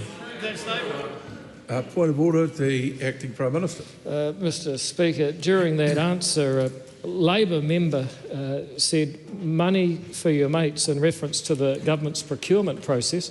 That member happens to be a real stickler for the rules. I wonder if he'd like to withdraw it.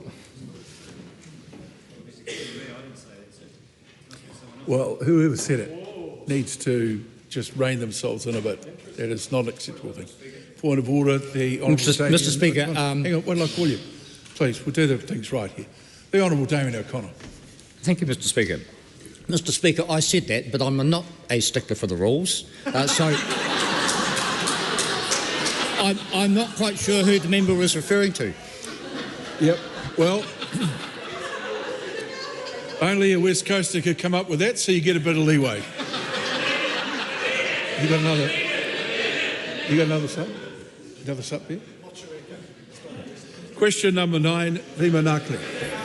Just give the House a moment. Thank you, Mr. Speaker. My question is to the Minister for Trade and Investment and asks, what recent progress has the government made in unlocking new opportunities for New Zealand exporters in the United Arab Emirates? Mr. Speaker, Tom McClay.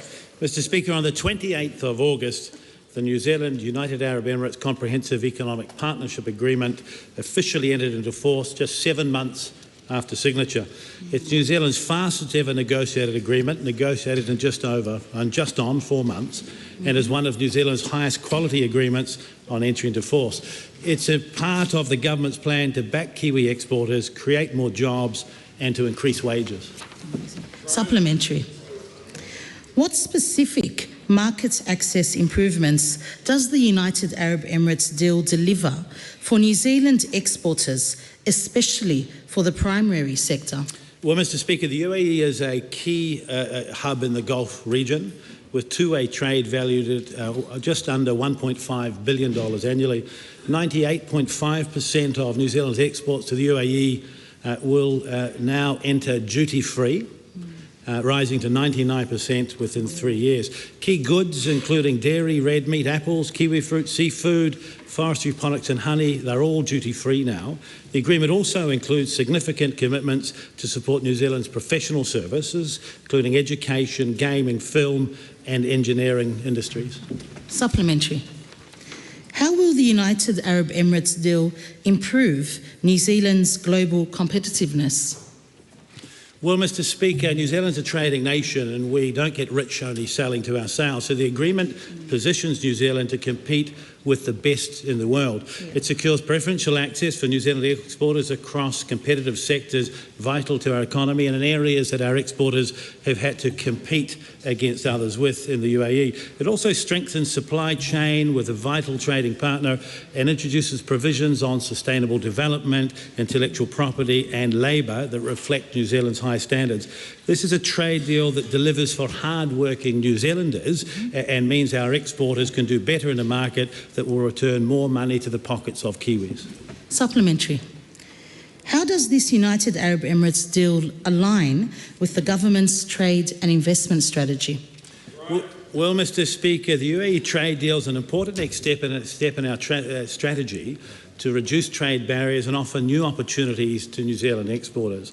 The deal unlocks a $500 billion US economy that's growing and diversifying rapidly. Mr. Speaker, the UAE imports 90% of its food, creating strong new opportunities for New Zealand's world-class food producers and, of course, therefore our farmers. With this agreement and the conclusion of the GCC deal last October, the government is focused on growing the economy, unlocking key markets, increasing export returns, and again, Mr. Speaker, creating jobs, higher-paying jobs for New Zealanders. Question number 10, Te Nauru Peka. Tēnā koe te pika. My question is to the Acting Prime Minister. Does he stand by all his government statements and actions? Mr. Speaker. The Acting Prime Minister. Yes, absolutely. I'd particularly like to reference this government's reintroduction of charter schools, Aotearoa, in the far north, Te Rito, in South Auckland, Tipene, and now in Kaikohe, potentially Northland College, schools where communities are adopting the charter school Aotearoa model. They are enabling students from all backgrounds, but in many cases Māori students, to be empowered to navigate the 21st century with the skills and education that all of us require to do that. I note that in the past the Members' Party has been a staunch supporter of the charter school concepts and I hope that she will reaffirm that. Supplementary. Will the Prime Minister call for the safe passage of the global sumo flotilla, a fleet of boats carrying delegations from all around the world, including New Zealanders, delivering humanitarian aid to Gaza? Mr. Speaker, we are focused on the well-being of people in New Zealand primarily. There is a huge amount of suffering of people right here in this country that we are focused on alleviating. I find it strange that a party is so focused on a symbolic statement that it would like to see the government made. I would have thought their priorities would be a little closer to home. Point of order. A point of order, Debbie Nauru-Paka. New Zealand has a UN membership duty to protect its own citizens abroad. That squarely sits within this government's responsibility. That question should be asked and answered squarely for all New Zealanders who want to know what you're doing to protect New Zealanders that are on the flotilla. Well, that might be the response that the member wants, but the question was answered when the Acting Prime Minister said that primarily the focus is on people suffering in this country. Supplementary. A point of order, the Right Honourable Winston Peters. Speaker, with respect, the question is bordering on the requisite to rule it out, because we have put out official statements in the interest of New Zealanders safely against the entry into Gaza, the possible human damage that will result from it, and also on joining flotillas for the same purpose. This government has put out numerous statements for people not to do that, and you've got somebody here today in the question time demanding that we do just that. Well, the question was, with all due respect, what is being done, and perhaps that was an answer the Acting Prime Minister might have given, but I think the intervention is most useful in that regard. Debbie Naruipaka, please contain your question just ask your question. Does he accept that failing to demand safe humanitarian corridors puts New Zealand delivering aid at risk? Hang on. Sorry, can I hear that question again? Does he accept that failing to demand safe humanitarian corridors puts New Zealanders delivering humanitarian aid to Gaza at risk? Well, look, I don't know that the Prime Minister can have responsibility for that. With all due respect, there's no answer available for that. Supplementary. Does the Prime Minister believe that the government has an obligation to protect New Zealand citizens abroad? Mr. Speaker, yes, the New Zealand government does its best to protect New Zealand citizens abroad, but often the way the New Zealand government does that is warning them not to go to dangerous places. And the reason for that is that the New Zealand government does not have the power to influence the safety of every person on the planet, agile and effective as the New Zealand Defence Force may be. But there's something in this line of questioning that the member really believes that the New Zealand government making a demand will make people on the other side of the world safe. Now, when we live in a country where a child is killed on average every 5 weeks, I would have thought it would be time to return to the real and the practical rather than the symbolic and the theatrical. Supplementary. Does he accept the findings of the United Nations, the World Health Organization and the IPC that the famine in Gaza City affecting over 500,000 people is man-made? Well, Mr. Speaker, those organisations might very well make those claims, but the fact is the New Zealand government takes practical actions where it believes it can have an effect. That includes devoting, if memory serves, $37 million of taxpayer money in aid to that part of the world. That includes sanctioning 2 Israeli ministers that we believe have said things that they certainly should not have said.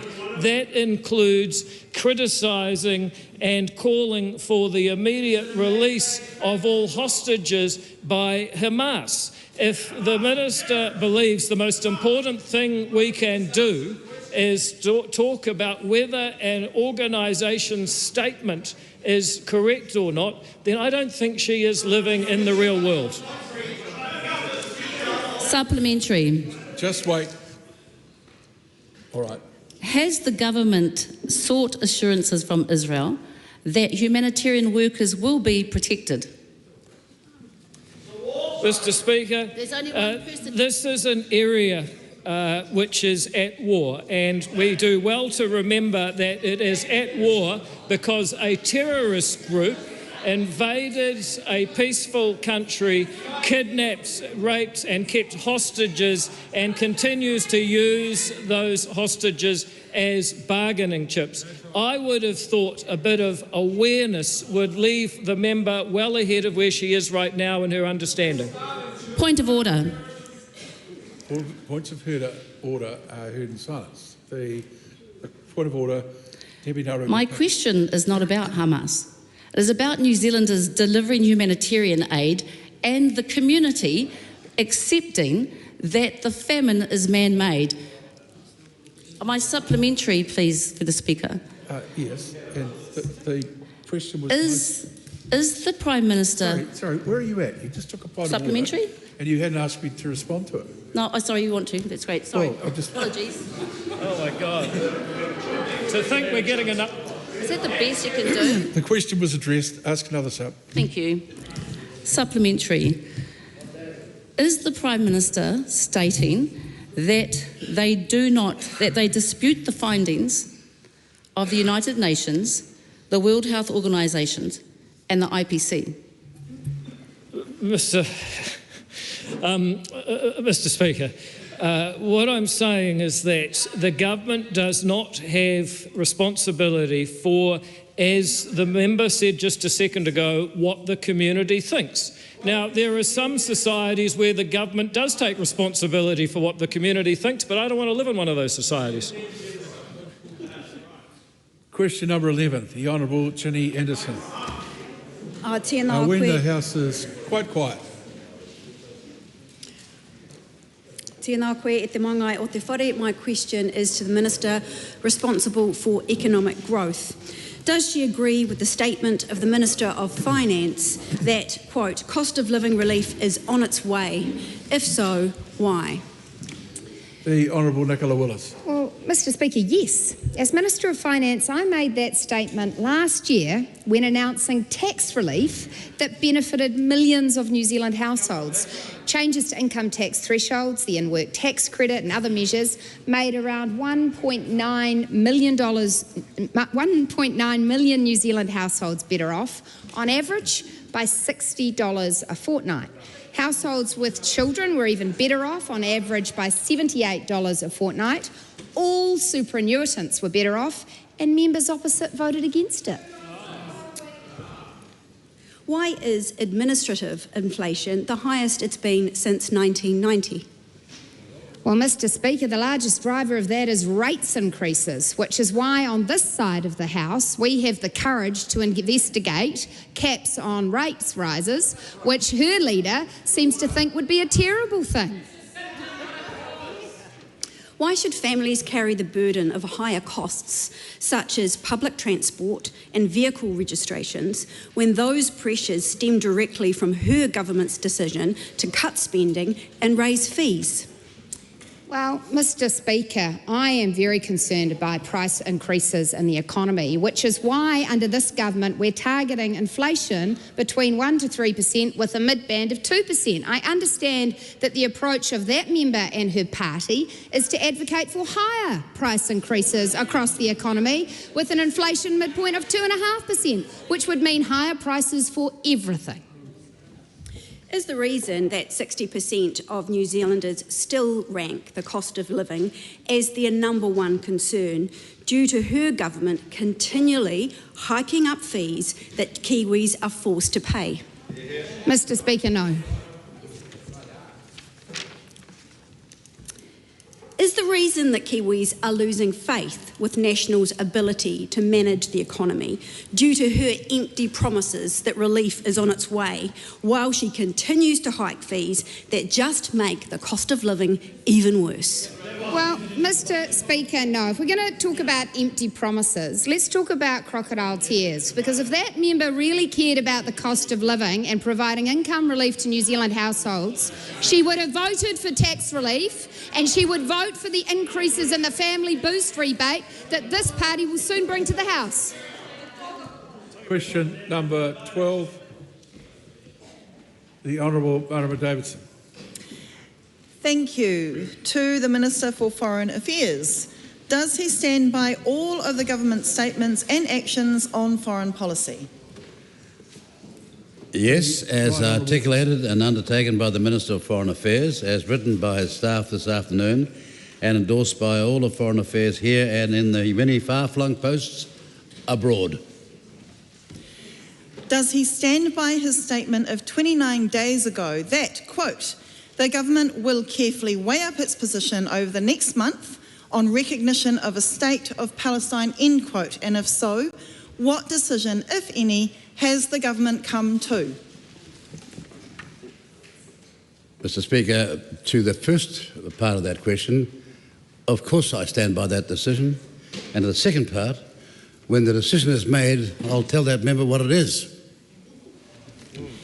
Why is his government still making up their mind on recognising statehood while France, Canada, the UK, Australia, Norway and Spain have all opted to do so? copycats. Well, with the greatest of respect, if you want to look about democracies, which one of those countries can tell us what a democracy should look like, given our proud record going all the way back to 1854, and giving Maori the vote in 1867, and women the vote first before all the other countries? No. Never about it. I mean not half Maori, I mean real ones. Now, not Irish Packers, not Irish Packers. Point of order, Mr. Speaker. Point of order, Debbie Naruapaka, to be heard in silence. I take offence to what the previous speaker has just said.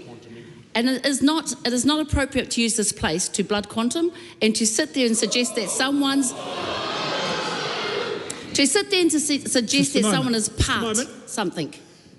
Now, Debbie Naruapaka is going to repeat her point of order, and there will be no response along those lines. Anyone who does will be, of course, leaving the House. Mr. Speaker, thank you. I take exception to the language that was used by the previous speaker, suggesting that blood quantum and that Māori should be considered part. That is unparliamentary language. Well, it certainly is, and I'd invite the member to withdraw that comment and continue. No, point of order. Point of order. Mr. Speaker, when I got to the point about the quality of New Zealand's democracy, first in 1854 and then Maori getting the vote in 1867, that's when they started shouting about blood quantum and everything else. It's they that made the offence, sir, and I was reacting to it. They just can't take the heat. I must confess there was an awful lot of noise. I didn't hear the full exchange. I will look at the Hansard and come back to the House. The Honourable... Sorry? Sorry? Yeah, I've just told you I'm coming back to the House. We'll look at that Hansard. So there's no other bits to it. Well, I'm not disputing that, sir, but Good. You've asked a member to withdraw and he did not. No, that's right, and I said that I would now look at the Hansard because I never heard the comment, and the members disputed that it was objectionable. Point of order. You can check Hansard, but I can guarantee I did not say that. Well, that and it was me that placed the point of order. Trifling with the chair, which is not an advisable thing. The Honourable Marama Davidson. Is he comfortable allowing New Zealand to become part of just 20% of nations who still have no commitment to recognise Palestinian statehood? We don't like terrorists. Mr. Speaker, the reality is that the circumstances are dramatically changing, and we're going off to the United Nations, and hopefully by then we will know all the facts. If this was a financial decision, that's the least we would do. And this is a critical decision as well. We have said from the very beginning it's not a question of if, it's when, but it's the quality of the recognition or the standards we have set that we do not seek to let ourselves down on. This is not against anyone at all. And I just say this, we have spent considerable time talking to scores and scores of countries in the Middle East and elsewhere who understand our position and respect it. Who has she talked to? Is he concerned that every day the international community delays recognition of a Palestinian statehood, a two-state solution becomes further out of reach as Israel continues building illegal settlements without consequence? Speculation. This is the kind of illogical thinking that should be, No, hang on, sorry.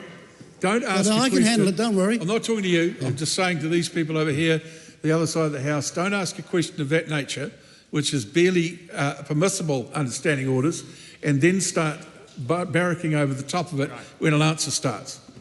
Handle. This is the kind of illogical thinking that we hope would be expunged from somebody before they even got to Parliament. To come here and make that statement when there's not a shred of evidence to back it up is, I think, sir, a disappointment for this Parliament and, did I say, for the Green Party. Does he agree with the Ministry of Foreign Affairs and Trade that, quote, as a small country which depends on the international rules-based system for both security and prosperity, it is fundamental to New Zealand interests that these rules are supported and that serious violations are sanctioned, end quote, and if so, why has the government not sanctioned Israel for their serious violations of international law in Palestine? For the umpteenth time, we have condemned on countless occasions, more than any other circumstance we've been involved in recent politics, what has gone on there. And we have sanctioned Israelis. We have sanctioned members of Parliament as well. This has all been stated to this country. What would we do now? This idea that somehow whatever New Zealand does is going to stop the strife and solve the situation is, I think, extraordinarily naive. But here's the point. We're going to the United Nations. We'll have the benefit of every country's view at that point in time, and then we can make a seriously considered decision then. That concludes oral questions.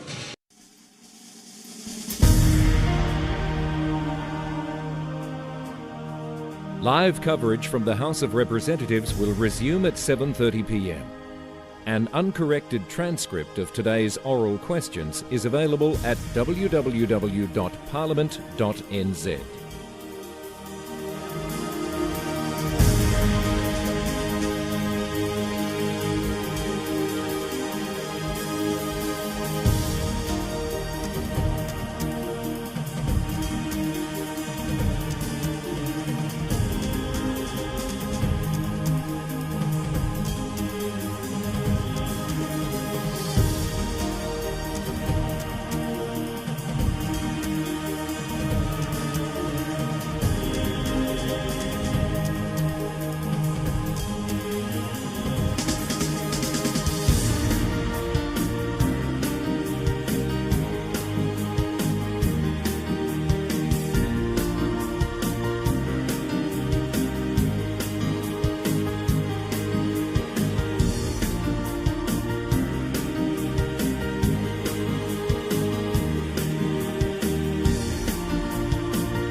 Members, the committee is resumed. We now have the Minister of Housing. The Minister is available to speak to that portfolio from 7:30 to 8:30. I call Joseph Mooney. Thank you very much, Madam Chair. I rise to speak as the chairperson of the Social Service and Community Select Committee, which we heard the vote Housing and Urban Development, Madam Chair, and we discussed the vote with the Minister of Housing, the Honourable Christopher Bishop, and the Associate Minister of Housing, the Honourable Tama Pōtaka, on the 17th of June. The appropriations sought in 2025-26 total $7.179 billion. And the largest appropriation of the vote were $2.198 billion for social housing and associated support services, $1.684 billion for housing infrastructure, $1.152 billion for loans to Kāinga Ora, $365 million for transitional housing places and associated support services, $300 million for the Tamaki Regeneration Program, $210 million for the facilitation, acquisition and development of land and residential properties through Kāinga Ora. Thank you, Madam Chair.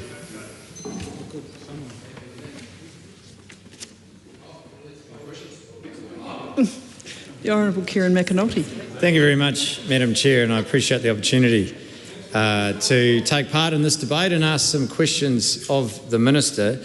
The first question I have is related to a press release that was issued before the budget, indicating that the changes to entry criteria for emergency housing, which was essentially tightening the criteria, and a change that many frontline providers have connected to what they deem to be an unprecedented rise in homelessness. This press release indicated that the government had made savings of $1 billion as a result of that change, and I would like to ask the Minister how much additional savings on top of that billion has he made as a result of tightening the criteria to emergency housing.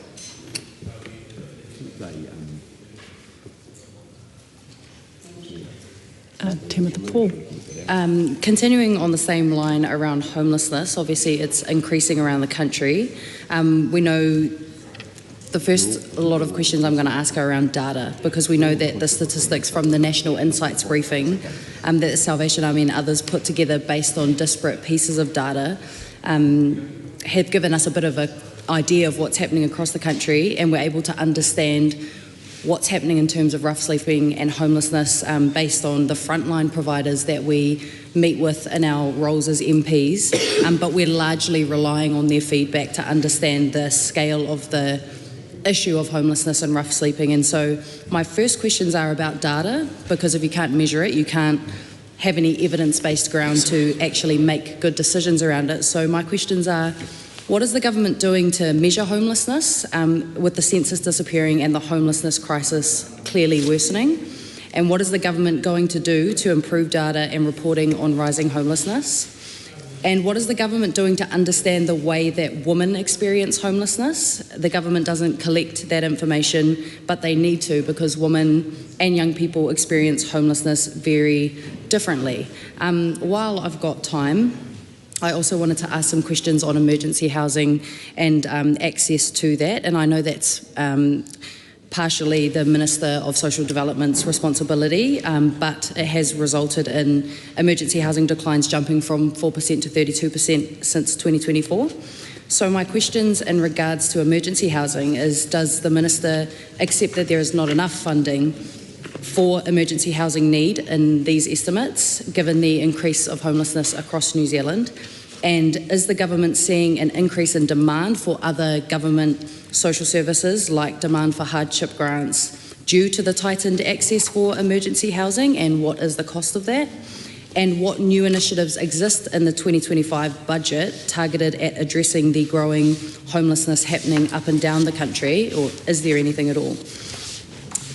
Which leads me to questions around Housing First places as well.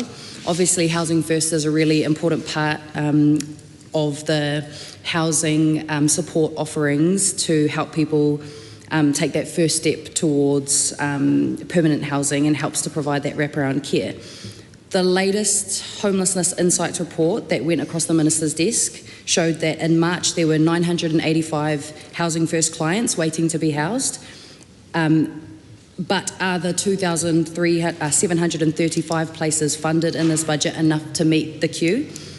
In that briefing that the Minister received, given there's a queue that's over a third of the size of the number of places that have been budgeted for. So my questions in relation to Housing First are, how many places are forecast to be contracted under the Housing First initiative for each year of the forecast period?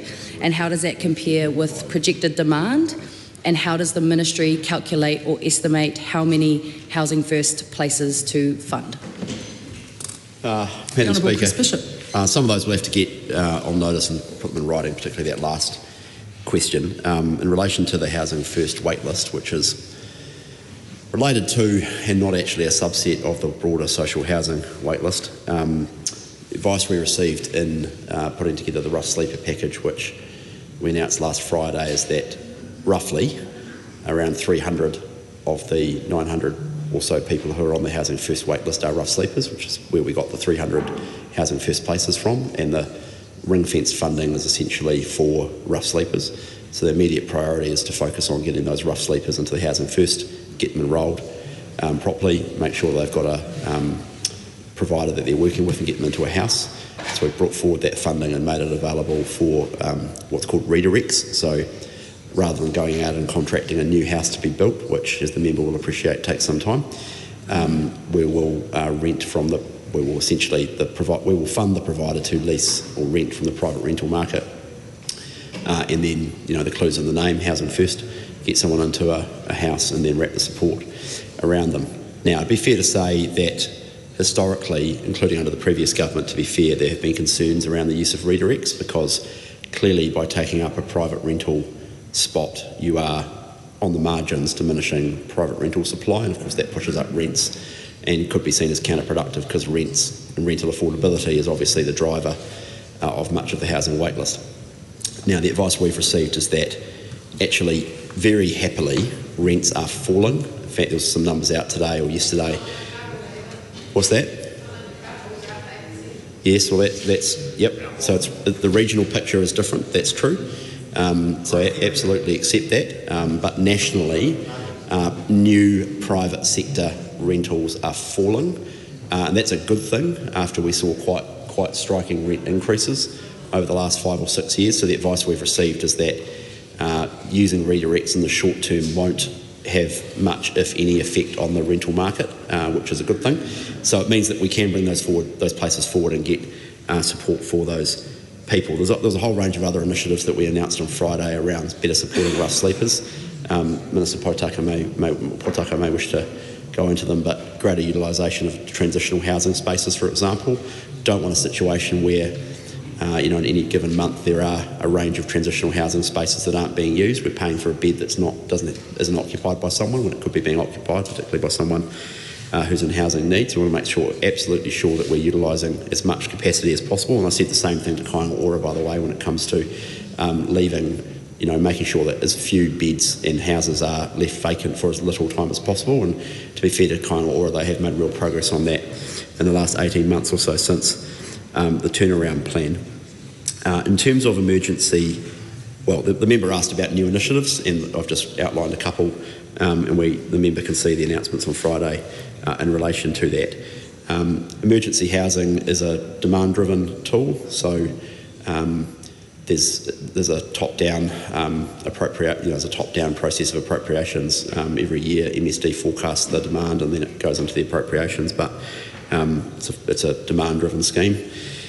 And that also, I think, deals with the issue that Mr McAnulty raised around savings. So the forecasts were that, was essentially that emergency housing would continue on the kind of free-for-all which it was on, which was up to, at one point, $1 million a day.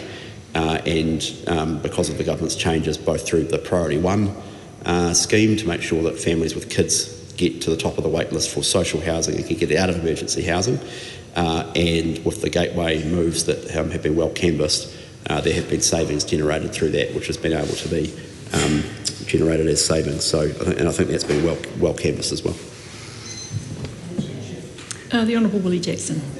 Chair, I would like to ask the Minister, or both Ministers, their views in terms of where we are in terms of the current state of Māori housing, Madam Chair. I think it should be a priority for this government, particularly given the fact that when we were in government, we established the Whai Kainga, Whai Oranga program, which are basically, as the ministers know, are by Māori, for Māori programs, which was embraced very much by iwi all around the country, Madam Chair. So I just want to get a steer from the Minister, both Ministers, in terms of what's the current state, what's the current position with regards to Māori, given that the Tribunal has been very clear that it has, we're in basically a catastrophic state, they said some years ago. Is this a priority still? Is a by Māori, for Māori solution still on the table? Is that something they would embrace? Or do they agree more with the Deputy Prime Minister's view, Madam Speaker, which is that this type of funding is in fact racist funding, and is that the view of Minister Bishop and Minister Pōtaka? Will they still be engaging in terms of a targeted type strategy?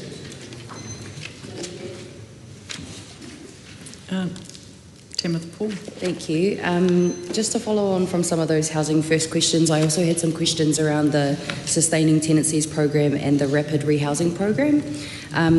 Obviously, the Sustaining Tenancies one is about allowing people to stay in their homes, because part of solving homelessness is not just getting people into housing, but making sure people at risk can sustain those tenancies and stay in that housing. So my question is, how many places are forecast to be contracted under the Sustaining Tenancies program for each year of the forecast period? And how do Sustaining Tenancies programs in this budget compare with projected demand? And why do Sustaining Tenancies places reduce from 2,537 that were delivered in 24-25 to 2,290 in the 25-26 budget performance standard? And does that reflect a change in demand from homeless households? On the Rapid Rehousing program, obviously that does a similar thing to Sustaining Tenancies. And I wanted to ask, why do rapid rehousing places reduce from the 671 that were delivered in 24-25 to 565 in the 25-26 budget performance standard? And does that also reflect a change in demand from households at risk of homelessness? Because if we look at the data that's come in the Minister's own briefings and also the National Insights briefing prepared by a group of NGOs, we can see demand is increasing, so why are we not seeing that demand increase reflected in this budget? The Minister in his answer also mentioned transitional housing, which is obviously a big part of the housing continuum. So I wanted to ask, how does the government intend to continue providing 5,800 transitional housing places while the funding for transitional housing is being reduced in the 2025 budget? And I want to particularly focus on youth homelessness and youth transitional housing. There's been some incredible advocacy that we've seen over the last few months, at least, from Aaron Hendry, who's done work with homeless youth through Kickback for homeless youth in Tāmaki Makaurau. But there's also been a lot of advocacy from Manaaki Rangatahi and Mahira Maihi, who leads He Pā Piringa, which is the first kaupapa Māori youth transitional housing kaupapa in New Zealand for homeless rangatahi. So I wanted to ask, how many of the transitional housing places funded in Budget 25 are for youth transitional housing places, and how does that compare to the previous year? And how is the government tracking or measuring demand for transitional housing? Is it increasing? And if so, how does reducing the transitional housing budget help to address the demand for transitional housing? And how are we staying in touch with the needs of rangatahi when there is no legislative duty to assist rangatahi into stable, affordable and safe kainga? Honourable Kieran Makanoti. Madam Chair, it's interesting that the Minister didn't quite answer the question, which was pretty straightforward. He's quite happy to issue a PR to say, look at us, we've saved $1 billion. It's been a few months since then. And I do wonder if the hesitancy to answer the question is because I do wonder if there's a bit of regret that PR was issued. It was certainly in bad faith. When frontline providers are saying that homelessness is the highest or the worst it's ever been, that it's increasing at unprecedented rates, and the government's response was, look how much money we have saved. My follow-up question is in response to an answer that the Minister gave saying that emergency housing is demand-driven. Does he believe that the demand for emergency housing is being met?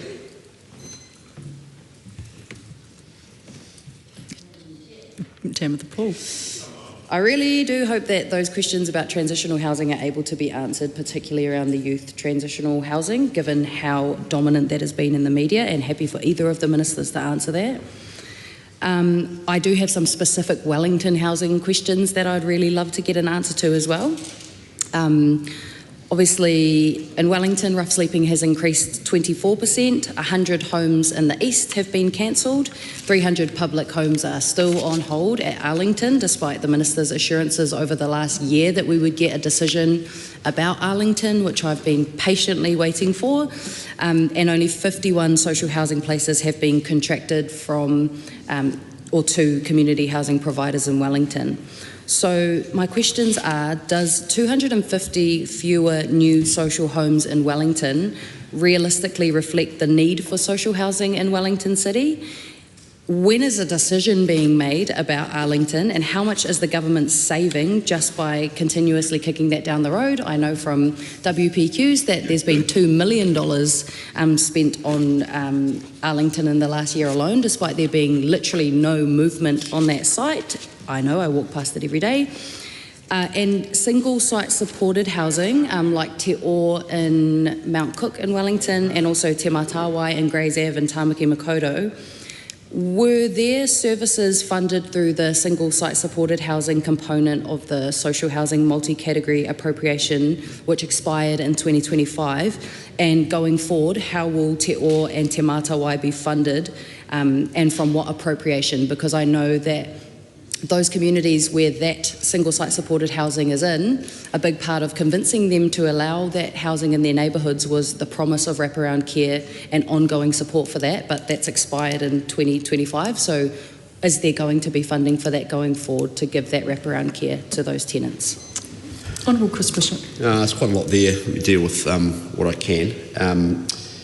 Arlington we continue to work on that. It's a tricky issue. Was actually paused or put on hold or cancelled, whichever way you wish to choose to use it, by the previous government, as I think the member, I pointed out to the member a number of times.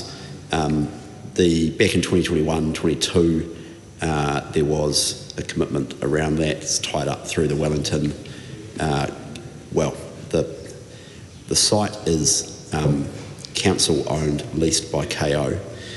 It's a complicated funding arrangement. The business case was expensive then, and then the final business case that was presented in mid-23 is extremely expensive, over $1 million per apartment in terms of capital for social housing, and of course the ongoing operating costs of that are high as well. So the previous government put that on pause.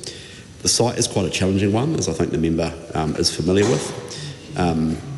It's not necessarily, I think, true that over 300 social housing units on the one site would be that good, and I think quite a few people would agree, and that's certainly not the preference of quite a few people I've talked to. So we are continuing to look at the site. As I said to the member multiple times, I would like to see development there, but we are not in a position to fund social housing units at over $1 million per unit. That is not a tolerable cost situation for the government. More generally, when it comes to Aotearoa, we are driving down the cost of new social housing construction, and the member will see when the Aotearoa annual report comes out in a few weeks that we're making good progress on that. We are not in the days of $10,000, $11,000 per square metre social housing units. That is not a cost-effective way to deliver warm, dry housing to people in need. So we're making good progress on that as part of the Aotearoa turnaround plan, which will be presented to the House in due course. In relation to social housing in Wellington, of course there is big need in Wellington, but the solution to social housing in Wellington is it's too reductive a view to take a look at the wait list and say, well, the wait list is X, therefore the social housing solution is Y. That's too binary a way of looking at it. Many things go into the wait list. Affordable rentals has an important part of meeting some of that need, and the government's doing quite a bit of work at the moment around how we facilitate greater affordable rentals, which plays a part in meeting housing need, particularly for our senior citizens. We'll have more to say about that in due course. And of course, the ultimate way to affect the wait list over time is to free up the planning system so that more people can build houses in the places that people need them. And the social housing system is affected by planning laws in the same way that everybody else is. And I would point the member to the example of Dwell Community Trusts, Dwell Housing Trusts development in Kilburnie, where they waited 14 months for resource consent for social housing because they were arguing with the council about rubbish bins and where the planter boxes were. Well, actually that's a different example, but anyway, they ended up arguing about all sorts of different things. That's another example as to why we need RMA reform. So there's plenty of stuff happening in Wellington.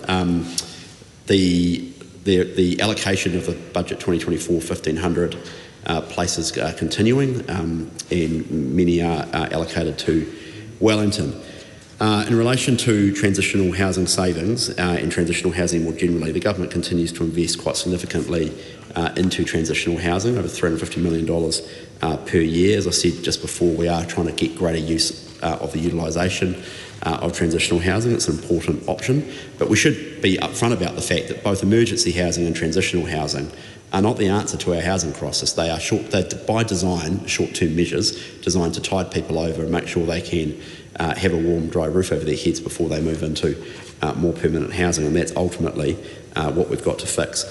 On rapid rehousing, rapid rehousing is Housing First, except just a different name, and it's for people who are not quite as badly homeless as people in Housing First, which I know sounds like a ridiculous thing to say, but is actually true, and it's how the system is designed.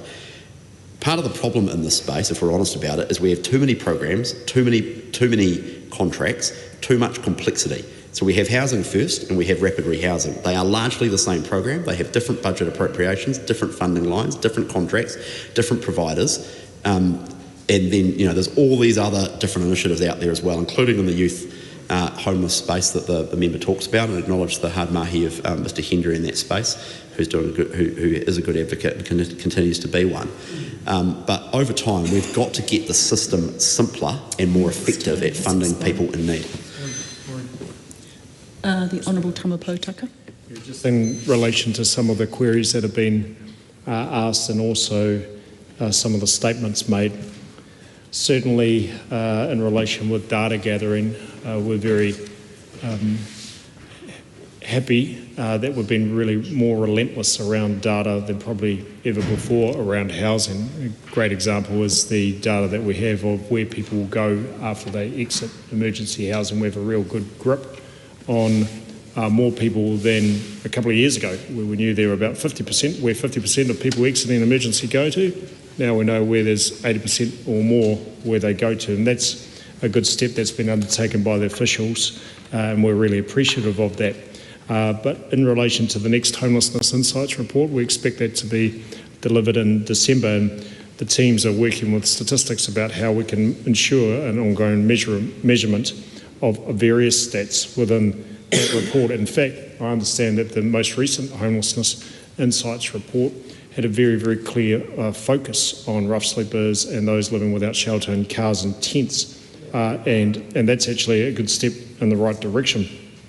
In relation to the Whaikainga Whaoronga program, which the member asked about, in terms of house building, under the previous government there were about 1,080 places contracted, houses contracted to be built, and of those there are about 680 that have been built up until the end of July this year.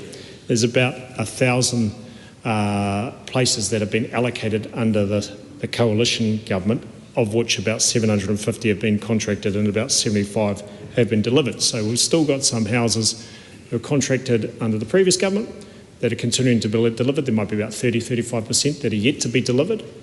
And under the coalition government, we're heading in the right direction, just about delivered 10%, and of course with people like Aotearoa and others, there's some serious ballast and intention to deploy those additional homes in a very timely manner.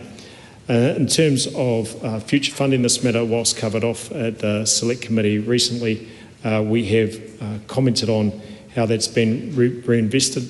The announcement that was made at Waitangi earlier this year, $200 million for 400 homes, and it's expected or anticipated that actually, given the diligence of those organisations that are involved in delivering these homes, there may be actually more homes than the 400 that were proposed and announced at Waitangi.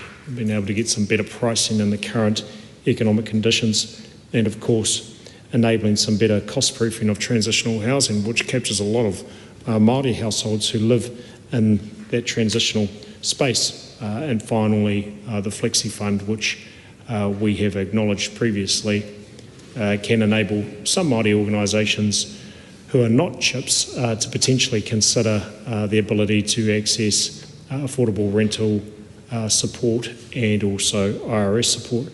Yeah, the other matter I'd mention is the Papakainga kaupapa, one of which is the funding, some of which continues at Te Puni Kōkiri, but also the National Environmental Statement, Papakainga, which has been foreshadowed and articulated by the Honourable Minister Bishop, an important step in the right direction to better enable the building of homes, up to 10 homes on Māori land or general land that came into that general land title as a result of the 1967 Māori Land Amendment Act, where there was a change of status overnight for 4 owners or less, land with 4 owners or less, and we believe that that's another step being taken in the right direction to enable more building of homes on Māori land by Māori, and particularly with that type of scaffolding and support that surrounds the building of Papakainga. The recent announcement on Friday included reference to $10 million over the next few months to enable a bit more working together of those that are in the transitional housing space, and I'd expect that there'd be some liaison between the officials with some of the more well-known transitional housing providers, and hopefully the likes of Aaron and Mahira Mahi at Mātuhuruhuru and others like Mahia Joyce in Hamilton that are working with the youths. But there are around 300 youth transitional housing places that are funded in the current budget, and there's also some youth supported housing places, and I'll get that number in short course or by a written question. The Honourable Willie Jackson. Chair, thank the Minister for that response. In terms of the Flexi Fund, we recently we visited Rotorua, and one of the complaints from Māori providers, Madam Chair, and to the Ministers, is that they are getting lost within that Flexi Fund, given that they now have to compete against, so when I say lost, I mean they are competing with mainstream providers, and they don't have the same opportunities, Madam Chair, that they've had before, particularly under Whai Kāinga Whai Oranga. So I say to the Minister again, how are Māori interests being placated within the Flexi Fund? Are Māori interests being recognised? Is it correct in terms of how we viewed the budget last year, that $400 million, Madam Chair, $400 million was transferred out of Māori targeted funding to cover the Flexi Fund? And is it fair for that money that was originally set up for Māori providers to now be set up for everyone? I would ask the Ministers, is that a fair way to address some of the needs of Māori, given that we all know that this is we're at crisis point in terms of Māori, and we look at the deprivation levels very, very high. When you look at Māori ownership, I think Māori ownership is 32% or 32%, given in terms of homes, compared to our Pākehā brother and sisters who are up around 52%, Madam Chair. So I'm asking the Ministers again, is the current strategy placating Māori needs? Madam Chris Bishop. Madam Assistant Speaker, flexible funds being designed at the moment, and I am, cautiously excited about it. What we're trying to do is simplify the system. Okay, so, and I'm not blaming particular governments, but over time we've built up all of these different funding blocks. Right, we've got whakae whananga, we've got the Affordable Housing Fund, we've got income-related rent, we've got progressive home ownership. What's that? Kāinga whenua home. There's just all of these different funding buckets, and what's ended up happening is providers have ended up redesigning what they need, what they want to build, to try and find whatever happens to be lying around through the appropriations, which is the wrong way of going about it. What we should be doing is taking a step back and going, okay, where do we want to build new social houses? As in, where's the greatest need? And that hasn't always been the guiding principle, to be honest. We've just kind of built where, there happen to be some sophisticated providers who've been able to get their foot in the door. Are we building the right sort of houses? And again, we haven't been doing that either, because as I said in the House today, and a number of people have heard me say publicly, 50% of people on the register just need a one beddie. 12% of Aotearoa's stock are one bedroom units. 50% of people on the registers repeat that. It's quite striking. It's actually, what's that? Well, yes, and what was done about that, respectfully? Not a lot. So we've actually changed the funding settings for Aotearoa through the it's complicated, but through the provision of the funding through to Aotearoa, we've changed it so that they are now more incentivised to build more one-bedroom units, and their build plans show that into the future, which is a good thing. But we've also done it through the appropriation through the budget 2024 and 2025 places, where, as I said in the House today, 89% of those new places are one and two bedroom units. And we're driving the cost down through the borrowing by backing the Community Housing Funding Authority, which we announced last week, got very little attention because it's complicated to explain, and I won't bother to do it now because it takes 5 minutes, but it is going to drive down the cost of debt for community housing providers, which will drive down the cost of the provision for them, and ultimately it drives down the cost for the Crown as well, because we're the ultimate backer of all of this, which means we can do more. In fact, the early indications are, if all of the 1,500 places that have been contracted through Budget 24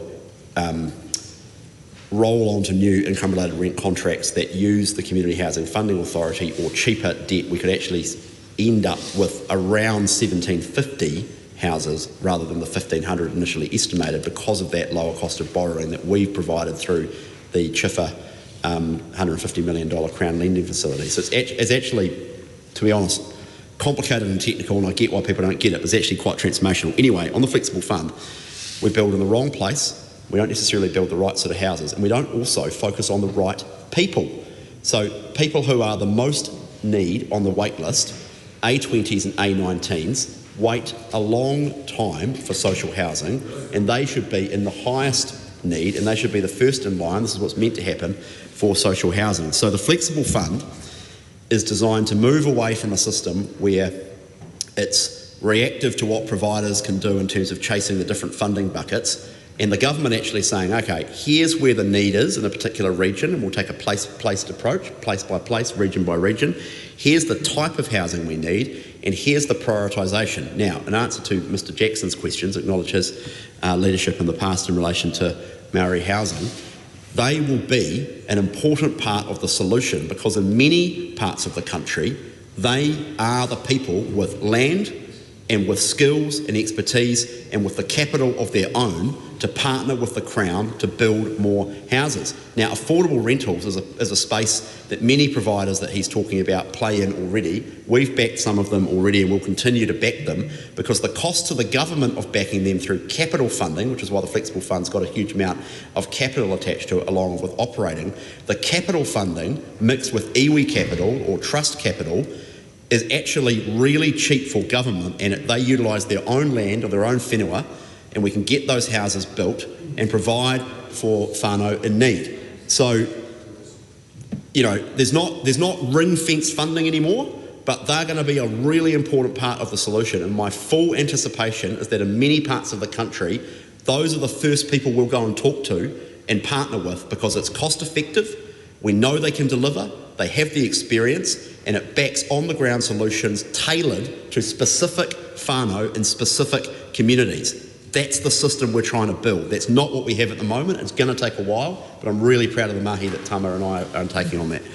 Can I just say before we move on that the casual conversations make it really difficult for the timers. So when you're asking questions and backwards and forwards without a formal call, it makes it a bit difficult. Thank you. Honourable Tama Potaka. Well, Madam Chair, just to scaffold a couple of comments made by Minister Bishop. I think there's a need just to carefully delineate between the actual residents or those that are maybe on a social housing waitlist or need for a home compared with those who are actually developing and deploying the homes. And I think it's important to have a bit of clarity around that conversation. Around half of all those that are on the social housing waitlist are Māori. We know that. And we've been really keen to make sure that there's absolute support for community housing providers to deliver 1,500 new IRS-funded places over the next couple of years, one of which is actually an iwi-owned provider, being Te Ahuru Mōwai, Ngāti Toa out at Porirua. But we'd anticipate that many of those that are moving into the homes to be deployed by the community housing providers, the 1,500, many of the residents of those homes to be built will be Māori. Ditto the 550 homes in Auckland as part of the indicatives or the commitments made around the builds in Auckland. So I think it's important to understand that the ultimate end users of the social housing that is being funded, that is being built, will maybe not in majority, but a very large group of those users will be Māori families, whether or not they are 1 or 2 or 3 or 5 bedroom homes. The other matter that I thought I'd just comment on briefly, Madam Chair, is that there is a comment that Māori will be competing with mainstream providers, and I think what the member is meaning by that is the availability of funding for community housing providers or organisations to actually deploy that housing, that there's a competition or there's a lot more contestability for Māori providers that were potentially under former settings more aligned to be recipients of that funding. And at that, in the context of how I described it earlier, the deployment of housing per the funding that was made available by the previous government and this government is going reasonably well, but it's not massively expedited. The previous government contracted 1,080, 685 have been built and delivered, and that's nearly 2 years on past the time of the most recent election. So that is still going to go out over the next few years, particularly in places like Te Kao and up north, where there are many houses that are yet to be deployed, although they have been contracted. Ditto the 1,000 houses that have had funding allocated under this government, of which about 750 have been contracted and about 75 have been built. Now, those are the stats, and it will take several years before all of that tails out. So we're comfortable with the pace. We'd like to see more houses built quicker, but we're also mindful that in some places there's only sufficient capacity to build a sufficient number of houses in any 1 year. And we're very aware of that, and that's why we've taken steps to enable more products through the work of Minister Penk, and to try and remove or sideline some of the overbearing regulation that is making it harder to build homes, hence the NES public kāinga, which we think will have a positive and constructive impact on the number of houses being built on Māori-owned land. Timothy Paul. The Minister's responses, both in this debate and in the media and in the House, is around zoning and the potential to build housing, and generally we support the general thrust of building more housing. He knows this, but we need people to build those houses. And in the last year alone, there has been no industry greater impacted by job losses than the construction industry. Over 10,000 jobs gone. So my final question to the Minister is, why does this budget continue to cut Kāinga Ora's project budget?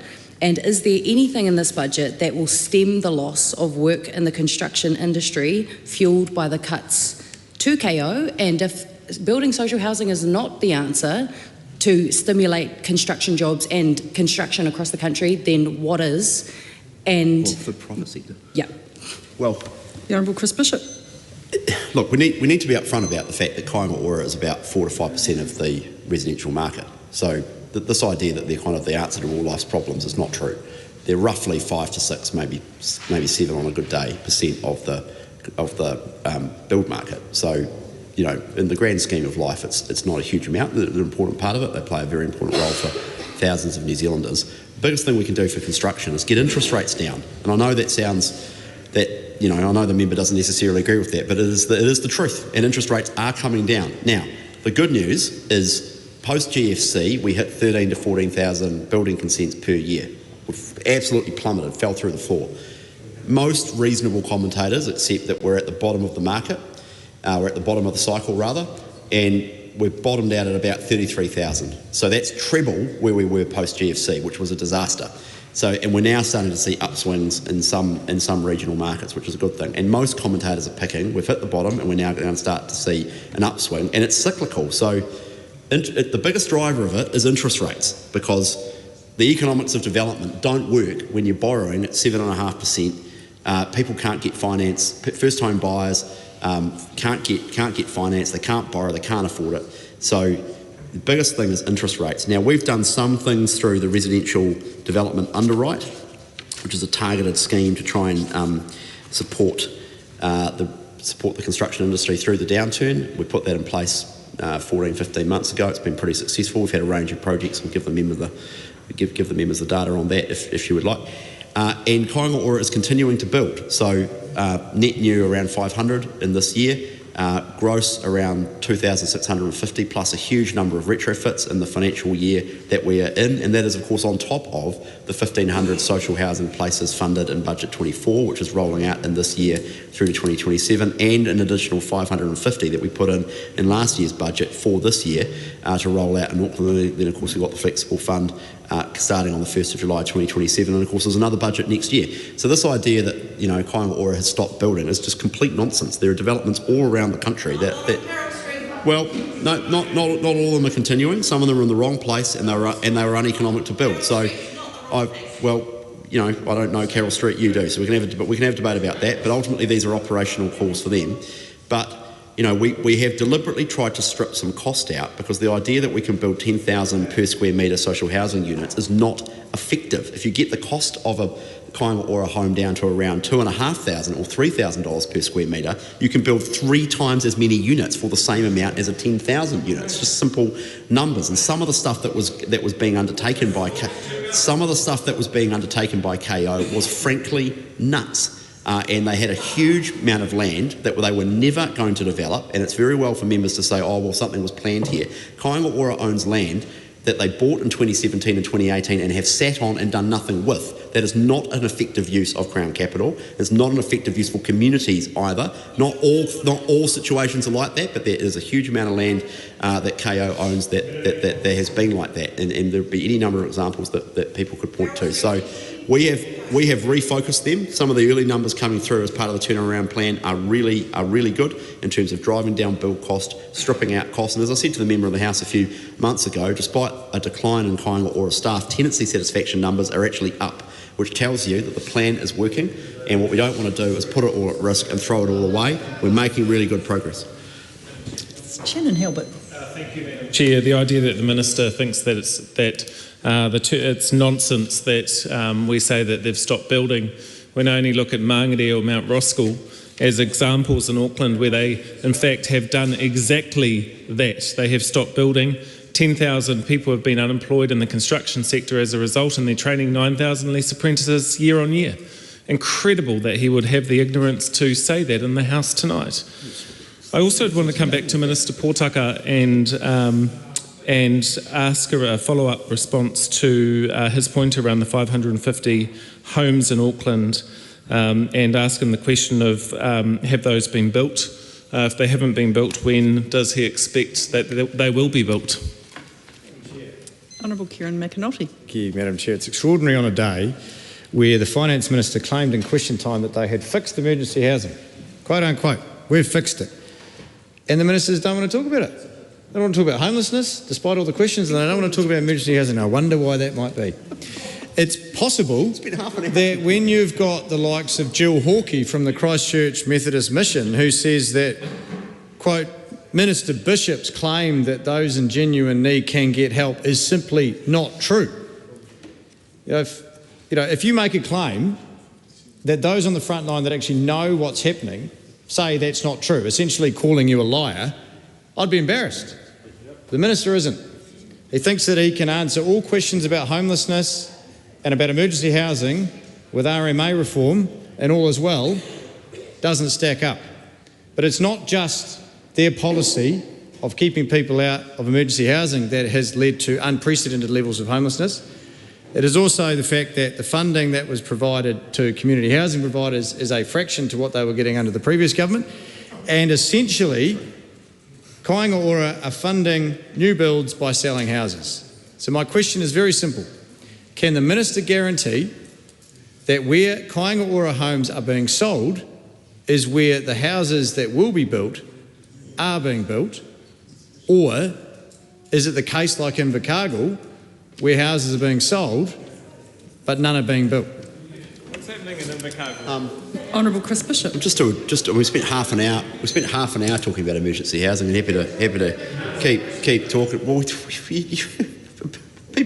reasonable people can disagree about that. We have answered the questions. You don't like the answers, but well, okay. The member is factually incorrect when he says that CHIP funding or community housing funding has declined. What used to happen, and this happened under the previous government, is Budget 2023 put around 3,000 new social housing places in place, and basically the bulk of those would go to Kāinga Ora, and the CHIPs would get the crumbs. So the rough estimate, there was never any particularly sophisticated way of working this out, which is partly why we're changing it. I don't want to repeat what I said about the new investment system, but it used to basically be 80% to Kāinga Ora and 20% to the CHIPs. Well, we put in place 1,500 new places guaranteed for CHIPs only. Kāinga Ora got none of those places in Budget 2024, and then an additional 550. So that's 2,000. So this idea that they've had a funding cut's wrong. Actually, the officials said to us, we're a bit unsure that the CHIPs can actually deliver on the funding you've given them, and that's partly why we've done the community housing funding guarantee or authority guarantee, and that's why we've done the strategic partnerships to work with the ones that have got scale and given them greater operational support, and we're continuing to work hard on that. So we will continue to try and change the system in a way that, as I say, is centred around building the right houses in the right places for the right people. When it comes to KO sales, yes, it's true, they are selling some houses, and they've got quite an ambitious sales program over the next few years, and that is really important because they own houses in the wrong place where the land could be better utilised, redeveloped by a private sector player with greater density, assuming we get the density rules changed, and where the houses are worth millions of dollars. So Kāinga Ora owns houses all over Auckland that are worth $1, $2, $3 million, often occupied by one or two people at best, in places where the money could be sold and the proceeds reinvested. Generally, that will be in the communities from which those houses have been sold, but not always, because what we want to try and do is build in the right place. The reality is there's no magic money tree. We have limited resources. We need to make sure that we are building. We need to make sure that we're building in the right places. As Shannon Halbert asked about Mangere, there is the Mangere large-scale project has never started, and we're having a good look at the large-scale projects right now. Some of them have been quite successful. So Northcote, which the member will know about, obviously, is actually, I think, a pretty good example of where the large-scale project has worked pretty effectively. Well, we're having a look at them. Part of the issue with the large-scale part of the issue with the Mangare's been paused while we have a look at the program. Part of the issue with the large-scale projects is that the business cases were, this is a genuine point, they were done in 2021-22 when the economy was very different and the construction market was very different and the costs for construction were very different. So we're having a good look at reviewing all of those business cases now in the context of 2025, and we'll work our way through that process in a rigorous way. I think the Northcote point example has been pretty good. I've seen it, I've been out to have a look at it, and some of the work that's been done there has been pretty effective, and it's a good example of how you can do social and market and affordable housing in an integrated way, and you build up, you make good use of land. Frankly, Kaingaora doesn't make particularly effective use of its land right now. You know far more about Invercargill than I do. I'm sure on your regular sojourns there from Waiheke Island, you engage pretty regularly with it. So looking forward to hearing more about that. Are you going to continue that answer to that? Okay. Honourable Tama Potaka. There's been a number of assertions, I'd call them hearsay, around people able to access emergency housing through approaching MSD and taking genuine need. But I can assure the members of this House, those who are actually listening to the answers, that there are a number of people that are right in the middle of community housing provision that are absolutely over the moon with the commitment that we have undertaken and executed to get kids out of motels. So whether or not you want to have a name-by-name trade-off, I could do that all day, every day. Paul Gerbird and Elliot Hamlin-Pyne are absolutely stoked with the work that we've done. Ditto Julie Nelson from the Wise Group and Barbara Brown from Kahui Tu Kaha. I could name 20 people right here and now who are absolutely thrilled with the action that we've taken to get kids out of motels, but all we get is abuse from the other side. Now, in relation to the fast track, which I'd also mention, a number of iwi and hapu groups absolutely stoked that we've enabled fast tracking of their housing developments. And whilst there is a lot of commentary that iwi and hapu do not like the fast track legislation, I can assure you that Tainui Group Holdings, Ngāti Koata, Ngāi Takoto and Ngāti Waiwai and Arohura, who have fast track housing projects that have been put through. I don't think Shane is from the West Coast in Potini, but thank you. Or Waikato. I didn't see that the last time I checked his Dalmatian whakapapa. But they are absolutely thrilled that they have been given the green light to be on Schedule 2 of the fast track to enable more housing on their land. Honourable Kieran McAnulty. All I want to talk about when it comes to emergency housing is the people that have left into homes that were paid for by the previous government. They never want to talk about the people that can't get in. So the questions were always about that. And this is Minister Potaka's response. Oh, they don't focus on the people that have left. No, we focus on the people on the street, which is what these ministers never want to talk about. Homelessness has increased at unprecedented levels.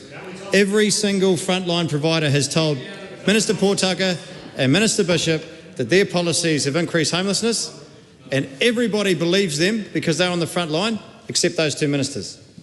Like I said earlier, Jill Hawkey has basically said their claims are a lie, and they still refuse to accept that their policies have increased homelessness.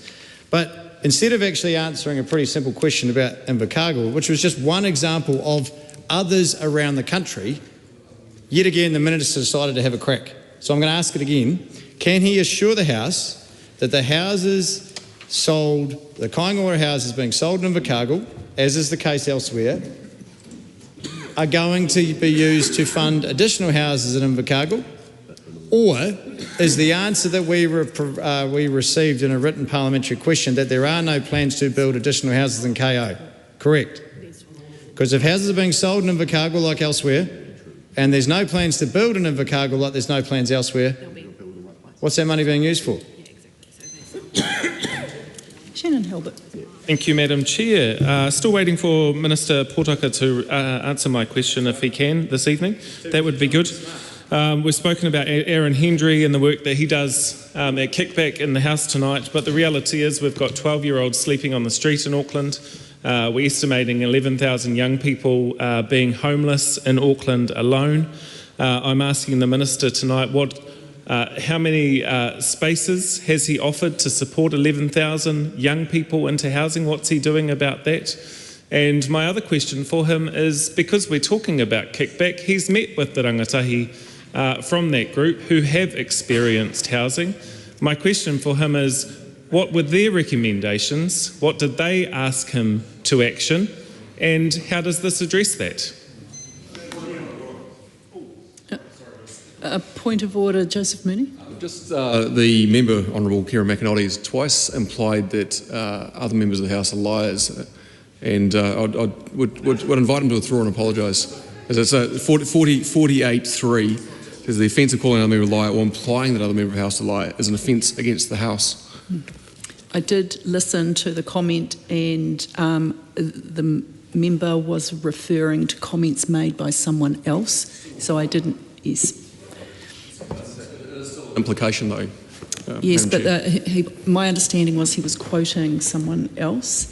We don't need to go any further. You don't need it? Yeah, happy? Well, I'm happy with that. The Honourable Tama Potaka. Perhaps there's a logical denouement for this conversation this evening around the estimates. I might refer to a couple of really good indicators as to the level of commitment that Minister Bishop and I have to actually understanding the challenges and the plights of those people that actually are living on the streets or living in cars or living in tents. And we haven't just taken one stroll down in Dunedin or one of the roads in Pahiatua. We've actually been to a lot more deep, dark, dank motels than I'm sure any other members in this House have been. But just to demonstrate how much the members opposite care, I've not received any privacy waivers from any of the members that have spoken tonight. Not one. And whilst they might talk from the hearsay of others, not one privacy waiver to demonstrate how much they actually care about the people who are living on the street and for whom we have made an announcement recently around rough sleepers. Now, the ongoing illogic of the pettifogging that the members opposite have made around connecting the emergency gateway to an increase in homelessness, I can refer everyone back to the actual Homelessness Insights report, which all members of the other side opposing bench often rely on selectively. I will read from the sixth bullet point of the front page of the Homelessness Insights report. It is not possible to determine the extent to which changes described in this report reflect existing trends in broader economic social context or attributable to policy changes. Actually, it is unclear the level of attribution that can be made between the gateway changes, which we think are very credible and very responsible, to the reported increases in homelessness. And might I add that it is absolutely important for parents, whānau, grandparents and communities to take care of their young people.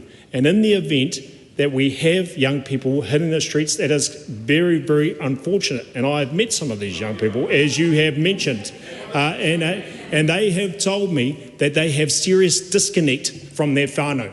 That's what they have told me. They have serious disconnect from the whānau, and there are some people out there that are trying to help, including those ministers who are now taking steps to ensure that transitional housing and support for rough sleepers is increased, and that, my friends, is the purpose of the announcement made last Friday afternoon. Kia ora. Okay, members, it seems the Minister's time in the chair has come to an end, and we'll now have the Minister for the Environment. The Minister is available to speak to that portfolio from 8:30 or from now until 9:30. We'll just have a second for them to swap places.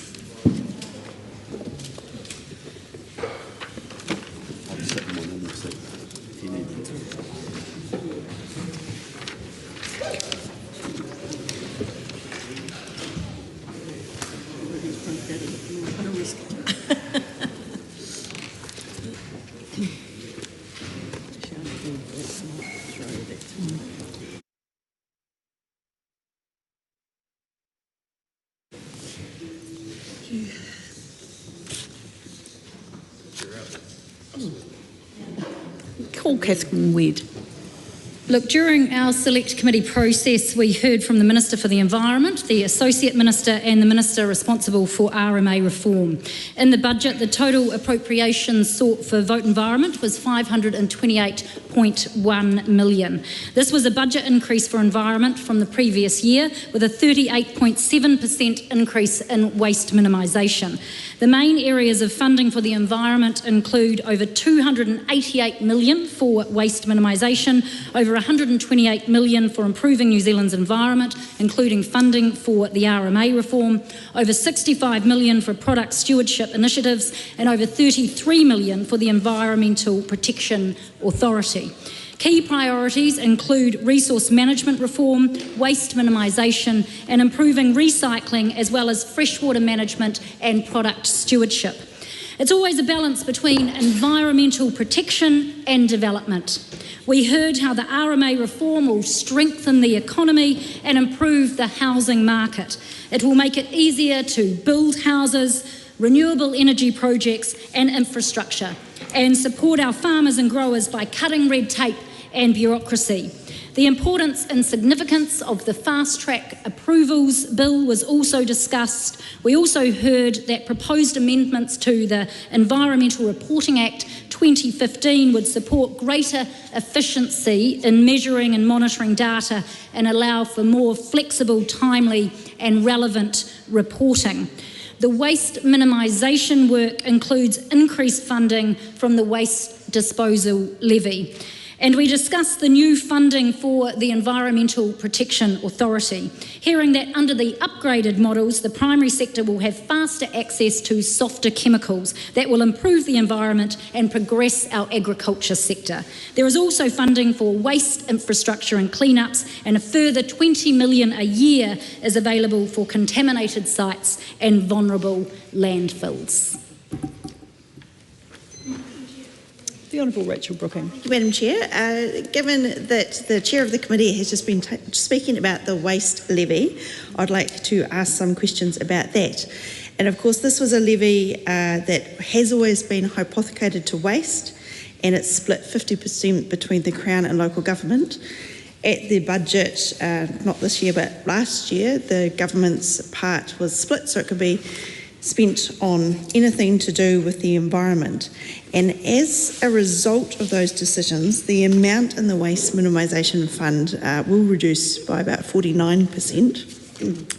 And so my questions then are, what ramifications will that have with the money from the levy being diverted to other environmental things? And we can talk about those other environmental things soon. What will it do for her action that she's going to undertake on waste? And will circular economy principles be reflected in any of her decisions on waste and any new legislation? The previous government had legislation, well, had all the cabinet decisions, so legislation was ready to go. The Minister has said that she's going to do some waste minimisation legislation. Where is that at?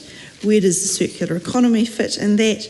Will waste minimisation activities be able to be funded by the remaining waste levy? And what are her, with the part of that waste levy that is going to environmental goals, what scrutiny is she putting on the environmental outcomes of that spending? Thank you. Thank you. The Honourable Penny Simmons. Thank you, Madam Chair. And thank you for the question around the waste disposal levy. We are very excited about the breadth of the use of the levy and, of course, of the additional funding that is coming in through the levy over the coming years. It acts as both a disincentive for those to be disposing of waste in the landfills, and so looking for other means to be recycling waste, but also it gives us an opportunity to be able to spend across a range of initiatives that are beneficial to the environment.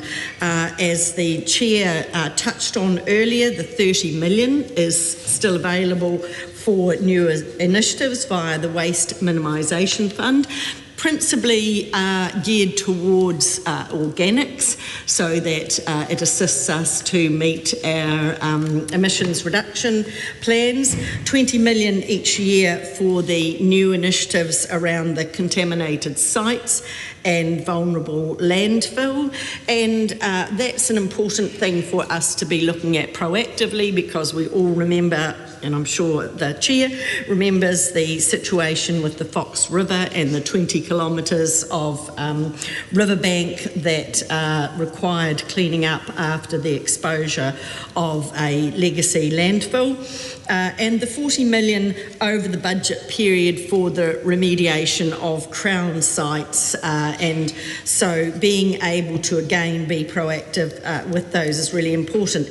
And yes, we are utilising the levy across other departments, the Department of Conservation, across the MPI, for things such as the Community Conservation Fund, predator and erosion control, and I don't think anyone would argue against those being beneficial to the environment. So the one, though, that I'm probably most proud of is the EPA being able to use waste levy funds of $10 million over a 2-year period to update their modelling. And again, I remind the member that her government turned the EPA down in 2022 when they sought to get $10 million to upgrade that modelling. And again, the impact of that is that we are not getting the benefit of that more up-to-date modelling just yet, and it will be incredibly important for our farmers and our growers in terms of being able to get softer chemicals here more easily and less conservative and faster dealing with applications. So I am particularly pleased about the way in which we are using the waste levy. In terms of the waste minimisation legislation, one of the matters that was consulted on was changing slightly the 50% that goes to the local authorities, and enabling some of that to go as base grant, not all by population. And that's important because there are smaller local authorities that don't have the scale, and also there are smaller local authorities that get big numbers of tourists, and so it impacts upon them. So we think that's going to be a better balance, and on the whole the submissions supported us being able to do that. So at this stage we are anticipating the waste minimisation amendment legislation going into the House in the beginning of next year, the first quarter of next year. Honourable Rachel Brooking. Quickly and further related to the Minister's answers, one of my questions was, when those decisions are being made on what the waste minimisation fund has been used on, which are not related to waste minimisation, so the Minister named a number of things there, and the Minister said, well, they've all got an environmental benefit. My question was around the analysis of that environmental benefit and what the outcomes are, what work is going into that decision-making process. And then I had a second question about the waste minimisation amendment legislation, whether it's going to involve anything relating to the circular economy. And I asked that because when we were in Select Committee, the Minister told me that anything like that was ideological. And that was also in relation to a question where I posed, or I pointed out, that a lot of the Ministry for the Environment's documents no longer refer to improving the environment. There is talk of maintaining the environment, but not improving the environment. And when I asked that question, the Minister said that I was being ideological. So if she has reviewed her opinion, is it ideological to ask for an improvement in the environment? Is it ideological to want a circular economy?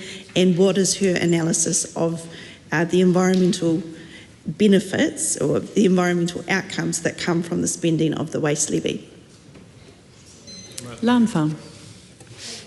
Madam Chair, I would really like to pick up on the budget cuts generally, and particularly in light of this question that I'd like to hear from the Minister as to whether she actually does expect, as a result of the budget decisions, that environmental outcomes will actually improve.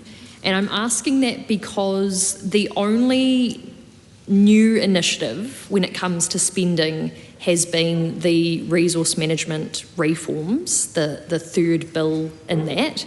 And unfortunately, from what we've seen with the track record of RM bills so far, they have resulted in essentially a dismantling of existing environmental protections. So I'm wanting to hear from the Minister what her expectation is, particularly when it comes to environmental outcomes. Now, I would like her to address, I've got information here that across Budget 24 and Budget 25, more than 650 million has actually been cut across those forecasted periods from both of those budgets. And we've seen that complemented in the worst way when it comes to legislative change, not only with fast track, but with the RM reforms. So I would really like to hear the Minister explain whether she thinks environmental improvement will occur and how will that occur given the huge cuts, given that particularly for someone like MFE, their annual budget is $528 million in total, and yet we're seeing this immense amount of $650 million being cut across the forecast periods from Budget 24 and Budget 25. The Honourable Damien O'Connor. Thank you, Madam Chair. Look, I just thought I'd grab the opportunity to ask the Minister whether she has provided for, in her budget, money to assist small communities where the changing environment has caused them to spend a lot of money. Take Selwyn District Council, spending about $5 million because they have to source lower nitrate water because the nitrates in the aquifer are increasing, and that is a situation that is occurring in a number of areas. Some say it's to do with the dairy farming, some may say there are other causes. But the question to the Minister is, has she provided for funding that will assist those ratepayers to find water that is drinkable because of the changing environmental circumstances? Lampham. Oh, I'm sorry. Sorry. Sorry. Thank you. So the Honourable Penny Simmons. Thank you.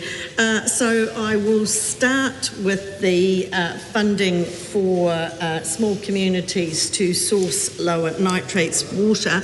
I will just note for the member that actually reporting of too high nitrates level is very few and far between.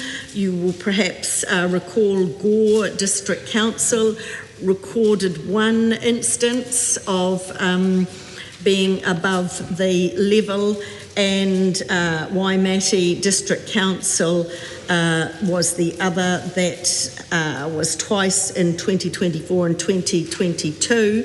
So there is no specific budget, but that's because the numbers of times that drinking water has exceeded the nitrates level allowable has been very, very minimal. Sorry, I will go back to the other two questions. In terms of the budget, so the departmental budget has increased from 2025-26 has increased by 13.9 million from 2024-25. The most significant changes were, as the member suggested, around the RM new funding required for the RM. However, there's also been quite significant increases in the non-departmental, primarily because of the stewardship fee distribution money coming in and going out around the stewardship fees and also the increase of the waste disposal levy. So I'm not sure where the member gets the 650 million reduction from, and I will check if my officials can give me anything on that, but there has been an increase in the departmental budget and also an increase in the non-departmental budget. Land Farm. Thank you for that. I think it's the entirety of the forecast periods and the 400 million from last budget, which is very significant, hence why it looks like an increase in this budget, but overall it's a ginormous decrease.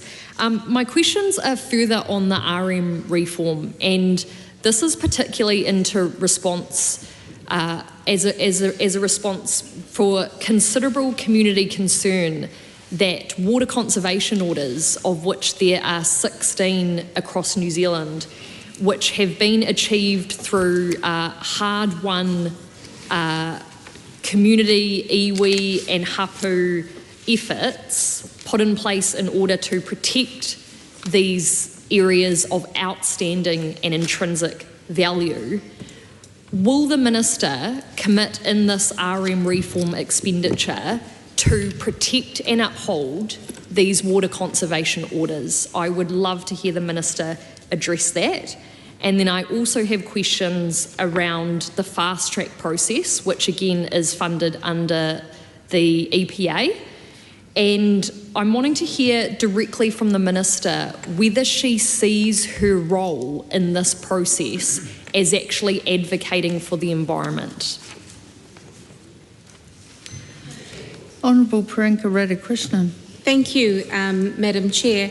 I have a couple of quick questions for the Minister, given she mentioned the importance of biodiversity and the role of Te Papa-Ātawhai, the Department of Conservation, in her contribution just previously, and also the importance specifically of predator control.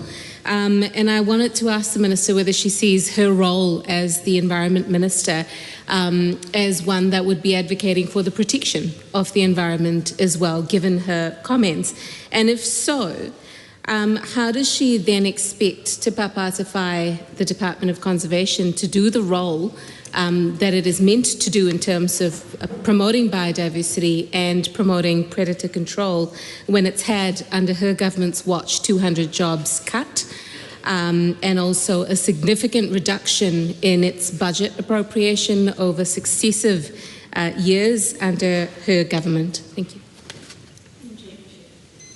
Honourable Rachel Brooken. Following that line of questioning about the EPA, we know from the EPA that they had to take the loan of $10 million also for the fast track consenting to provide the Secretariat, and that they'd need about 25 applications a year to go through that process. A couple of questions on that. Is that on track? Are they going to be able to pay back their loan? What other implications from other policy decisions are hitting the EPA at the moment? Will there be any consequences to what seem like changes to gene technology bills? Will that have ramifications for the EPA? I'm interested in that line of questions. Again, repeating what I've now heard two colleagues say, and that is, does the Minister believe that she has a role in advocating for the environment? And going back to my question, is wanting to improve the environment or talking about a circular economy ideological? Honourable Penny Simmons. Thank you. Look, the term circular economy is one that the previous government enjoyed using. It is not a term that I have picked up on. In terms of the EPA, the financial performance of the EPA has been improved considerably. The EPA had a 3.55 million deficit in 23-24, which was favourable against a forecast deficit of 3.9. The EPA has done considerable restructuring. The $10 million loan that the member mentioned indeed occurred for the EPA. It was in a loan agreement with the Crown excuse me, to support the implementation of the fast track regime, and they made their first 6 monthly interest repayment of $208,000 to Treasury. The EPA had raised sufficient levies from applicants to be able to make that repayment. Obviously, their repayments are very dependent on the speed at which the applications come in, but they are regularly assessing the rates and whether they are on track to repay the loan. So it's certainly at the start took some time for them to get the amount coming in from the applications to be able to make those repayments. I'd have to say that the EPA have done a very good job of looking at their expenses, and they are budgeting for a surplus of $2.745 million in this financial year, and they have undertaken a range of things to achieve that, certainly an organisational restructure, which reduced staffing levels in some areas, reduced reliance on contractors and consultants, and enabled them to target or reprioritise the use of their funding to address the has no applications, and so they have put into place 13 additional positions, which is about 30% of the total team that they had. They had around 40, they've got another 13 positions, which is going to assist them to be able to be quicker and reduce the queues. As part of the work that was undertaken with the Ministry of Regulations review of agricultural and horticultural products, the 16 recommendations that came from that have all been agreed to, and a number of those have led the EPA to make the changes that they have to be able to reduce the queues, to reduce the processing time, to streamline their work, to pick up on a number of non-legislative changes, such as bringing in the sector leaders forum, looking at prioritisation of applications and using the stakeholders to assist with the prioritisation criteria, taking a further look at group the word's going to escape me just at the moment. Group standards, thank you very much, to see whether there may be able to be better use of the group standards. I was going to say settings, group standards. But then there is also a number of other changes that will require legislative change, which we are intending to make better use of the trusted jurisdictions approvals. So a range of organisational changes within EPA, reprioritisation of funding to ensure that they are heavily focused on being able to process applications. Honourable Penny Simmons. Sorry, I should have called again. And then looking at some of the things that we will need to assist them with legislative changes. In terms of the question that was asked around conservation matters, that would be better addressed to the Minister for Conservation. Honourable Dr Deborah Russell. Thank you, Madam Chair. Madam Chair, the Minister has referred, I suppose in response to us a couple of times, to the term circular economy, and she has said that it's not a term, I think variously it's not a term she uses or a term she likes or a term she's picked up on.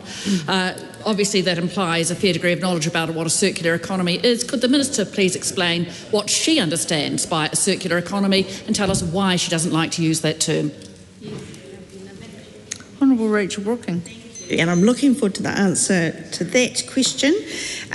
Going back to the Minister's last answer, she was talking a lot about the EPA and making things quicker for applicants.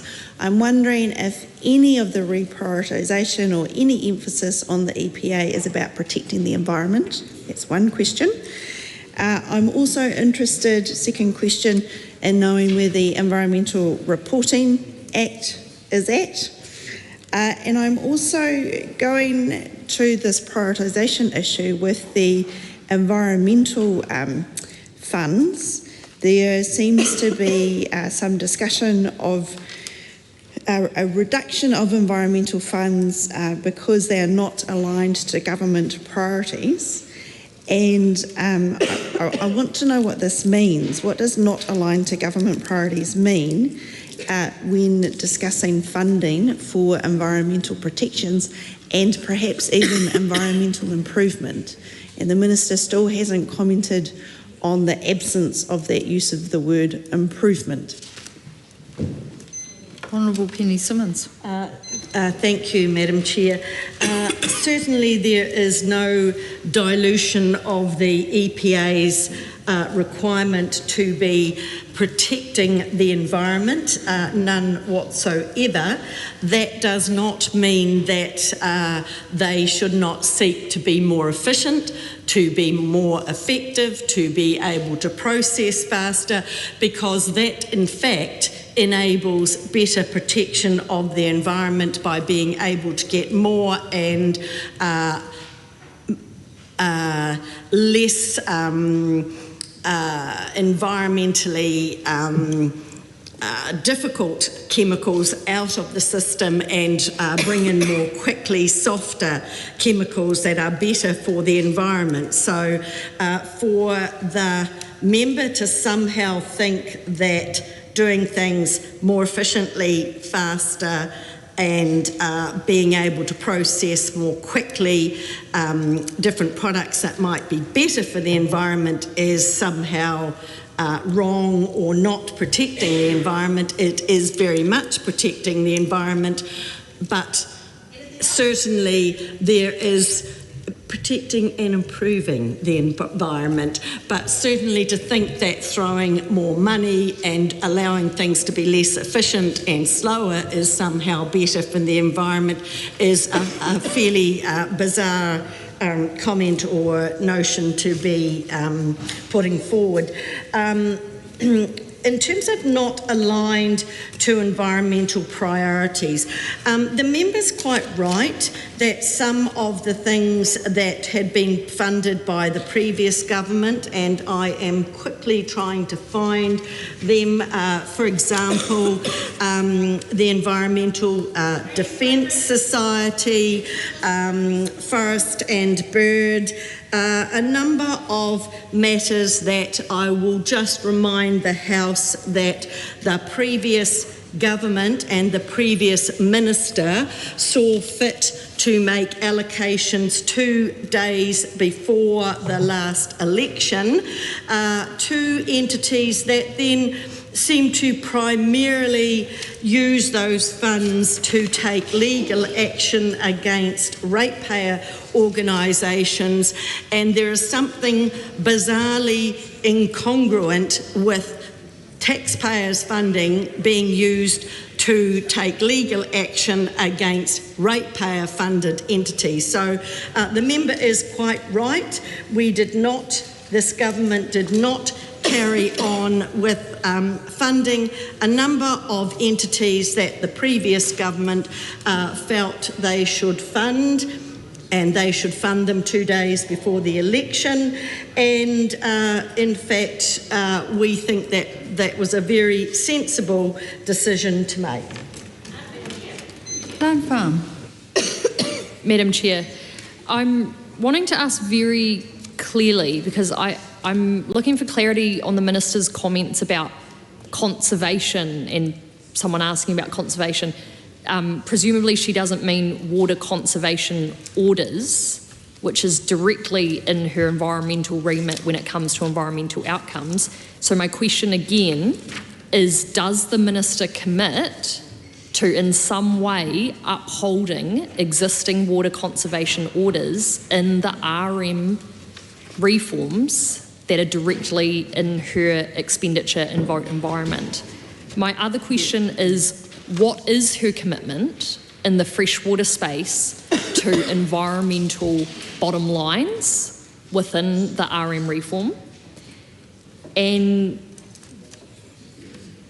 then finally, I want to hear from the Minister about whether she is actually responding to new information.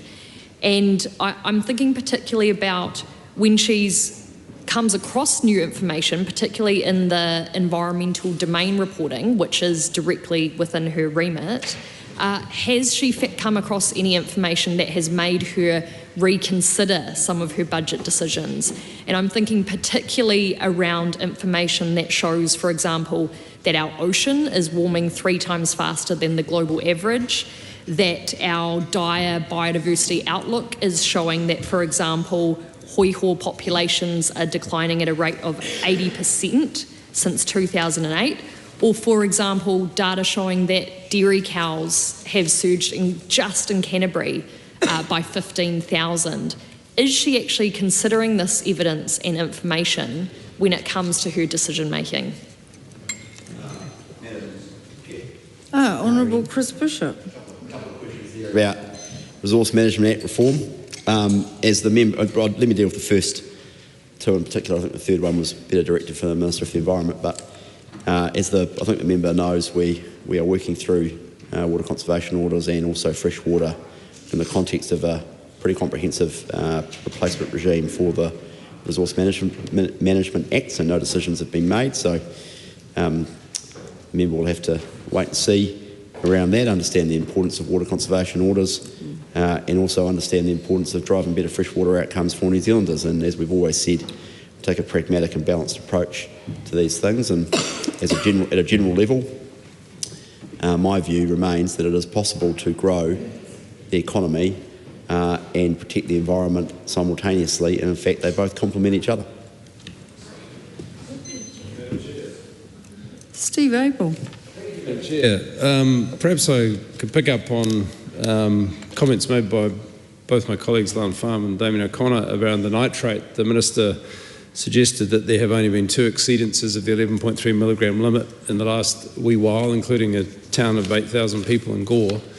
But I wonder if the Minister acknowledges that well below that limit of 11.3 milligrams, the science indicates that there are critical health, chronic health consequences, and 100 new cases of bowel cancer and 40 deaths per year attributable to nitrate in drinking water in New Zealand, and whether the Minister takes into account also the 800,000 New Zealanders, mostly in rural areas, that are exposed to excessive levels of nitrate, and how her decisions, which have seen that increase of 15,000 cows in Canterbury, the removal of the water protections, and the current proposal seeming to be to remove the cap on synthetic nitrogen fertiliser, how they will impact not only environmental health but also human health, which depends on those lakes, rivers and aquifers for our drinking water, and how it will impact ratepayers, for example in Selwyn, where they're looking at a cost of over $400 million to denitrify the drinking water, and where will those costs be recuperated from?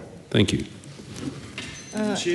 Honourable Andrew Hogarth. I'd just like to dispute the statement the member made around the fact that there is a proven link and the direct assertion that somehow the dairy industry is responsible for 40 deaths. Now, I refer not to anything from MFE, but from Bowel Cancer New Zealand, a a statement they made in 2021, and this is an independent statement that they made that had no impact, no funding or supported by any external organisations. The main point of their statement was nitrates in drinking water are highly unlikely to increase the risk of bowel cancer in New Zealand according to the current weight of evidence. Further, most of our nitrates come from food. A small amount comes from drinking water. The weight of evidence strongly suggests that nitrates in drinking water do not cause bowel cancer, and it is not currently understood how dietary nitrates could cause bowel cancer. People can lower their risk of developing bowel cancer by minimising established risk factors such as enjoying a healthy diet, exercising regularly, and minimising alcohol intake. I might disagree with the last one. So there isn't a proven link, as the member asserts. However, in terms of the question around removing the nitrogen cap, as I've explained previously, the nitrogen cap is very much an input control. In New Zealand, historically, we have focused around outputs. How do we reduce the outputs? Now, to give a simple example, I could well use, and actually this is probably the number from my farm, around 110 units of nitrogen a year. That's well below the cap. However, if I went and put that all out in May, for example, that's going to, even though I'm below the so-called cap, I'm actually going to have a much bigger impact than, say, someone in Canterbury who's using precision irrigation, soil moisture monitoring, applying nitrogen through their irrigation so that that nitrogen is only staying in that surface level. It has been absorbed by the plant. They could use much higher levels of nitrogen and have a much lower leaching impact than, say, someone who just applied a small amount in one big hit. So I guess to sum up, I do refute the member's assertion that somehow the dairy industry is responsible for bowel cancer in this country. Honourable Priyanka Radhakrishnan. Madam Chair.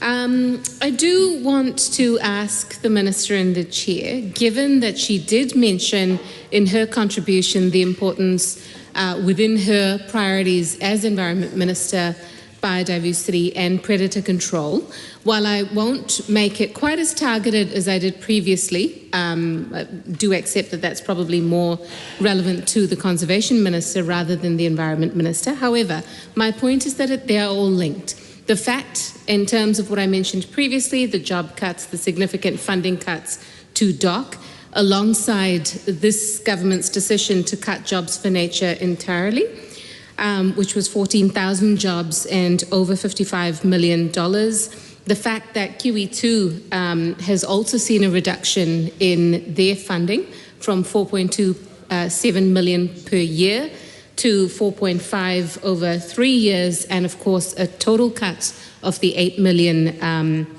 over 4 years from 2021 onwards. All of that in entirety, when looked at in entirety, results in a continued decline in biodiversity. To my mind, given the Minister's contribution previously and the fact that she has said that improving biodiversity is part of her environmental priorities, how does she justify the continued decline in biodiversity and native species, given all of what I've outlined? And how does that fit within her environmental priorities, and how does she justify it? Honourable Penny Simmons. Thank you. I think if the member looks back, I haven't mentioned biodiversity. She has. However, I will again note that the funding that has gone into predator control in DOC, she will need to discuss or ask those questions of that minister.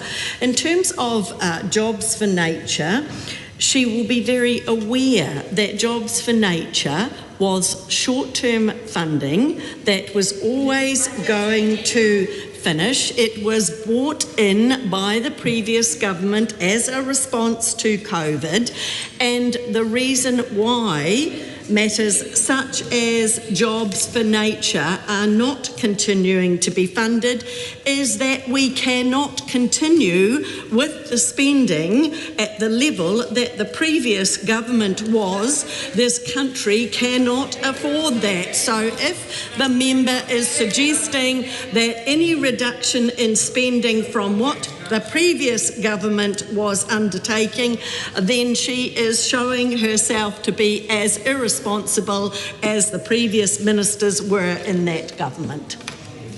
Land Farm. Thank you, Madam Chair. I would like to hear the Minister address her role in the fast track process, which again is a very clear expenditure item.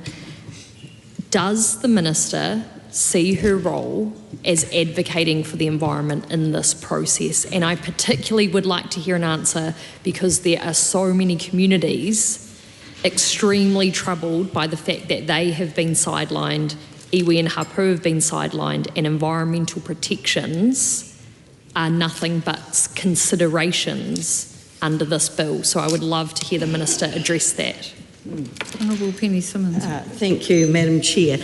Yes, indeed, I am given the opportunity to comment on the fast track applications and make comment to the Minister for Infrastructure, and in fact comments that I make are then made public on the with the application. So yes, I do get opportunity. I do bring environmental matters in my comments to the Minister, and often they are suggesting that additional information be sought to ensure that the panel will have sufficient information. Honourable Rachel Brooking. Let's go back to a question the Minister, or an answer the Minister was making, where she asserted that 2 days before the last government ended, or something like that, some money was given to environmental groups, or allocated to environmental groups. And she then asserted that that money was spent in court fighting ratepayers. Now, I presume that in part the Minister is talking about the Environmental Legal Assistance Fund that was of course around for, I'm guessing, it felt like at least a couple of decades. It may not have been around that long, but certainly when I was in practice it was around. And this was an important fund to litigate issues regarding the Resource Management Act and what it meant and didn't mean. And it provided an avenue for groups who wanted to advocate for the environment to test these questions in court. Now, because the Resource Management Act sets up councils as decision makers, they were of course always a party to all of these cases because they were the decision maker. Does the Minister accept my point, my statement, that councils were involved as decision makers, and that was because of the RMA framework, and in fact this legal assistance fund had been around for a long, long time, including under previous national governments? Madam Chair. Honourable Rachel Brooking. Some other questions. We've been talking a little bit about resource management reform and questions around whether or not the government will rule out water conservation orders. I think this has come up because we've seen letters from people wanting them to be removed, and we've also had the past, recently we've seen a lot of text messages and the like to ministers, and then suddenly the law will change. So that is why people are anxious about water conservation going away. Oh, what? So we saw the changes to section 107 of the RMA and the RM freshwater and other matters bill coming in at the end, and we saw just the other week a number of changes to the RM consenting bill as well. So that is why we were worried about water conservation orders. I've also got some questions on nature-based solutions in the resource management reform? Is she involved in advocating for the importance of green spaces when areas will be intensified more? Does she see that as something to do in her role as Minister for the Environment, or does the Minister for RM Reform see that? We saw in the RM consenting bill that is now an act that councils are not allowed to make new plans unless the Minister gives them an exemption. Is she involved in those exemptions as the Minister for the Environment, or is it just the Minister for Fast Track? Honourable Chris Bishop. I'm quite sure where that reference to a text message came from, but there was quite a bit of considerable correspondence from a variety of councils and other stakeholders in relation to Section 107. There almost certainly were texts as well, a bit like the last government. Ministers in this government do use cell phones. In relation to green spaces, yes, that is something that ministers are thinking about. My own sort of view of this is that as part of the social licence for density, let's call it that, which does tend to rack some people up, it is important that we create social licence and green spaces as something that people regard as important. So we're having a good look at that.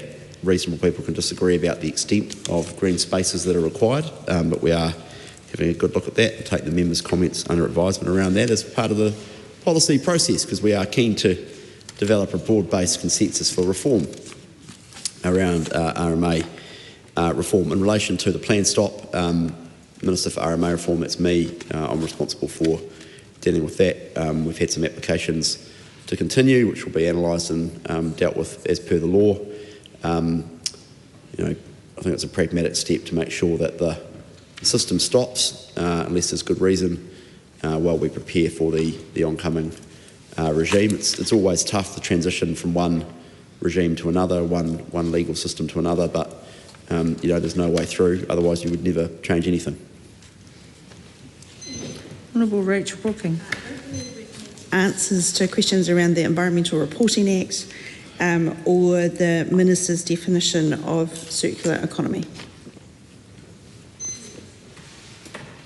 Steve Abel. Thank you, Madam Chair. I just want to note, responding to the Minister's response, that the New Zealand Bowel Cancer does acknowledge the World Health Organisation findings in 2010 from the International Agency for Cancer Research that nitrate ingested is a probable human carcinogen. But given that the Minister is not concerned about the risk of bowel cancer from nitrate, I wonder if any Minister is concerned about the 47% increase in the risk of preterm birth from pregnant people ingesting nitrate-contaminated drinking water, as found in a Californian study from 2021. Pardon me? What's that?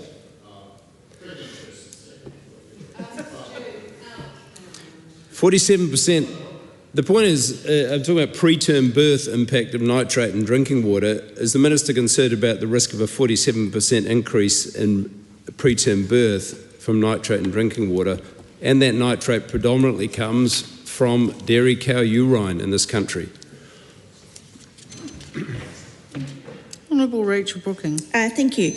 In some of the questions, the supplementary questions for the estimates, there were questions about the Environmental Investment Fund, and the answer that came back was about the Consolidated Investment Fund, recognising significant public value of the environment. But then it says, more specifically, the fund would better support economic growth, fiscal management and public service performance by, and then there's some listed actions. And again, the question is, where is the environment and the improvement of the environment in this Minister's decision making? Honourable Priyanka Radhakrishnan. Thank you, Madam Chair. I've just got a quick question for the Minister, and it's around the contaminated sites funding. There was previously funding that DOC was responsible for when it came to contaminated sites on public conservation land across New Zealand that was disestablished. I understand the Minister's brought in a new fund, which is the Contaminated Sites and Vulnerable Landfills Fund, which was aimed to help councils and landowners. Just want a clarification whether that includes public conservation land as well, or whether it doesn't. Honourable Penny Simmons. Thank you, Madam Chair. So there is 2 lots of funding available. The first amount, the 20 million per annum, is for the contaminated sites and vulnerable landfills for those with local authorities, so assisting local authorities there. Then there's the additional 40 million over the budget period for remediation of Crown contaminated sites. They aren't just dock sites, there are also defence sites and LINZ sites, so that is across Crown land with those contaminated sites. So there's both the new initiatives for those to assist local authorities and private land, and then there is the Crown land. So both funds available there. Also, I think there was a question asked about the Environmental Investment Fund. It covers a number of other areas that have been pulled together. For example, the Kaipara remediation, some of our environmental training programs, some of the emergency waste funding. So they have been consolidated together. And the Honourable Rachel Brooking noted that I hadn't answered a question on the Reporting Act, and I'm sorry I don't have the question down here, but I can advise that yes, we are intending to amend the Environmental Reporting Act. It obviously the ERA plays a really important role in ensuring that we have good, credible environmental data and research. What we want to do is increase the efficiency of the reporting to improve the quality and the accessibility of the data, and the timeliness of the data. And the member will be very aware that often when environmental improvements take place, they are over a relatively long period of time to see the trends changing, and so getting reporting that is better able to show those trends, and that is likely to be in the first quarter of next year that we'll be introducing that amended legislation. And I apologise if there was another question that I didn't pick up there regarding it. Glen Farm. Chair, thank you. I would like to hear from the Minister, given her budget decisions and coupled that with legislative decisions, what does she see as some of the risks, or maybe say the top 3 risks, when it comes to the environmental space and her government's decisions on investment or lack of investment in that space? Honourable Penny Simmons. I do not equate more spending with more efficient and more effective environmental protection. In fact, it would be very foolish of members to think that just continually throwing money at entities somehow gives better performance.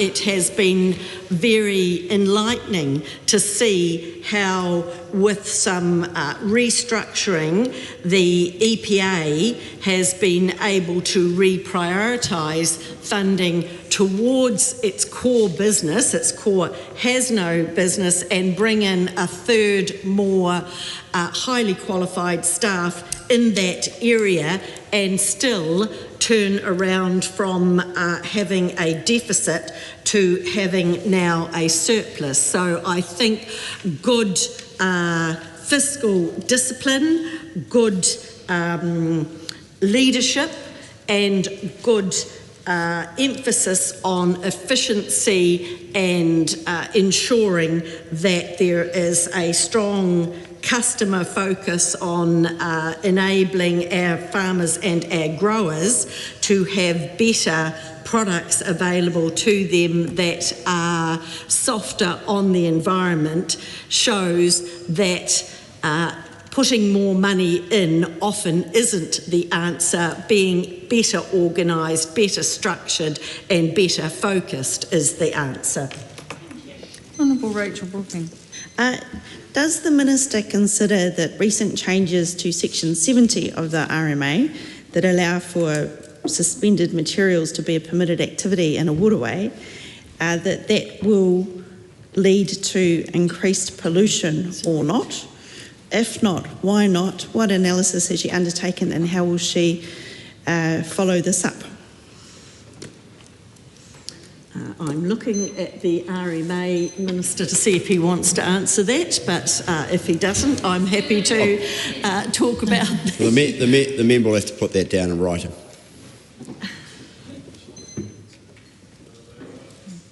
Well, Honourable Rachel Brooking. Madam Chair, it is actually a question for the Minister for the Environment, because the Minister for the Environment undertakes the environmental reporting, and the question was whether these changes are going to lead to more pollution, and I suspect that they would lead to more pollution, like most of the changes that this government has made to freshwater.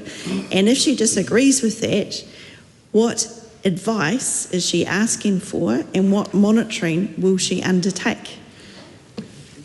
So my understanding is that the receiving waters have to be degraded before a consent can be approved, and that there must be long-term provision for improvement. Chair. Honourable Rachel Brooking. Can degraded rivers then, in her opinion, not be polluted? Are they beyond pollution?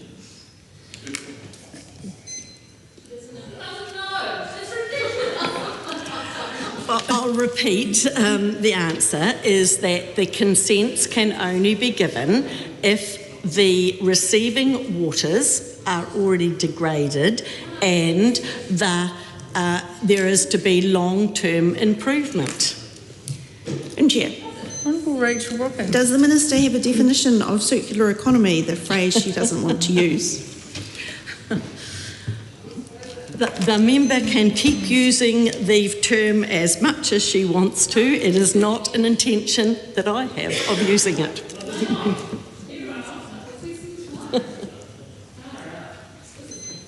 Are there any further questions? It doesn't appear at this stage that there are any further questions of the Minister in this portfolio. So, members, the Minister's time in the chair has come to an end. I should say in this portfolio.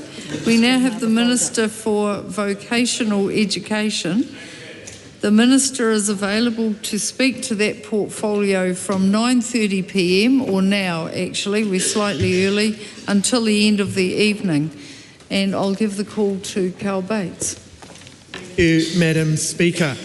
Vote Tertiary Education in Budget 2025 provides over $3.794 billion across tuition and training subsidies, support for research and research-led teaching and services from the Tertiary Education Commission. Budget 2025 targeted funding in areas we know are critical. The targeted funding rate for certain subjects administered by the Tertiary Education Commission included STEM courses, medicine and health courses and teacher education, which we know is critically important. Madam Speaker, I also wish to highlight one additional area in this year's Vote Tertiary Education that it included. It delivers, Madam Speaker, on the National Party's commitment prior to the last election to disestablish the failed experiment called Te Pūkenga. Budget 2025 is focused on remind the member who's speaking that as chairs of committees, they're supposed to be reporting on behalf of the committee and not making political. Thank you, Madam Speaker. I'm simply reporting a fact. that it was a National Party policy prior to the election, and that the budget, Madam Speaker, is focused on restoring a system of regional polytechnics focused on delivering educational outcomes for their communities. Therefore, Vote Education includes a $40 million amount to support the establishment of the industry skills boards. Included in this funding is the transfer of functions to them for industry standard setting from workplace development councils.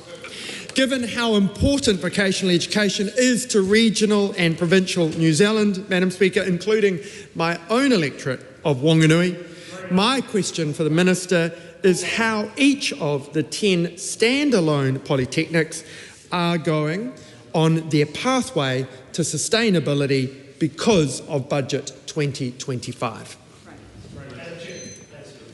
Honourable Penny Simmons. I thank the member for his question at the end of that introduction, and I have had the pleasure over the 2 recess weeks of getting round to 8 of the 10 individual polytechnics that will, yes, I did go to Wintec, you're quite right, Minister Portaka, and I did go to Otago as well. That was the first one I went to. The member will be very pleased. So, as I said, I had visits to 8 of the 10 that are going to stand up, and I would have to say it was enormously encouraging, the amount of work that has been done, the enthusiasm of each of the entities, and in general I met with the senior management team, the establishment advisory groups, the community liaison person and the mayors generally of the city, and they were all very enthusiastic about having their polytechnics back. They had done an incredible amount of work and were well down the path with their sustainability ability. Thank you. Shannon Halbert. Madam Chair, it's wonderful to be able to have this debate with the Minister tonight because her leadership, she said that Te Pukenga is getting rid of wasteful spending and getting the sector back on track. And I wonder if we could just have a little bit of a quick to and fro with the Minister of quick fire answers. Does she still stand by her statements in that regard? I definitely do. There were some polytechnics that needed to undertake significant work, and they have undertaken that work and I believe have put their organisation in a much better position to be sustainable in the long term. In this budget, is it more or less in real terms an investment in tertiary education? So there has been additional spending. There has been new investment of $398.3 million. More or less overall. So that is going to be across the tertiary sector.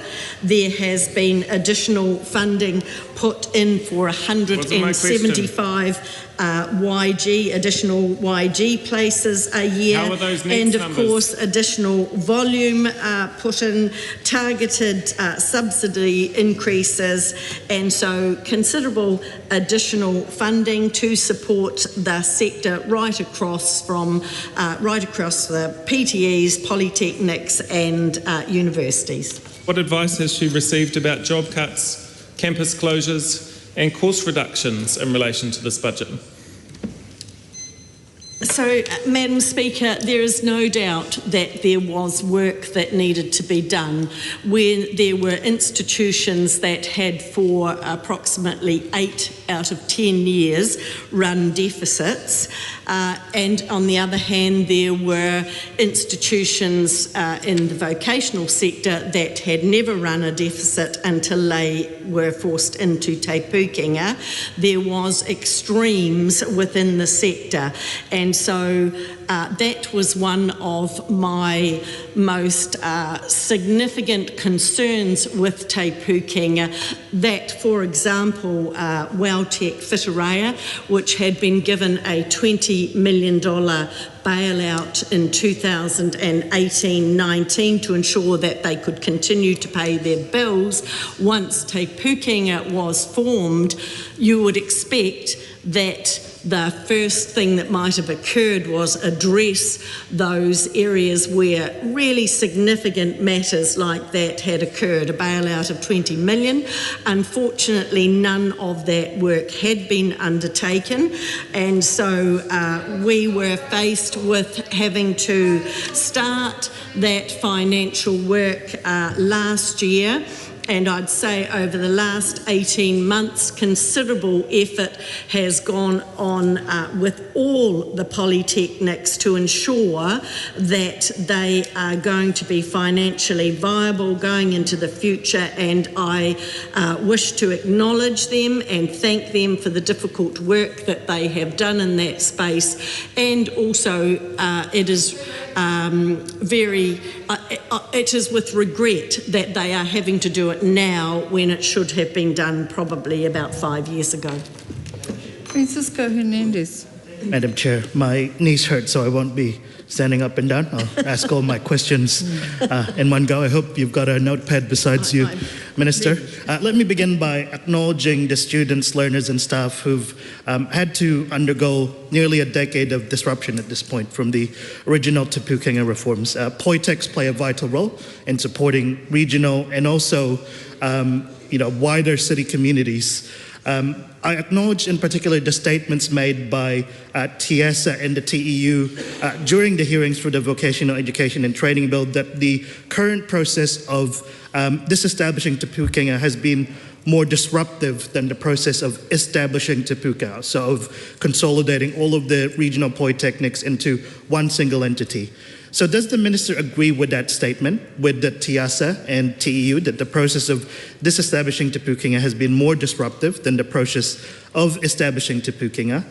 And will she ease the burden by using the $197 million of total funding that the government has put aside, $20 million in the budget this year for strategic provision and $20 million next year, and the $157 million in contingency funding? If the government anticipates using that money, when does the Minister anticipate the decision-making criteria will be shared with the public for that funding? And when does the Minister anticipate that Cabinet will make final decisions around that fund? We know that some institutions have already received funding, and I congratulate institutions like SIT who've been able to get $1.5 million for the Telford School.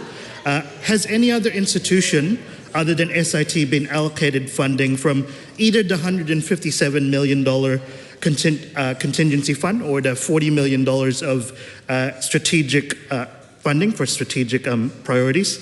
And I want to thank the Minister for engaging with Otago Polytechnic. It's been good to see some certainty in the community, and people in the community have been calling for you to meet with them. So thank you for finally taking the time to meet with them and assure them on the pathway forward.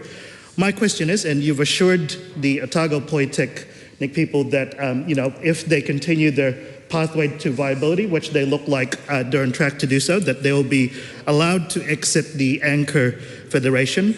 But what is the legislative mechanism for doing so? Because my understanding is of the current legislation is that the standalone entities are going to be published with the VET bill. So does the Minister intend to amend that and make the polytechnics that are successful in reaching viability and amending that legislation later down the year, or does that Minister intend to do it via some secondary legislation? My question will then now turn into the job cuts issue that my colleague Shannon Halbert has touched on. So there's been around 620 job cuts that have been forecast to be cut by the end of this year, according to advice that the Minister has received. And according to information that she's also released, that there were 855 staff that were lost from 2023 to 2024. Is this the total amount of jobs that will be lost as a result of this reforms, or has the Minister had advised that there will be further cuts that are going to be made next year?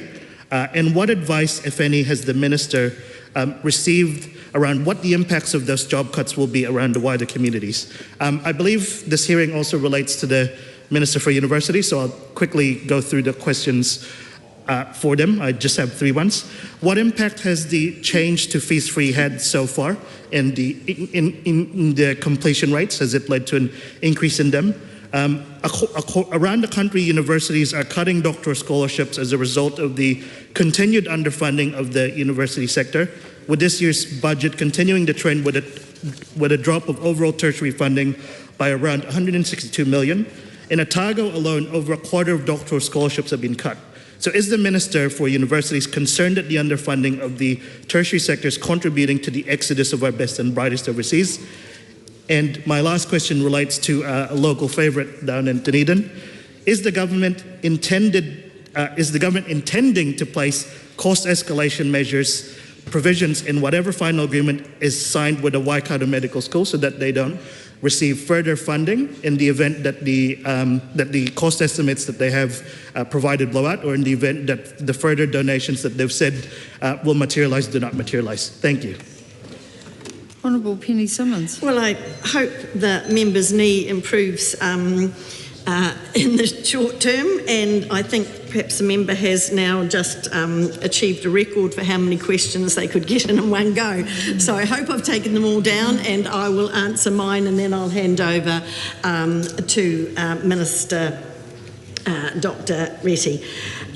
In terms of the disruption to staff and students, yes, look, I absolutely recognise since 2017 it's been an incredibly disruptive time, particularly for staff, and I'd have to say I think the professionalism of staff has been outstanding, in so much as it hasn't impacted on students that much because the staff have taken such a professional attitude in the way in which they have continued to deliver.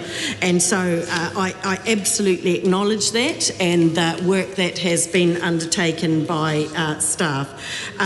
No, look, I don't agree with TU and TIESA. I haven't seen that from TIESA. I've certainly seen from TU that they consider it more disruptive. That doesn't surprise me in the slightest, because TU were particularly jubilant about the invention of Te Pūkenga. I recall Sandra Gray, the president, I think she was at that time, before she then morphed into the chief executive, saying to me, "Penny, don't worry about anything. There'll be more money and more jobs. It'll be wonderful." Yes, she was certainly very enthusiastic about Te Pūkenga, and it doesn't surprise me at all that less enthusiastic about not having Te Pūkenga. In terms of the easing of the situation for individual institutions, I did recall in the media you making a comment about how I had lobbied and got extra funding for SIT, which I was very perplexed about, because SIT have not been told that they have an additional 1.5 million, and so I am quite perplexed that you chose to put something like that in the media when there's absolutely no evidence of that, but that will be interesting to see. And so the polytechnics are going to be advised of what amounts they are being given from the 20 million that is available, both through the Strategic Investment Fund, through TC, and the Ministerial 556 grants. That information is being finalised at the moment and will be made available. And you're quite right, it is to address some of those areas where the funding at the moment does not enable delivery where it is needed. And if you think of high need areas such as the far north and east coast, and then perhaps south Taranaki, and also looking at some of the strategic deliveries such as agricultural, and you referenced Telford, but also forestry. So that is exactly what that fund is for, to ease some of that concern there, that because under the current funding system it isn't financially viable but is important, therefore we want to protect it until we can make changes to the funding system that acknowledges that difficulty. In terms of the ability for Otago, addressing your concerns about me not meeting with Otago. I think I've met with Otago more often than any other polytechnic, and I met with them first as soon as we had appointed the establishment advisory groups. They were the very first polytechnic to be met with the day after we inducted those establishment advisory group members, and so I was able to discuss with them the mechanism for, if they achieve the changes that they are wanting to, being able to not be part of the Federation is embedded in the legislation, and so I was able to draw their attention to that part of the legislation that shows them very clearly a pathway to not being part of a Federation if they don't wish to be. Dr. Shane Ritty. Thank you, Madam Chair. Just to address the questions from the member, the progression of fees free from first year to final year appears to have had no significant effect on completion rates, and regarding the PhD scholarships, the doctoral scholarships at tertiary level, it mainly appears to affect Otago, and these are scholarships that were funded from operational funds from Otago University, not from Crown funding. Shannon Hilbert. Madam Chair, the Minister hasn't answered my core questions around how many job cuts that she is expecting as a result of this budget, campus closures and course reductions. I invite her to respond to those. Also, she did not provide an answer to the overall investment in tertiary education, whether it was higher or lower in real terms overall. She did break it down into areas she said it was additional in that case. I agree with you on the first part of what you've just asked. Maybe the Minister would like to clarify. The Minister might want to clarify if additional means more. Thank you. My apologies, I didn't refer to the job cuts. I've had no update information across the whole sector in terms of the final number of job cuts, because some institutions are still working through that. Also, the strategic investment fund, the strategically important fund, will take some of the pressure away from areas where they may have been considering cuts. So I think there are still some changes that will occur over the following months in terms of areas, campuses, programs that may or may not be. Well, they're still working through that. It's not something that I am involved in, but the individual institutions are involved in, and I was given the likely information, which you have the figures for. In terms of the investment, I think, and I'm happy to repeat to you, so the total budget for vote tertiary education is $3.8 billion. If you include student allowances and loans, it's $5.1 billion. New investment is $398.3 million, and so we have addressed volume funding, we have addressed additional YG places, and we have had 3% targeted subsidy increase and a 1.75% targeted subsidy increases. So that gives you the breakdown. Our Select Committee Chair might want to correct the Minister on that, because we have traversed that particular funding issue with the Office of the Auditor General, and I understand it to be $128 million less as reported by our Select Committee.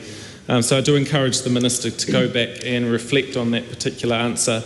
I wanted to come back to a follow-up to the Green Party members' $158 million support to the disestablishment of Te Pūkenga 156, and invite the Minister to give us a breakdown of how that has been spent to date, or the intention of how she will be spending that over the next 12 months. So it's 157 million, so not 156 or 158, but none has been spent at the moment, but it is likely that it will be spent as we recapitalise to ensure that the sector is, and those that are being stood up are in a position to be able to be stood up. So none has been spent to date. Director of University, if he's accepting fiscal questions this evening. Good one. Okay, did he receive any advice that the government's decisions would make it more likely to lead to a reduction in provision at New Zealand universities in the build up to Budget 2025? Shane Ritchie.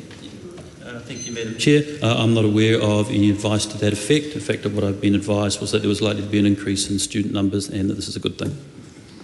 Must only gone to Nicola Willis. How many courses, Minister, will be cut at universities? How many jobs will be lost as a result of these course cuts? And how many students will be affected? Madam Chair. Thank you, Madam Chair. I can certainly get back to the member with courses and students, but from a job cuts perspective, I'm not aware of any job cuts through Budget 25. What does he say to 18-year-old Mars Northcroft from Taupo, who has been saving for university since she was 15, but is already just getting by and now faces another pressure thanks to the 6% fee increase during a cost of living crisis? Thank you, Madam Chair. What I say is the Crown is really pleased to be able to substantively provide for her to have a tertiary education. How will a reduction in course varieties lead to more qualified graduates? Thank you. The reduction in course types, if that's what the member's asking, I would challenge, particularly when we have prioritised subsidised spending across a range of STEM subjects, particularly in Budget 25. How will a reduction in courses provide a diverse workforce that is prepared for the challenges for the future? Thank you. I challenge a reduction in courses. Thank you. Moving back to the fiscals, I want to ask and acknowledge Minister Reddy or Minister Brown in terms of putting up a business case, sharing the business case for the Waikato Medical School publicly, and just ask the Minister for Vocational Education, why after months, Minister Simmons, have you not provided that information to the public on your reforms? Sorry, we jumped from the medical school to reforms. Which question were you wanting answered? I'm asking a question about your reforms of polytechnics. Why haven't you provided public information to tell us that your plan stacks up?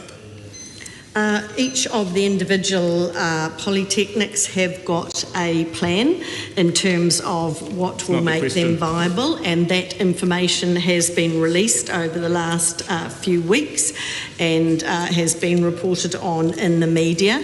The additional funding that has been available is the 157 million of contingency funding, which hasn't been used yet. So there are still decisions to be made in terms of recapitalisation, and those decisions will occur in October. So just to check, are you saying that you do not have an overall financial plan for the reforms that you've put in place? There are individual plans for each of the individual ISBs and each individual polytechnics, and there is the contingency fund that will be utilised in terms of the recapitalisation. In terms of the disestablishment of Te Pūkenga itself, that will occur from the funding that they are receiving. They are not going to require additional funding that I am aware of, and I'll look to my officials now to see if there's anything, but at this stage they are just quietly winding down the head office, which is down to, I think, under 60 people now. Thank you. Minister, in terms of the number of apprentices that the sector has produced under your watch, what investment in this budget is there, and why is there 9,000 less apprentices graduating since you came into government year on year? So, Madam Chair, the apprentice area is one that obviously fluctuates considerably given what stage in cycles the trades are.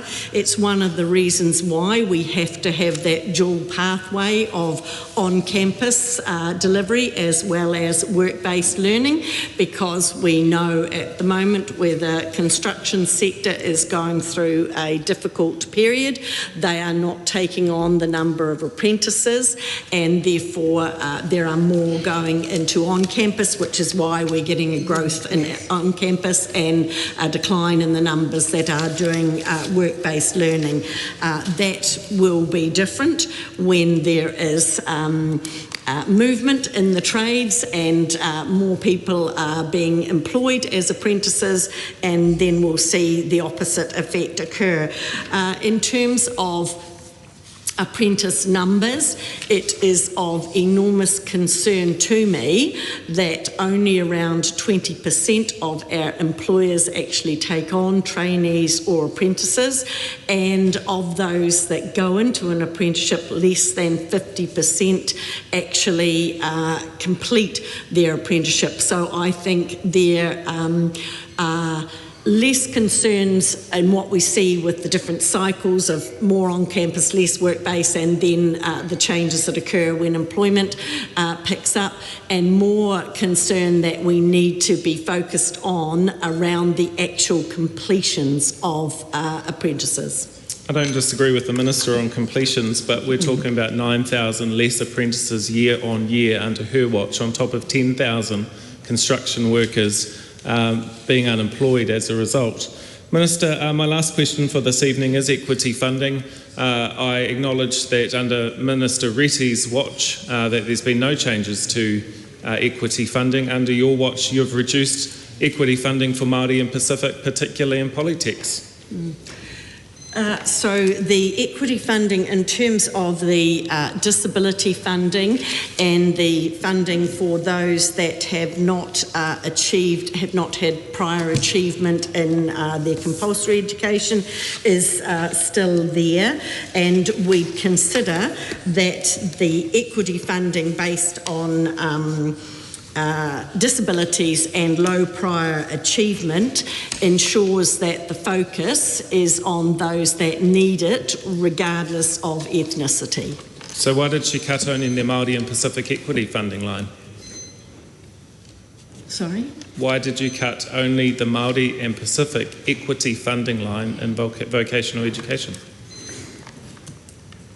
Because vocational education is my responsibility, and the Minister for Universities will have whatever his intention is there, but certainly we considered that our focus needed to be on those that most need the assistance and those that... Sorry, I'm talking about Māori and Pacific equity funding. Yes, which we cut have retained the funding for the equity funding for disabled students and students with low prior achievement. So that is the focus on those with most need, regardless of ethnicity. Members, the time has come for me to report progress. To wait until the chair's back, until the speaker's back in place.